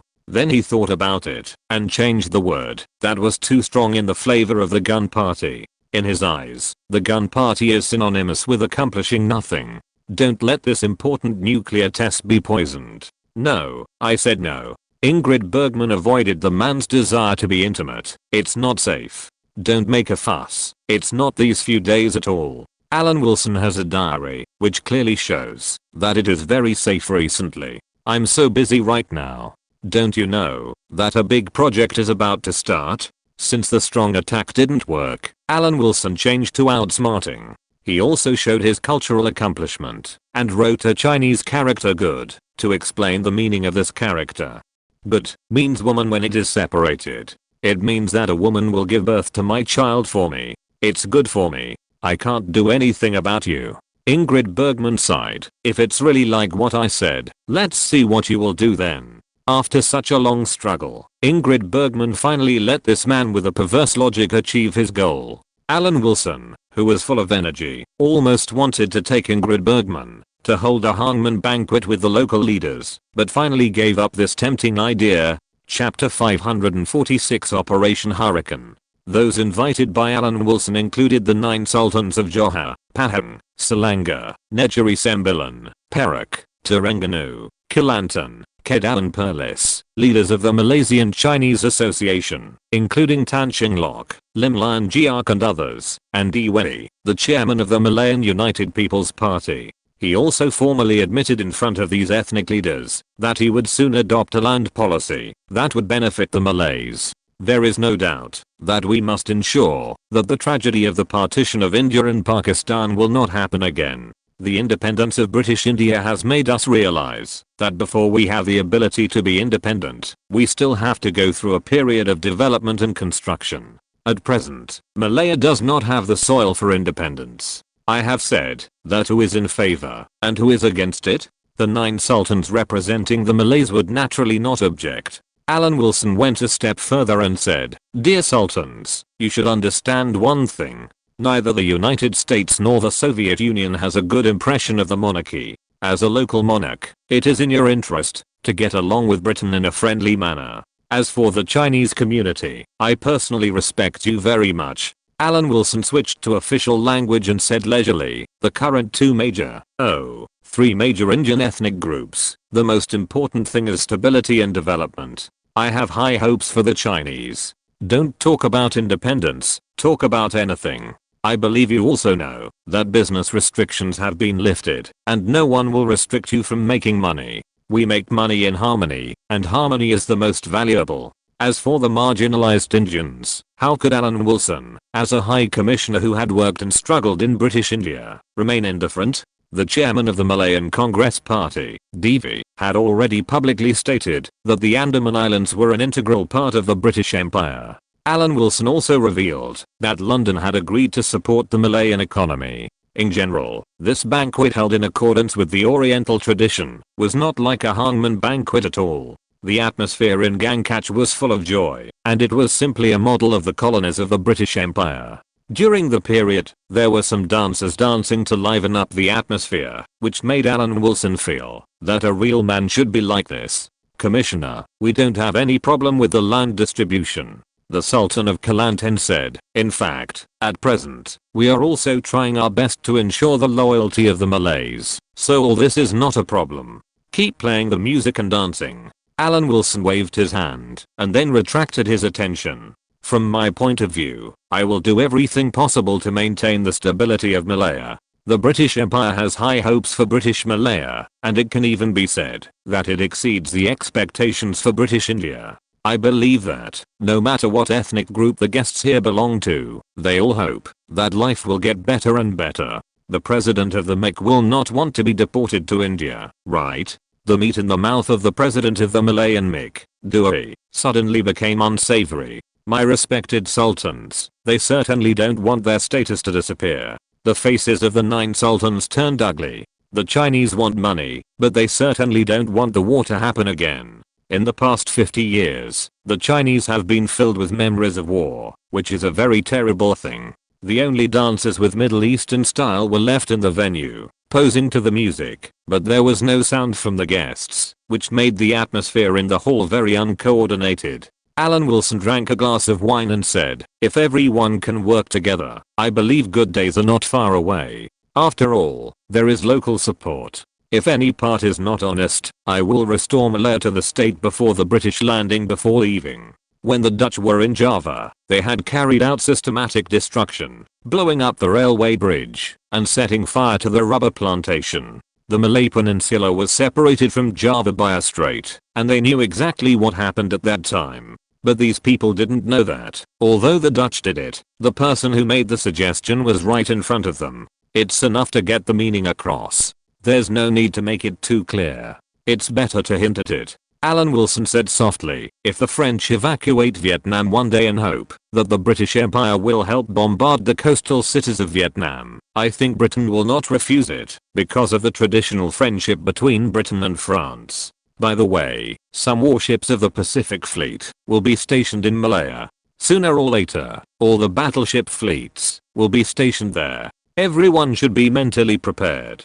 By the way, distinguished guests, go to the sea with me to watch the ceremony in a few days." Alan Wilson put down the wine glass in his hand and emphasized gently, "You can't not go, otherwise it's hard for me to think whether those who don't go are reliable." After a round of verbal attacks and military threats, the important leaders of these ethnic groups were all left in Kuala Lumpur, but as a reasonable person, he still allowed these people to report their safety to their families. His current behavior cannot be explained by unfriendly words such as house arrest. It is entirely because the leaders of these ethnic groups are considerate and voluntarily stay. He is waiting for the battleship Malaya to arrive at the port, and at the same time, he is also looking at what the ethnic groups will do after the leading figures of these ethnic groups leave. Compared with these former bosses, although their group was already the largest group in Malaya, Chinese workers like Chiang Kai-Q and Su Yang who had been to Newfoundland still did not have the corresponding status. Of course, their relationship with Alan Wilson was still very close. Although they were close, they still had to take necessary safety precautions. After ensuring safety, the two sides were very close. When asked why he detained these people, Alan Wilson did not use rhetoric to prevaricate. I want to invite these people to watch the ceremony, but I'm afraid they don't want to go, so I resorted to this last resort. But I believe they will forgive me when the time comes. Master Zhangtang, what exactly is it that we have to go out to see? Su Yang asked with a curious look on his face. It's so mysterious. You are not outsiders, so it's okay to tell you. Alan Wilson pondered for a moment, showing his white teeth. It's the nuclear bomb dropped on Nagasaki and Hiroshima. On the 24th, Alan Wilson borrowed a military transport plane to transport these people and himself to Penang. The Malaya battleship, named after the colony, where he is now a commissioner, was docked at the port of Penang. The last of the Queen Elizabeth-class battleships in World War I, the Malaya, which should have been dismantled 2 years ago, is still sailing in the ocean. In fact, none of the Queen Elizabeth-class battleships have been dismantled yet. The remaining two are sealed in the mainland, and the Warspite is also serving in the Royal Netherlands Navy. In the telegram to General Mountbatten, Alan Wilson said that the part of the logistics costs that Malaya can afford actually refers to these old antiques from World War I. It doesn't matter if they are old, as long as they can fire. What high technology is needed to deal with colonies? A shot at Jakarta can still scare the Indonesians to pee their pants. So what about the old antiques from World War I? How many countries can build them? Boarding this battleship that has been in service for more than 30 years, Alan Wilson felt a heavy sense of history coming towards him. The 381mm main gun seems to be telling the glorious years of the past. As a former battleship of the British Royal Navy, although it is a little older, it is absolutely no problem to use it for observation. Is it a waste of two modernizations? From the behavior of these distinguished guests, after they boarded the ship, Alan Wilson could also tell that these distinguished guests who were quite prestigious in British Malaya had never boarded the battleship named after this colony. Because the sea conditions in the North Atlantic are well known to the world, British warships are outstanding in terms of seaworthiness. Alan Wilson even took these guests on a tour, boasting with a red face and a heartbeat, "Let's fire a round of salvos at Jakarta and see if they dare to disturb everyone's peaceful life. Then we will install nuclear shells." Amidst the laughter that may be insincere, the battleship Malaya left the port of Penang and headed towards the island for nuclear testing. On the two parallel islands on the westernmost side of the Langkawi Islands, the British nuclear weapons for this test have been placed on the isolated island further west. They are installed on a Liberty ship, and there is also a test target ship that is also stranded next to it, and cars and tanks are placed on the shore. This nuclear test was codenamed Project Hurricane. In order to observe more intuitively, the person in charge, William Penny, also temporarily boarded the battleship Malaya. Through the equipment on this battleship, he felt the power of nuclear weapons more intuitively. With some preparations ready, the countdown of Project Hurricane officially began. The battleship Malaya stayed at an appropriate distance. All crew members and observers who came to witness history put on sunglasses that had been prepared long ago. The broadcast in the command room kept reminding the countdown. As the direct person in charge of the project, William Penny was also quite nervous. He also chatted with Alan Wilson to relieve his nervousness. "We found a more powerful fusion reaction during the experiment. This is similar to the feedback from some secret channels." Alan Wilson knew what William Penny was talking about as soon as he heard it. The more powerful hydrogen bomb also said, "Of course, the Americans blocked the news from us. It was just some unconfirmed information, but today I heard from Mr. William that it must be true with the American style of doing things. However, according to history, it will take another 2 years for the United States to successfully develop hydrogen bombs. If we catch up now, it is not impossible to catch up. Remind everyone, put on sunglasses to cover your eyes. Countdown is 1 minute, 59 seconds. Following the prompt from the command tower, the heavy people gathered at the ship's windows put on sunglasses one after another, listening to the emotionless countdown. Finally, when the countdown was completed, a dazzling light burst out on the Liberty ship, equipped with a nuclear bomb, and the entire Liberty ship was vaporized, followed by thick smoke and the sound of the impact. The island where the test was conducted turned into a sea of fire, shrouded in clouds of sorrow. The British on the entire battleship and the East Island observation post cheered loudly, celebrating the birth of the British nuclear bomb. Great. Alan Wilson clenched his fists. 2 years ahead of schedule, this has already solved a big problem. If you're listening to this novel on a channel other than Fanfic World, it means they downloaded and uploaded it without effort. We cordially invite you to visit our channel, Mundo Fanfic Novelos. There you'll find the original version of this story and you can explore many other novels of various genres. We're waiting for you to immerse yourself in a world of incredible novels.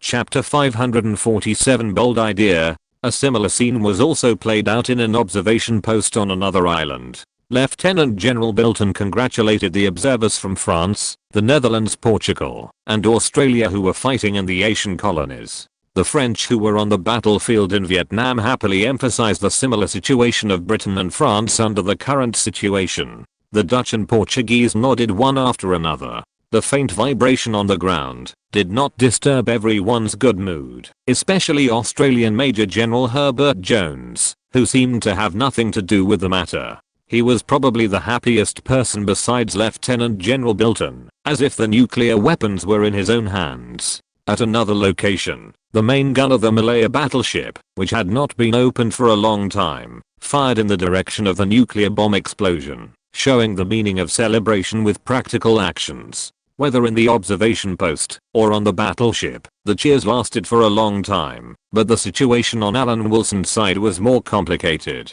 The Malayan leaders who were forced by him to observe the nuclear test saw the mushroom cloud lingering for a long time, and they felt mixed emotions. As the leading figures of their own ethnic group, they certainly understood what Alan Wilson meant by forcing them to come here. On the surface, it was friendly, but in fact it was deterrence. Just like before the nuclear test began, it was mentioned that the battleship Malaya would bombard Jakarta to copy the deeds of the Royal Netherlands Navy. Bombarding Jakarta is fine, and it can also be replaced with any city in Malaya, such as Penang. Although it is on an old battleship with few missions, the battleship Malaya still prepared champagne for celebration. William Penny was excited. The success of the nuclear test made him, the person in charge of the alloy tube project, release his emotions. Since 1939, the research started and stopped, and then restarted again. The alloy tube project, that the UK originally started to study, did not finally succeed until 11 years later. The hardships along the way made it difficult for William Penny to calm down at this time. It was really not easy. It's been 11 years. I can't describe how I feel now. William Penny shook his head in front of Alan Wilson and the captain of the battleship Malaya, Grant, and all his emotions burst out. Yes, it's been 11 years. Alan Wilson held the wine glass and shook it gently, saying, "It turns out that being an enemy of the United States is dangerous, but being an ally with it is fatal." Since 1945, it has been difficult to distinguish whether the United States has done more against the Soviet Union or caused more trouble to the British Empire. After speaking, he drank the red wine in the glass and poured another glass. Although this could not decide anything now, but slowly, Britain, which has been caught in the middle, will definitely change its mind. The news of the successful operation of Hurricane immediately reached London through radio waves. After being known by the cabinet and Whitehall, it was immediately announced to all British citizens and instantly made headlines in major newspapers. Britain became the third country to control nuclear weapons after the United States and the Soviet Union. Many newspapers interpreted this as an important step for Britain to get back on track. There were two options for the special edition staged photos, and almost all newspapers chose it. British Malaya, regardless of ethnicity, celebrated the success of the operation of Hurricane together. People danced and everyone's face was filled with joy from the heart. The photo includes British High Commissioner of Malaya Alan Wilson, the 9 Malay Sultans, the leader of the Malaysian Chinese Association, and the leader of the Malayan National Congress. It is simply that all ethnic groups are closely united under the leadership of the British Empire, which is very symbolic. As for another photo of Lieutenant General Bilton and military representatives from France, the Netherlands, Portugal and Australia, it was too serious and was not published. The news of the success of the British Hurricane operation also attracted reprints from Western European countries.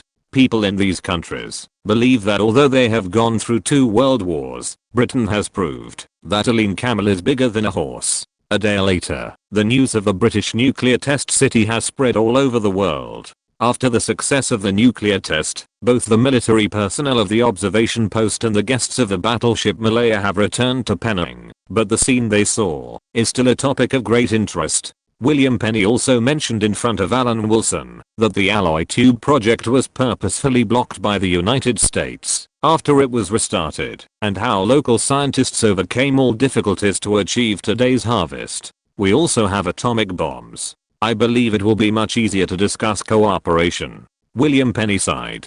Really? Alan Wilson listened to such innocent words. As a professionally trained commissioner, he would never laugh unless he couldn't help it. Commissioner Allen, am I wrong? William Penny looked at Alan Wilson suspiciously. Britain had broken the blockade and was not asking the United States for help. Now they could communicate face to face. Sir William, remember what you said about fusion reaction? You said that it might be a more powerful weapon. If this is true, I have a suggestion. You should use the technical exchange with the United States as a test. If the attitude of the Americans changes, the matter is still undecided. If the Americans still arrogantly refuse, it means that nuclear fusion is being studied by the Americans, and they will certainly continue the technical blockade. Alan Wilson remembered that originally in history, Britain developed the atomic bomb in 1952 after Prime Minister Attlee restarted the alloy tube project in 1947. However, the British Hurricane project was successful in October, and the United States lifted the hydrogen bomb for testing in November. Such a short time did not allow Britain to be happy for long. Whether from the perspective of public opinion or specific operations, this was an embarrassing act for Britain. After the hydrogen bomb exploded successfully, the United States continued to impose a technological blockade on Britain until Britain's hydrogen bomb exploded successfully in 1957. There is nothing wrong with asking for a test. As for whether the Americans will find their conscience, you can rest assured about this. Just like the Cannon Party will never disappoint people when it should disappoint people, the United States never makes mistakes on many issues, such as in the field of nuclear weapons. The United States even has to guard against Britain, not to mention other countries. For the leaders of British Malaya, this nuclear test left a deep impression on them. But for the people, the impact of the nuclear test is not so great. It doesn't matter whether the people pay attention or not. Being able to deter the upper class has achieved the goal. Some things are bound to happen, such as the Korean War, that was about to break out in history, and Alan Wilson couldn't think of any reason not to break out.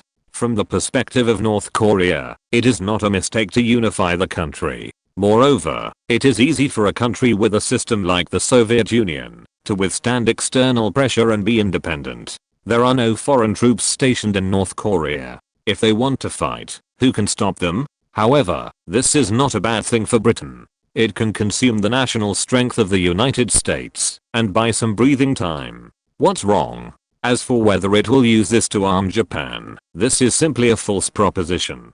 The United States, a country that even Britain has to guard against, will believe in a country that attacked Pearl Harbor a few years ago. As mentioned before, there are some mistakes that the United States will never make. In fact, if Alan Wilson were to estimate, if one day a country was strong enough to force the United States to withdraw from East Asia, what measures would the United States take to deal with it? Rearm Japan? He thought this was unlikely. He thought it was very likely that Japan would be completely destroyed and leave a huge burden to the opponent. Because he couldn't stay in British Malaya anymore, he was going to do this. Japan. Alan Wilson pondered. Since he took office, he has been thinking about two things. One is British Malaya, and the other is Japan. These two things are essentially the same thing. He wants to maintain the stability of British Malaya, and at the same time hopes that Japan will not live so well. The current population of Japan is close to 80 million. It is difficult to compete with the population of British Malaya. This is still a small matter. British Malaya is still a colony, and may be unstable. The sources of this instability are diverse. It is necessary to guard against both the Soviet Union and the United States. Alan Wilson stood in front of the fish tank in the office of the Commissioner's office, and said to himself, can the United States be forced to choose one of the two? As long as the United States chooses one of the two, the United States will inevitably choose Japan. But why should the United States choose one of the two? It can also promote the stability of British Malaya. Ask my friends Mr. Cheyenne and Mr. Su to come to the Commissioner's office. Alan Wilson picked up the phone. He had to say that he had an idea that was not in line with mainstream values, and he had the urge to put it into practice. This matter is not only related to Japan and British Malaya, but also to the Korean War, provided that the Korean War broke out. Cheyenne Kyu and Su Yang are of course his friends. It is not only people like Ingrid Bergman who can be friends with him. He also needs friends who can chat and drink, especially local friends. Although Britain is not at the same level as this colony in terms of national strength, it is still a minority in the colony. It is necessary to use other forces to maintain the stability of the colony, and the Chinese, as the majority, are the best choice. Su Yang, Cheyenne Kyu, I remember that you are soldiers. What do you think of the Japanese? Alan Wilson lit a cigarette, blew out a puff of eye circles and asked, have you ever fought against the Japanese? This question made the two of them look serious. Both of them were immigrants who came to British Malaya after the war. They were once soldiers. It can't be said that they expressed their hatred, but it's not much different. Listening to the bloody and tearful accusations of the two, Alan Wilson in the smoke thought about it. For him, it can be said that it is a plan with huge risks. If the Korean War breaks out as scheduled, there will be a rumor among the people of British Malaya that the United States will rearm Japan, and the prisoners of war that the United States wants back will be rearmed and put into the battlefield. It must be said that the group he trusts most in the world now is the Slavs in northern Rhodesia, because he knows that Mihajlovic and his people have cleansed the blacks in the country. At the same time, this incident was caused by him. Everyone will prosper and suffer together, so we can only trust each other. Chapter 548, Make friends with those far away, and attack those near. In the final analysis, the relationship established with the Slavs in northern Rhodesia is that both sides have each other's handles. As a group of white people in the heart of Africa, the population is not large. Once the colonial era is over, the Slavs in northern Rhodesia will inevitably be surrounded by black people. Although Mihajlovic and others have made preparations with the former military organizations of Serbia and Croatia.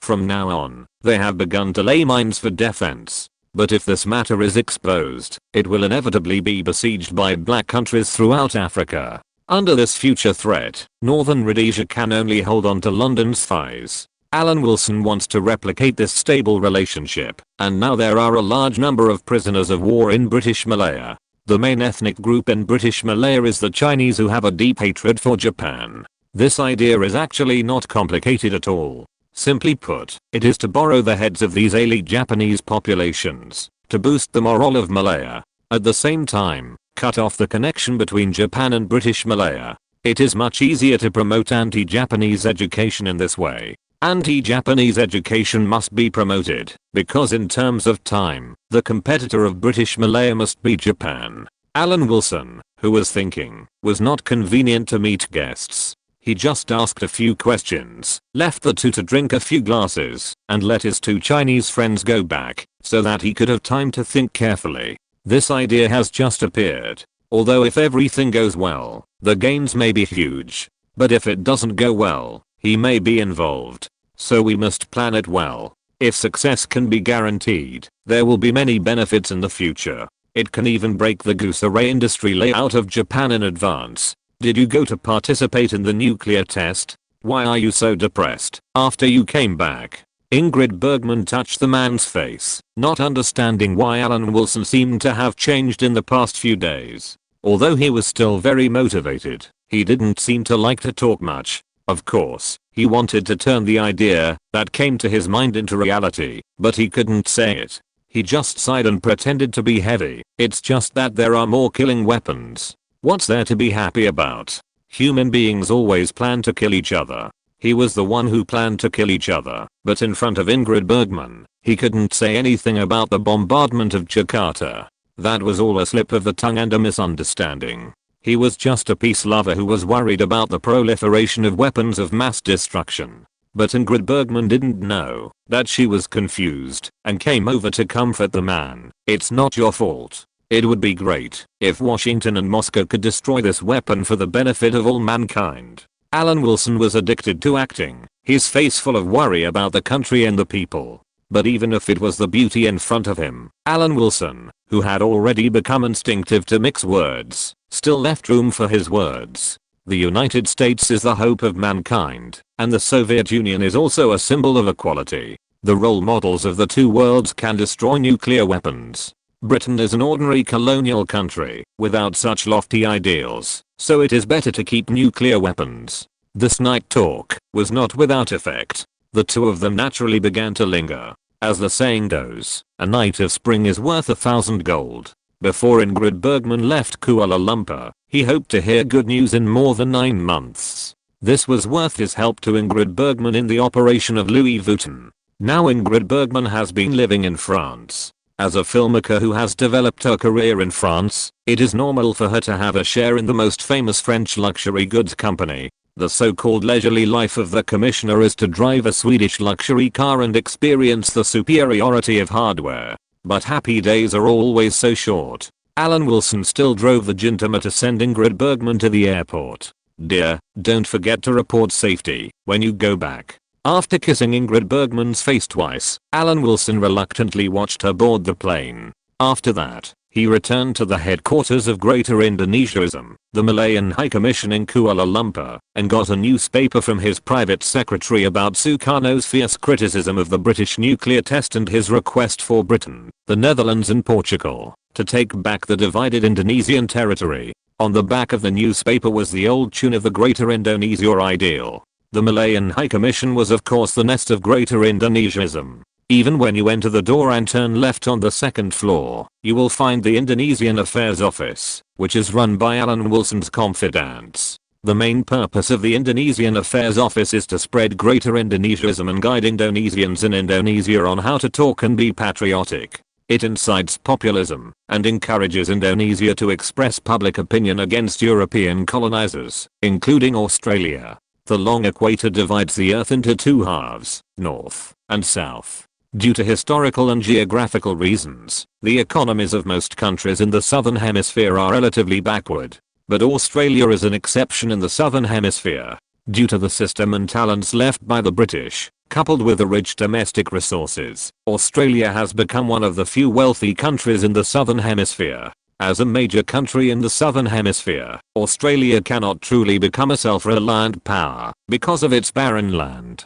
Therefore, it is very normal for Australia to seek support from other white countries and take offensive defense against surrounding countries. It reaches very far, even to China, which is 108,000 miles away, and often points fingers at China. Although Australia often targets China on the surface, and it seems that China has become an important opponent of Australia. In fact, it is just obeying the orders of the United States. This is not to say that Australia dislikes the guidance of the United States. In exchange for the support of the United States, Australia may not dislike it. As for whether it is cost effective to do so, Australians think it is cost effective. Britain has long declined, and Australia can only obey the guidance of the United States. In fact, decades later, Britain, a country that likes to jump back and forth so much, has lost its long-standing ability to play both sides, because its colonial system has been dismantled, and has to rely more on the United States.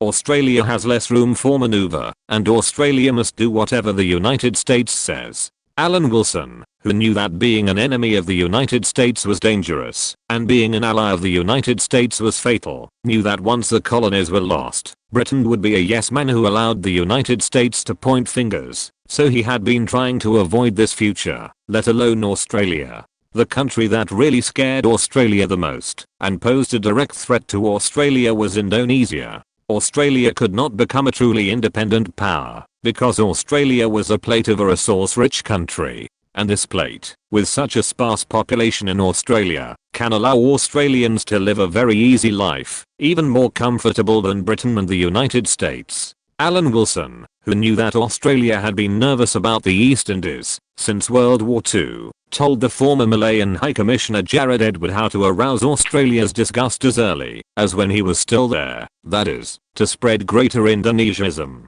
Because before the Dutch left, they carried out systematic destruction of Indonesia and divided the two largest islands. They even supported the anti-Indonesian rebellion in Aceh. The behavior of these people still reaching out their black hands to make trouble after they left made the newly independent Indonesia very annoyed. The trend of thought of Greater Indonesia is more intense than in history. In order to unite the people of the country, Indonesia has actively pursued a strategy of external expansion since Sukarno, trying to strengthen domestic unity by focusing on the outside. However, this strategy has caused strong dissatisfaction in Australia. Now Alan Wilson is facing the situation that Australia is more proactive in expanding and maintaining relations with European countries. Although Australia notes that the United States is now stronger than Britain, Malaya, New Guinea and Timor Island around Indonesia belong to Britain, the Netherlands and Portugal respectively, and these old colonists have a stronger sense of presence. Indonesia also has ambitions for the territories reserved by the three colonial countries at the same time, and Australia has become a firm ally supporting the three countries to stay. Therefore, it is not surprising that representatives of the Australian military appeared in Operation Hurricane a few days ago. Australia expressed no less excitement than Britain about the news of the successful British nuclear test. In Australia's view, this adds a guarantee to Australia's security. After reading the intelligence from Indonesia, it is actually a very interesting thing to look at Australia's reaction. In the face of the Indonesian issue, Australia stands with Britain, the Netherlands and Portugal, which helps to balance the influence of the United States. Of course, this assumption is based on the premise that Britain can still maintain a certain strength. Once Britain finally kneels, nothing can be said. We must gain a foothold in Malaya. Alan Wilson put away the newspaper, concentrated for a moment, and picked up the phone and said, "Bring some Japanese materials here, right away."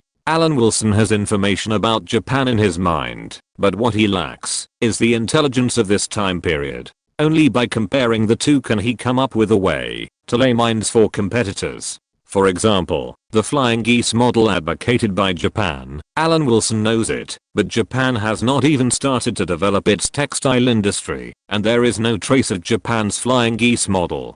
This is a temporarily useless memory, but it is not completely useless. He can destroy it in advance. The flying geese model was first proposed by Japan. It refers to the economic development of East Asia, like the flight of geese, arranging an orderly and well-organized formation.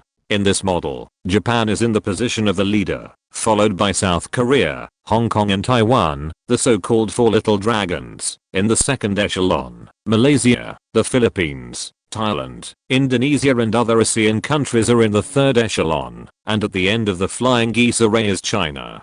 To put it simply, this ranking means that Japan will lead the second group of countries that are either separatists or anti-China countries, along with a group of former colonies, to trample on China, which has a grudge against it and will never be able to stand up again. Chapter 549 Pamela's Promise. In fact, Japan's flying geese model failed very early. In 1985, when Gotti came to power, the United States officially forced Japan to sign the Plaza Accord, which marked the beginning of the United States' formal layout to contain Japan. In this way, the yen was forced to appreciate by half, which led to a large number of Japanese-funded real enterprises falling into recession due to the decline in product competitiveness. The enterprises had to sell shares and assets in large quantities, and the harvesters were precisely American capital. Since then, due to the recession of the real economy, a large amount of capital has flowed into the Japanese real estate market,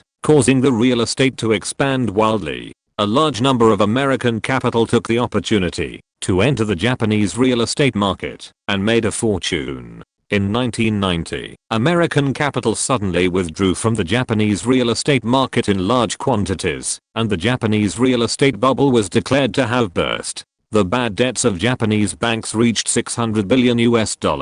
After that, Japan ushered in an economic stagnation that lasted for an unknown number of years. After killing the Japanese economy, the United States began to free up its hands to harvest Japan's flying geese model layout. It was completed in 1997. During this period, Soros also sniped the British pound once. After sorting it out in his mind, Alan Wilson could have an impression that it started with Gotti kneeling to the United States. The United States began to harvest its allies, including Britain, not to mention Japan.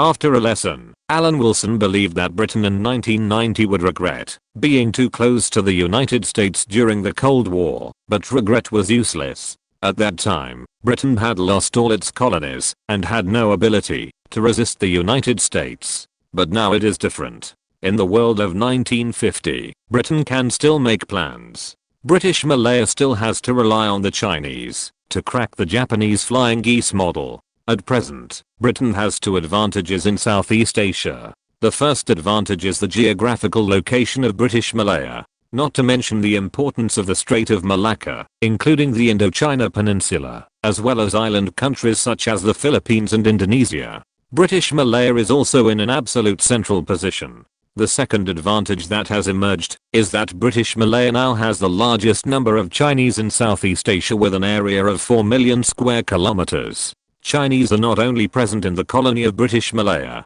There are Chinese in Southeast Asia, and the European countries that colonize Southeast Asia have similar attitudes towards Chinese. The Chinese were used as a trump card to check and balance the natives of the colonies. This process was of course repeated. Once the Chinese were found to be too powerful, they would start a purge. However, because the number of white colonists was not enough, they still had to rely on the Chinese community in the end. If Alan Wilson could bind the Chinese in British Malaya, he could guide British capital into neighboring countries through the kinship of the Chinese in the surrounding areas. This is a condition that Japan does not have. Southeast Asian countries dare not say that there are no Japanese people at all, but compared with the Chinese, the number is a drop in the bucket.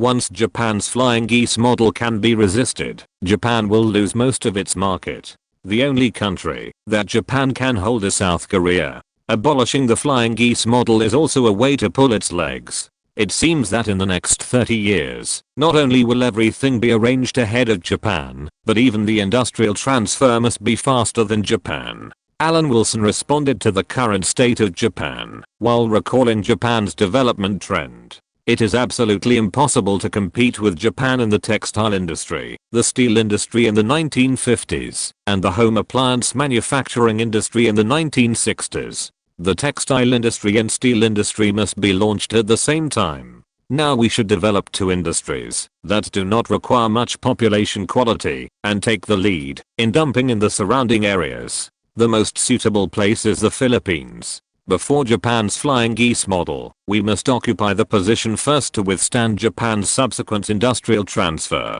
Alan Wilson, who had a clear goal, was about to think about how to attract hatred against Japan. At this time, Pamela Mountbatten sent a telegram back, saying that she had negotiated with the Australian government on the export of iron ore, and asked her fiancé if his life was going well recently. It was going well, but Ingrid Bergman's performance was very important to Alan Wilson's fiancé, so there was no need to know. So immediately, Alan Wilson boarded the Comet airliner to Australia, and landed at Perth International Airport a day later. Because of the discovery of iron ore in Australia, Perth also began to get opportunities for development, and began to catch up with the three major powers in the east, Melbourne, Sydney, and Canberra. Pamela Mountbatten is currently investing in Perth, of course, with Princess Margaret who has been following her. Pamela Mountbatten was naturally overjoyed by her fiancé's visit and asked about her feelings after Operation Hurricane. Alan Wilson, who took the initiative to visit, naturally reported good news but not bad news. No, there was no worry at all. When asking about his fiancé's current iron ore, Pamela Mountbatten also knew everything. The exploration personnel told me that the mining area we control may exceed 5 billion tons of iron ore. 5 billion? Alan Wilson thought that this was too little. The quality of iron ore in the Mersley Ridge alone exceeded 20 billion tons. Did they really think that the country on the mine was a joke? With Pamela Mountbatten's leading role, a large amount of domestic capital entered Australia with the nobles, and of course a large part of the capital also chose Perth in Western Australia. In fact, Perth is very far away from the Mersley Range. The Mersley Range is in the northwest of Australia, and Perth is in the southwest of Australia, but Australia's livable conditions are indeed close to Saudi Arabia and Libya. Perth is already the most suitable city for settlement in Western Australia, which covers more than 2.5 million square kilometers. There is no place suitable for a large population to settle near the Mersley Range. Alan Wilson believes that the influx of a large amount of British capital into Western Australia is a good thing, which will help balance the influence of the United States. It can also allow the nobles who hold their money bags and think about fighting inheritance tax in their sleep to invest their funds in more reliable places. It is also good for Britain to maintain its influence on the whole of Australia. Alan Wilson naturally smeared honey on his mouth and praised his complacent fiancée from all angles. You didn't come to see me this time, did you? You cherish time like a centenarian, wishing you could finish all the things at the same time. Seeing that her fiancé didn't speak, Pamela Mountbatten took the initiative to ask, "Tell me, it's been so long, and I still don't know you. What is your purpose besides coming to see me?" "Dear, it's meaningless to say it too clearly. We appreciate each other emotionally and help each other in our careers. There is no need to separate them so much." Alan Wilson stretched out his hand and pulled Pamela Mountbatten's face, saying to himself, "You should be spanked. Don't make trouble." Pamela Mountbatten begged in a low voice, "Let's talk about that kind of thing in private." What Pamela Mountbatten is currently doing is to build a railway and a port. Originally, this was a huge investment, but ordered the temporary action of that year work. The Japanese Southern Army set a plan to complete the project on time, saving a lot of expenses for Mountbatten Mining. Hearing his fiancée say this, Alan Wilson nodded meaningfully. He didn't expect that his fiancée had tasted the sweetness of the planned economy. "I want to expand the steel mill in Malaya." Alan Wilson took Pamela Mountbatten's hand and sat down and told her another purpose. This matter required Pamela Mountbatten's help. The steel industry has attracted much attention. Britain now attaches great importance to the steel industry. This is natural. Europe is rebuilding. There is great demand in all aspects. Although competition among European countries has been inevitable for a long time, British Malaya is a colony after all. Whether the mainland can accept that a colony and the mainland have an industrial competition relationship is still an unknown. British Malaya certainly also has steel mills to meet part of its own needs, but the scale that Alan Wilson wants is not something that the current steel mills can meet. This of course requires the support of Pamela Mountbatten. This matter can only be a complete success if the couple works together. Steel. Isn't it the textile industry? Pamela Mountbatten was very surprised when she heard it. "This is different from the report you gave to London. Can you explain it directly to London? They won't agree if you explain it clearly." Alan Wilson said leisurely, "Dear, I'm doing this for your Sarawak kingdom. What does it have to do with me? I'm a high commissioner with a term of office. I will leave after I finish my work. Once I leave, I will not be able to favor your territory in terms of resources in the whole of Malaya. I want to get things done in a short time." Alan Wilson's face was full of sincerity, showing his selfless intentions, all to help his fiancée gain a foothold in Sarawak. "Dear, I wronged you." Pamela Mountbatten was embarrassed and took the initiative to reach out and rub the man's cheek. "Then I will help you purchase equipment for the steel industry. I will take care of this matter, so don't worry." Pamela Mountbatten patted her chest and solemnly promised that she would help her man solve this problem. "Isn't it a bit reluctant?" Alan Wilson sat upright, his eyes full of suspicion. What's so reluctant about it? Since London has the pricing power for the transferred textile industry, it can also have it for steel. You are a civil servant, so it's not easy to talk about this matter. I will do something after returning to London. It just so happens that I'm going to return to Europe. The Libyan issue seems to be getting better, Pamela Mountbatten revealed. I just don't know how big this good news is. I think it may be quite big. Alan Wilson understood. On the road to wealth, my angel is flying farther and farther. No matter how far it flies, it is still your angel. Pamela Mountbatten pursed her lips and said with desire, "Do you want to spank me?" Chapter 550, Agricultural and Animal Husbandry Revolution. In fact, Pamela Mountbatten believed that it was not a problem for Malaya to develop the steel industry, and it did not even need to be approved by London. When the industry was transferred to the United States in the 19th century, did it get approval from London at that time? No, on the contrary, the London government strictly guarded against the latest textile machines from entering the United States. But capital still voted with its feet, just like she discovered the Australian iron ore now, and immediately countless British-funded related companies entered Perth. In Western Australia, the influx of British capital even surpassed the traditionally more favoured Eastern Australia. Of course, as Pamela Mountbatten knew caused the trend, she knew who the real source came from. I really found that the environment here is really bad. When I arrived in Australia, it's hard to imagine that Australia is completely different from New Zealand not far away. Pamela Mountbatten has also been to the Southern Hemisphere several times and has an intuitive understanding of the differences between the two countries. Maybe this is life. Sometimes this kind of thing happens. Alan Wilson shrugged and sighed. Australia can't think of working hard on the natural environment, but honestly mining is also a good choice. Australia is a very old and stable continent, and New Zealand was formed much later than Australia. This alone can determine many issues. Although New Zealand is small, it is also a strong agricultural and animal husbandry country, and occupies an important position in the world's agriculture and animal husbandry. Australia is not just a big country. All the livable places added together are not necessarily much larger than New Zealand. Pamela Mountbatten travelled around the vast Western Australia and still chose Perth, which is farther away from the mine, as the headquarters of her group. Oh, what is the political environment in New Zealand now? Alan Wilson asked this country with a low presence in the Five Eyes Alliance to see if there are any opportunities. The Labour Party led by Peter Fraser lost the election last year, but from a quick glance last year, I can feel that the strength of the New Zealand Labour Party is much more stable than the Labour Party led by Prime Minister Attlee. Pamela Mountbatten asked, "What do you think?" The land distribution plan for Malaya has been announced. You also know that Malaya now has a population of 10 million, but compared to Japan, the agricultural conditions are very good.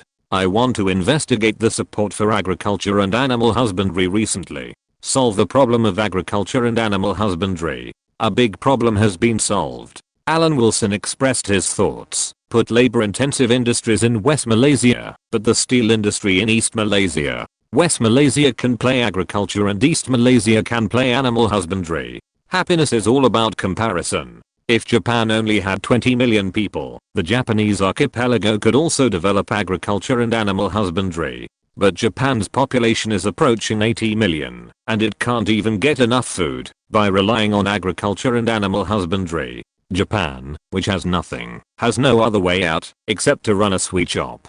But Malaya is different. There are many natural resources that can be used. With a large area, agriculture and animal husbandry can also be developed. My dear, this reminds me of the large-scale construction of the Kolkata industrial zone, which has declined since the partition of India and Pakistan. Pamela Mountbatten snickered. You are so mean. Not really. The Malays develop agriculture and animal husbandry plus rubber, and the industrial field is handed over to the Chinese. Find a way to put different emphasis on East Malaysia and West Malaysia, all for the stability of the colony. Alan Wilson pondered for a moment. Please pay more attention to the relevant news for me. I must first have a round of agricultural and animal husbandry revolution to appease the Malays first. There is no problem with this. Alan Wilson even wants the Malays to raise pigs. Even though the Malays are pacifists, this is not a problem. Egypt in the 21st century is a well-known pig raising country. Developing industries is not for you to eat. Can't people who don't believe in pacifism eat it? If it is just the pig farming industry, there is no need for help from other countries. Britain is an expert in this area, and the Yorkshire pig is a native British breeding pig. In the late 19th century, with the development of British production and the improvement of living conditions, people's need for fat in pork was greatly reduced.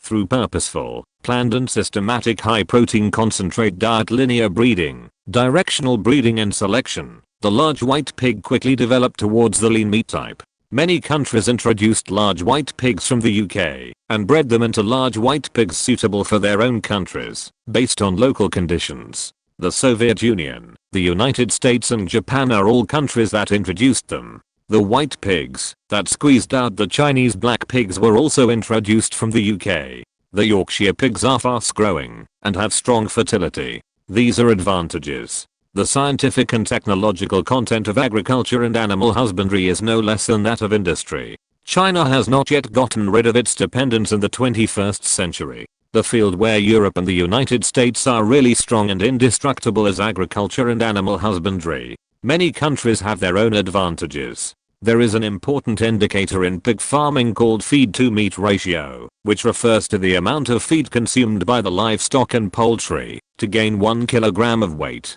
It is an important indicator for evaluating feed return. Europe and the United States can reach 2.2, while China can only reach 2.8, and the gap is still huge. In the United States, one sow on hand can feed more than 20 fattening pigs, while in China, the average is 16, which is a big gap.